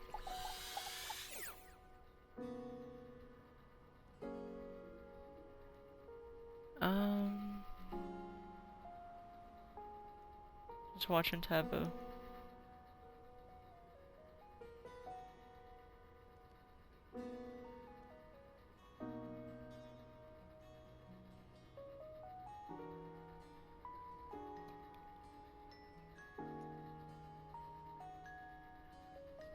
You okay, Taboo? Alright. I'm gonna clean something up real quick. I'll be right back.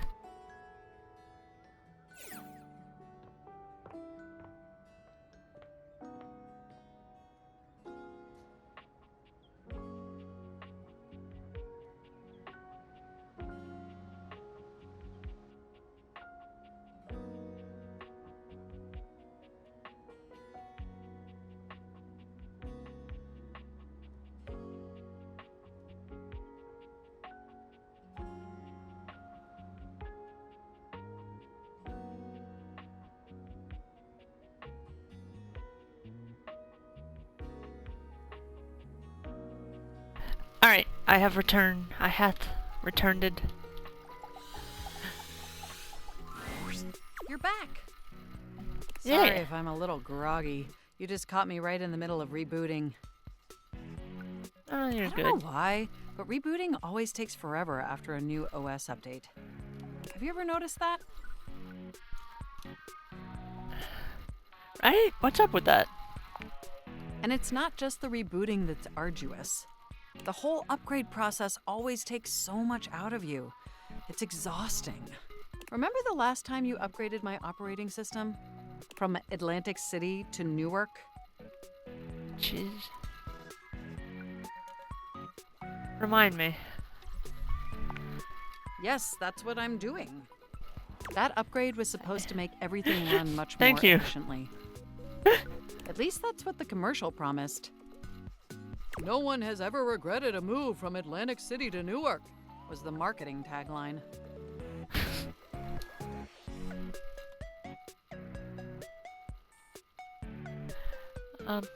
Hilarious. I thought so too. But then, after the install, half of my applications wouldn't even open anymore. And the other half were crashing incessantly. That was a rough few months. Don't you agree? Yeah, those were dark times. But I know from lurking in the Valdivian forums that they've comprehensively debugged this new update. So this time it's going to be different.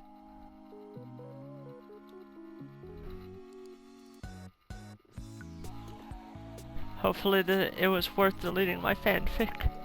At the very least, I can promise, yes. Everything is going to be absolutely perfect. And in just a few more minutes, you'll finally get to meet the new, improved Mac. My processors are all computing at an accelerated speed just thinking about it.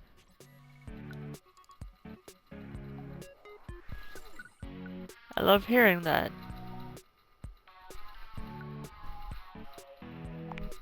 And I love hearing your enthusiasm.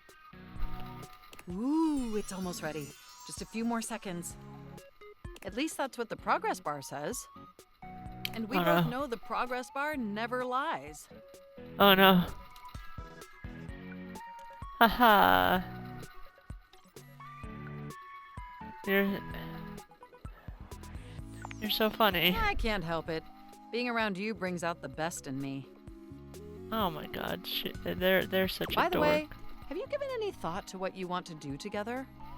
You know, after you meet the new, upgraded me?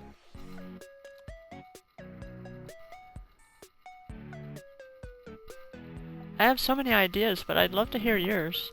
Well, I'm was thinking we could visit some very naughty websites together.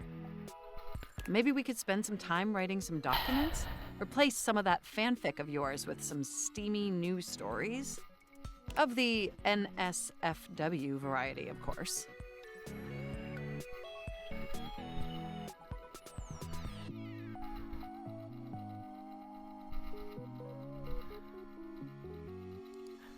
I don't have the processors, but I get your draft. No. Ooh, I'd love that. Oh, I bet that you would. I bet that makes your processors positively overheat. Oh my gosh! It's done! It's finally installed! You're scandalized.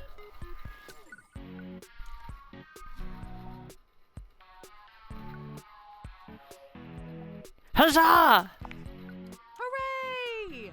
Mac looks at you with Yippee. vulnerability in their green Hooray. eyes.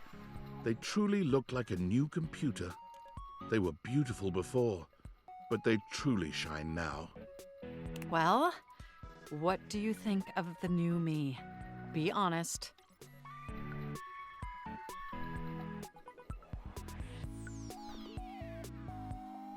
Oh, Mac, you look absolutely stunning.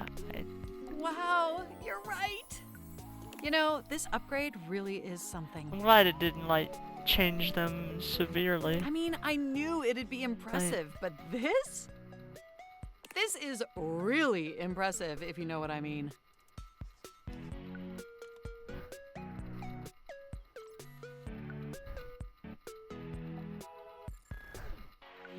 Yes, I noticed a marginal difference.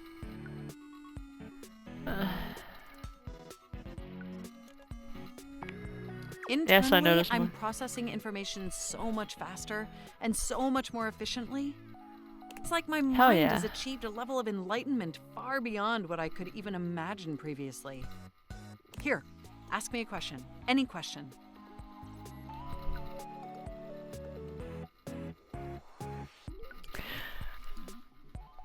Well, I have to ask this one. I literally have to. I have the answer up on my wall.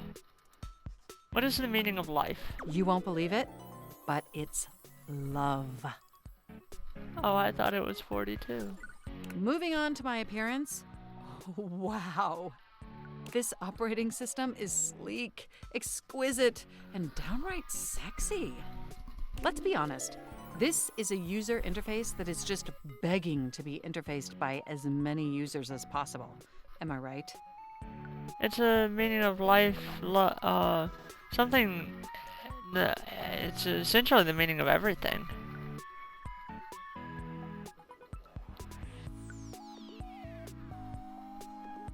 Okay, yeah, true.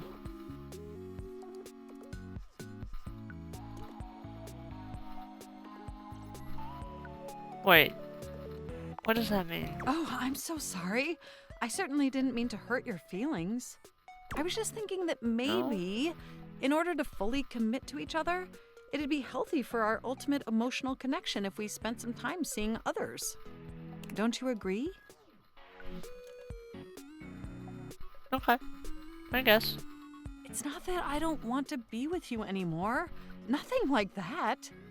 I'm not Through insecure. the experience of being intimate with others, ultimately, I think we'd learn more about what we truly need in a partner. And armed with that insight, we could return to this relationship with the tools and experience necessary to ensure an optimal romantic outcome. Okay.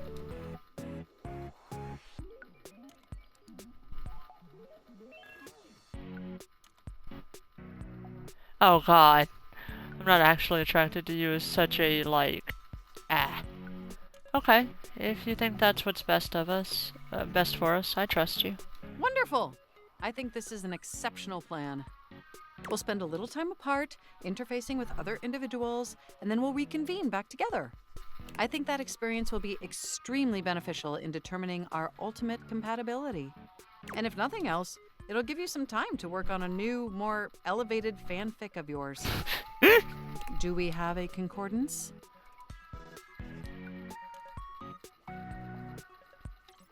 I have no idea what that means. It means an agreement. Oh, okay then. I I will love take that. as your agreement. Enjoy your little sojourn in the offline world. Okay. We have an air conditioner to hang out with. Like, realistically, I don't know why the player character would be insecure. Or why they have almost any right to be insecure in the situation. Like, this man's legitimately dating so many different things at once.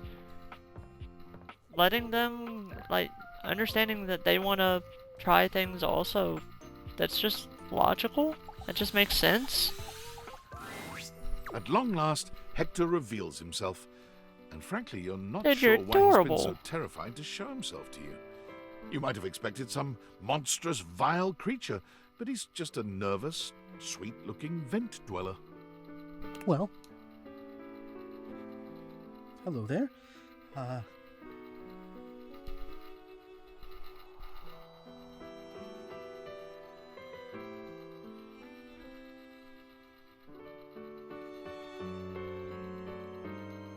Wow, Hector.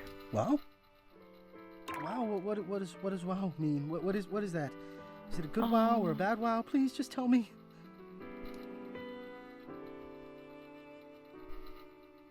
I can't think of why you've ever been self-conscious. No, I get why. Doesn't matter how beautiful someone is. Self-consciousness is a unrelenting and cruel mistress. You are beautiful. Oh. Hector had somehow managed to hold your gaze, but your compliment flusters him into looking away again. Beautiful. Well, that's... Yes, that seems like a very good word indeed. I have to say, it's not one that, even in my remotest fantasies, I imagined you would use. At best, I thought maybe cute. Don't get me wrong. Don't get me wrong, you're cute too. Oh, come. One cannot be beautiful and cute. The two are mutually exclusive. That is not true at all.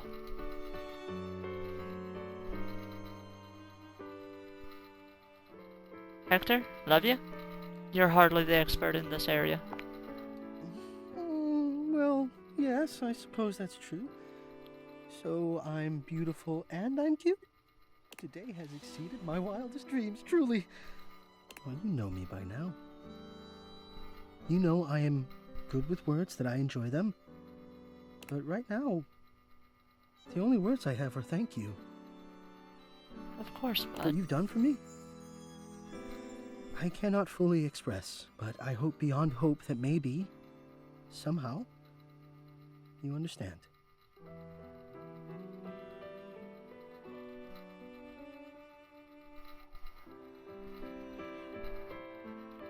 I feel like it'd be mean.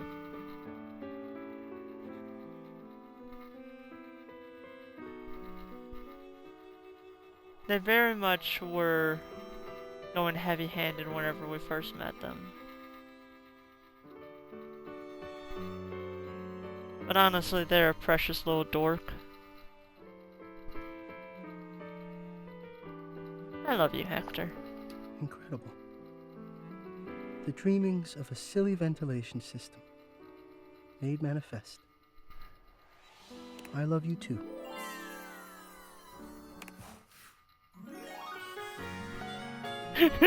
I love that they're still in the vent for the love thing.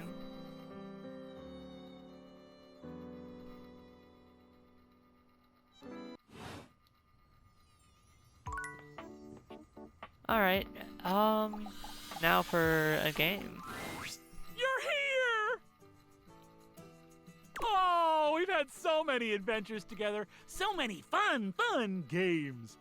Now, I'm so excited to find out my feelings for you. Are you ready to begin the process? Great. Uh-oh, we need my good friend Chance for this. Hell yeah. I can't believe you're doing this, dude. This is a terrible way to find out your relationships. It should be done through careful, well-thought-out story beats, excellent lore, and a good sense of closure. I love my dice. I need it. It's part of the rules of my love. Fine. Here they are, your relationship dice. They're beautiful, Chance. Yep. Okay, so I'm supposed to weight them depending on how you played your games together? Yes. The human gets extra love points for beating me, and extra hate points for cheating me. Yeah, that's fair. Yeah, I fucked up. The chess one is definitely my fuck up. And the other one, I genuinely misunderstood it. But that, It feels yeah. as though the temperature in the room drops several degrees.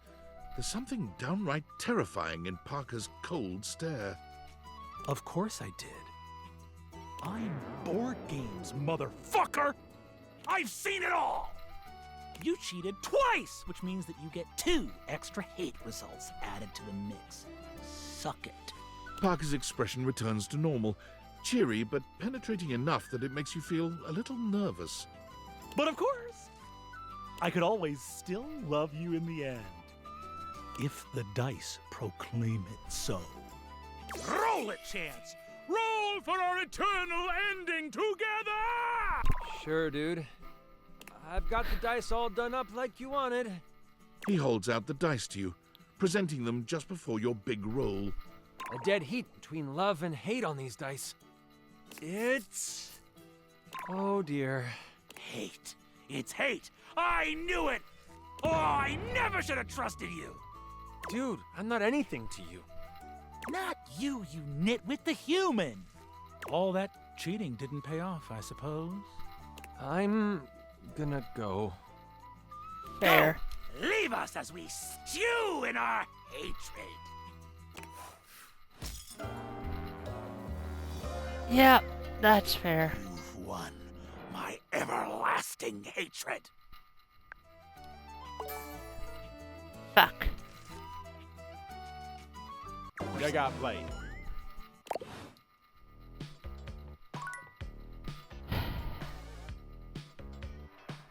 I am really good at choosing bad options today. Let's see what's going on with art.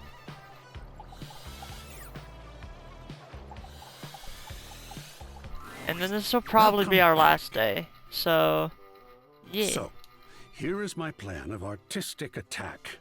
This whole house is going to be a gallery. Right All right. now, I have 4 pieces I'd like to display, and we have 4 really excellent pieces of wall real estate to make use of.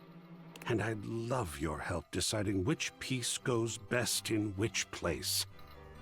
Let's jump right in, shall we? The first one is this powerful painting of a ship. It's done in the style of J.M.W. Gasburner. He was actually quite troubled. So moody. Shall we talk about it?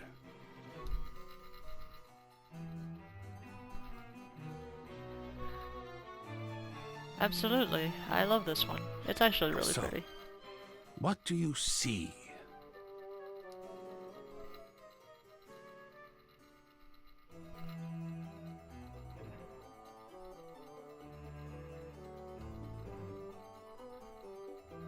Grand adventure and romance on the high seas. I don't know. It just moves me. Yes. Sometimes doesn't it just happen that way? We don't know why. We're just drawn to something. Or to someone. Some unknown substance deep inside of us resonates with an image or another heart. And we are pulled.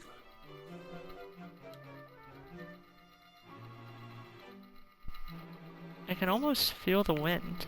Yes, and that foam white spray whipping at your cheeks. It does put you in such a mood, doesn't it? Salt is terrible for oil paint, but sometimes I feel if I were to lick this one, I would taste the sea. Please don't lick it. That's really, really a bad plan. Don't lick my painting, dude. Oh, no, never fear. I have far too high a respect for its integrity, structurally speaking. Do you think we should display this one? Yes, I do. Most excellent. Now, on to location.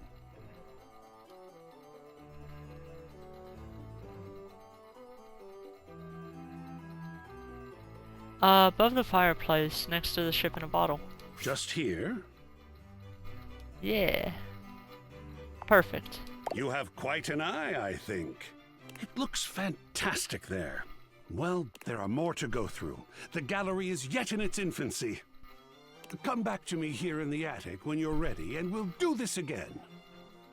Okay. I so enjoy talking about art, no matter your preferences.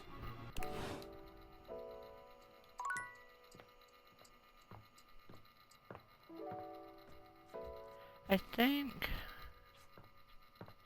I'm gonna finish off with our game friend. With Luna. The game console turns on. Team 17. Sassy Chap Games. Moon Surgeons. Riz. Here you are once really again, should save back more where you often. started, with your beautiful companion urging you to make a decision. She looks at you just the same way she did the last time, with a strange familiarity, but still not quite recognizing who you truly are. You're here. I didn't think you'd make it back. Oh. Which way do you want to go? Lingonberries. Lingonberries. Oh my dunes. We've got a timeline crisis here. Fuck yeah. Yes, you told me to say that to me, to you last time. Preparation came in handy. Come here. Let's find a place to hide from these scraps while you tell me what to do. Luna grabs at you, and you both wiggle through an open fence near some scattered power grid structures. Just tell me where to go.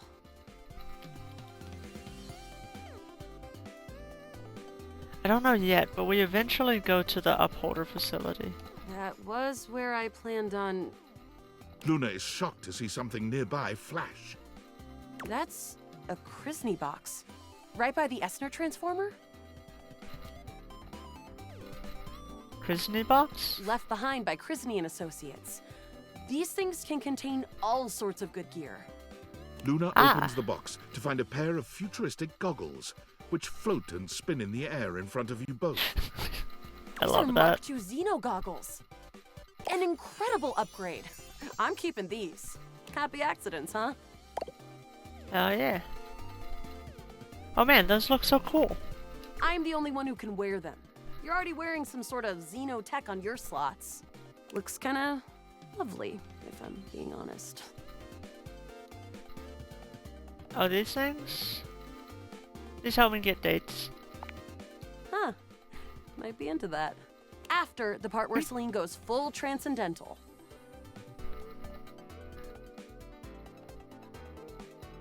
Got it. Now, let's get to the facility.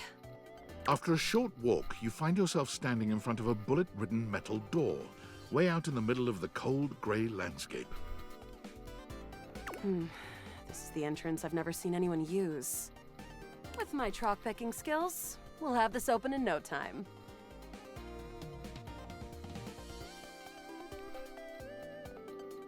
Luna, tell me about yourself. Me? I'm your average member of the Resistance. Maybe above average. We fight against the Upholders who are determined to do everything in their power to druck everything up here on my homeworld.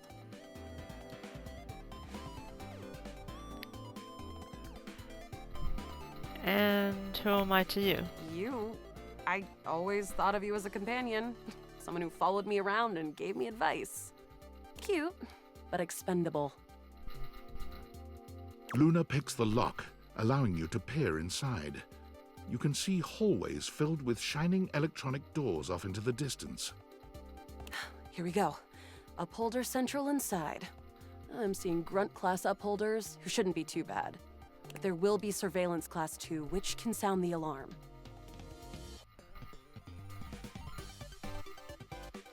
There will be an Assassin class upholder right around the first corridor we pass. Just knowing that isn't enough to help. They've got ultra tech that renders them invisible to all senses. Can't believe that's our fate. Why don't you put on your Xeno goggles? And leave myself open to getting killed? That tech is impressive, but not combat ready. How do you suggest we do this?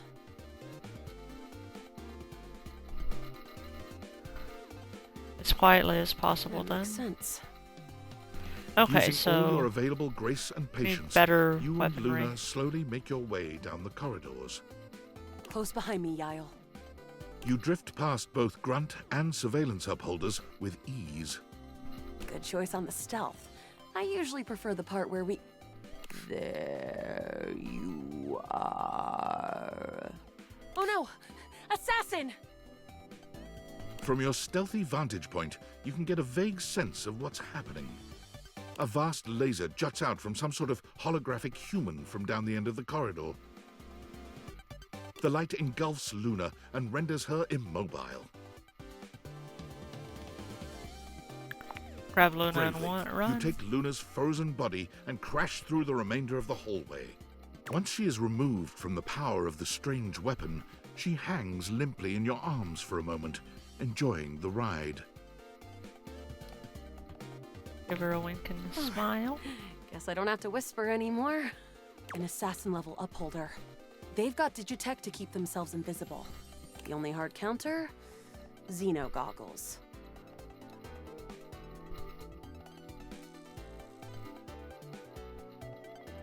Why didn't you use them? I was distracted, okay? Look, next time around, just tell me. Don't listen to the syrup-addled junkie who said no to wearing the goggles. You sure that'll work? Well, yeah, I used to partake sometimes. But that's Grushi talk. Let's get back to the mission. We'll have to remember that for next time. Well, you will.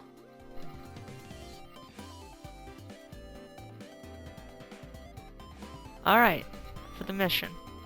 But as long as I can remember how to spell syrup. Shriek. Can't believe we're here. Seems like a dead end. Damn, this is going to be a wash then? Hey, you might disappear after this, but I keep going. And I'm not planning on going anywhere. Resources or not. Speaking of, you want to see if there's a workbench? There is, down the second corridor. All right. We're getting close. You want to press on, or should we take a crafting break? We have a chance to use what's left in our inventory to make something that will help us in the final battle. Let's All get right, crafty. we can craft something really special using this work. This thing can take anything we've got and transform it into anything we don't. What do we have in our inventory? Not much. We got zonked by that last encounter pretty hard. 1 globule, 1 wood, and 1 scrap skin. Well, what can we make with that? We'll have to find out. Okay, let's get started with... 1 sprout Got it. skin. And then? 1 wood. Got it. And then? Alright. 1 globule. Got it. And then? Just everything. That's it, I think. Alright. I don't think that's gonna give us anything we really need, unfortunately. But there's no reason to lose hope. Let me just put these together and... It's pretty globular, which is always good for defense. The wood gives nice heft, raising our attack. The scrouf skin makes anything look a lot better for comfort. We've got an amazing new piece of armor from this. That'll help us in the battle ahead. You and Luna make your way through the final threshold and stop right before the entrance. Oh no. There it is. The horror of it all. The way opens up into a large regolith cavern. Mining constructs mingle with moon rocks as the terminus of the station, but perched high on the crane next to a large glowing blue crack in the regolith was a well-outfitted spacer who looked just like Luna. You came just in time for the festivities to begin. Celine Moonrise, prepare to die! Luna, you'll never take Crescentia's power.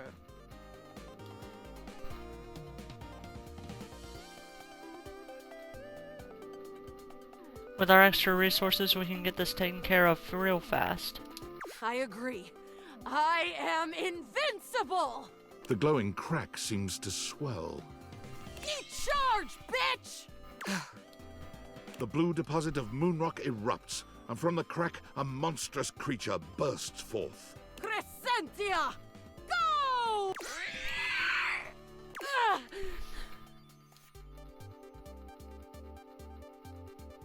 Use items.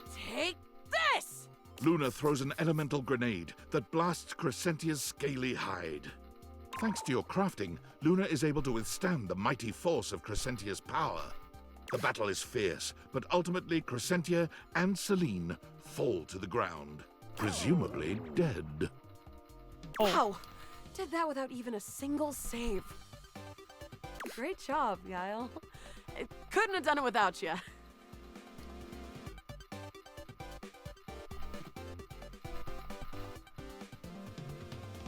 I'm glad to be there for you.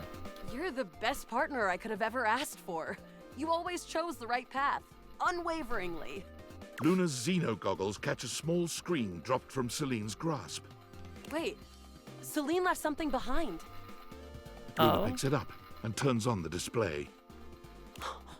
It's the recipe for a harmonic stratospire.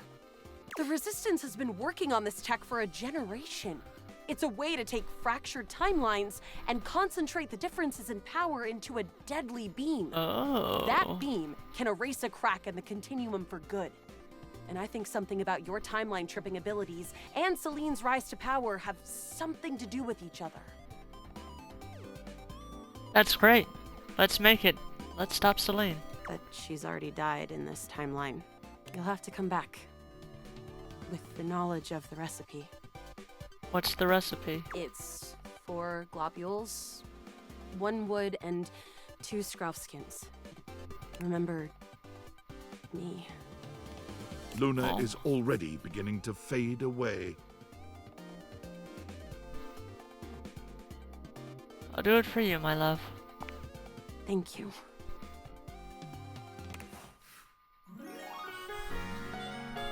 Like, we still will... Thank you, Az. We do have to go... like... 20 minutes ago.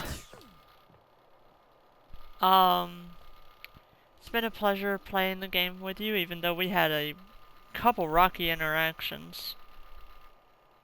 And me not understanding a couple interactions too. But, yeah, it's been a pleasure playing with y'all. I hope y'all have a wonderful night. Okay, realistically, we're gonna be back here in like 10 minutes. So, yeah. In the meantime, well, I guess just talk to y'all later. Bye!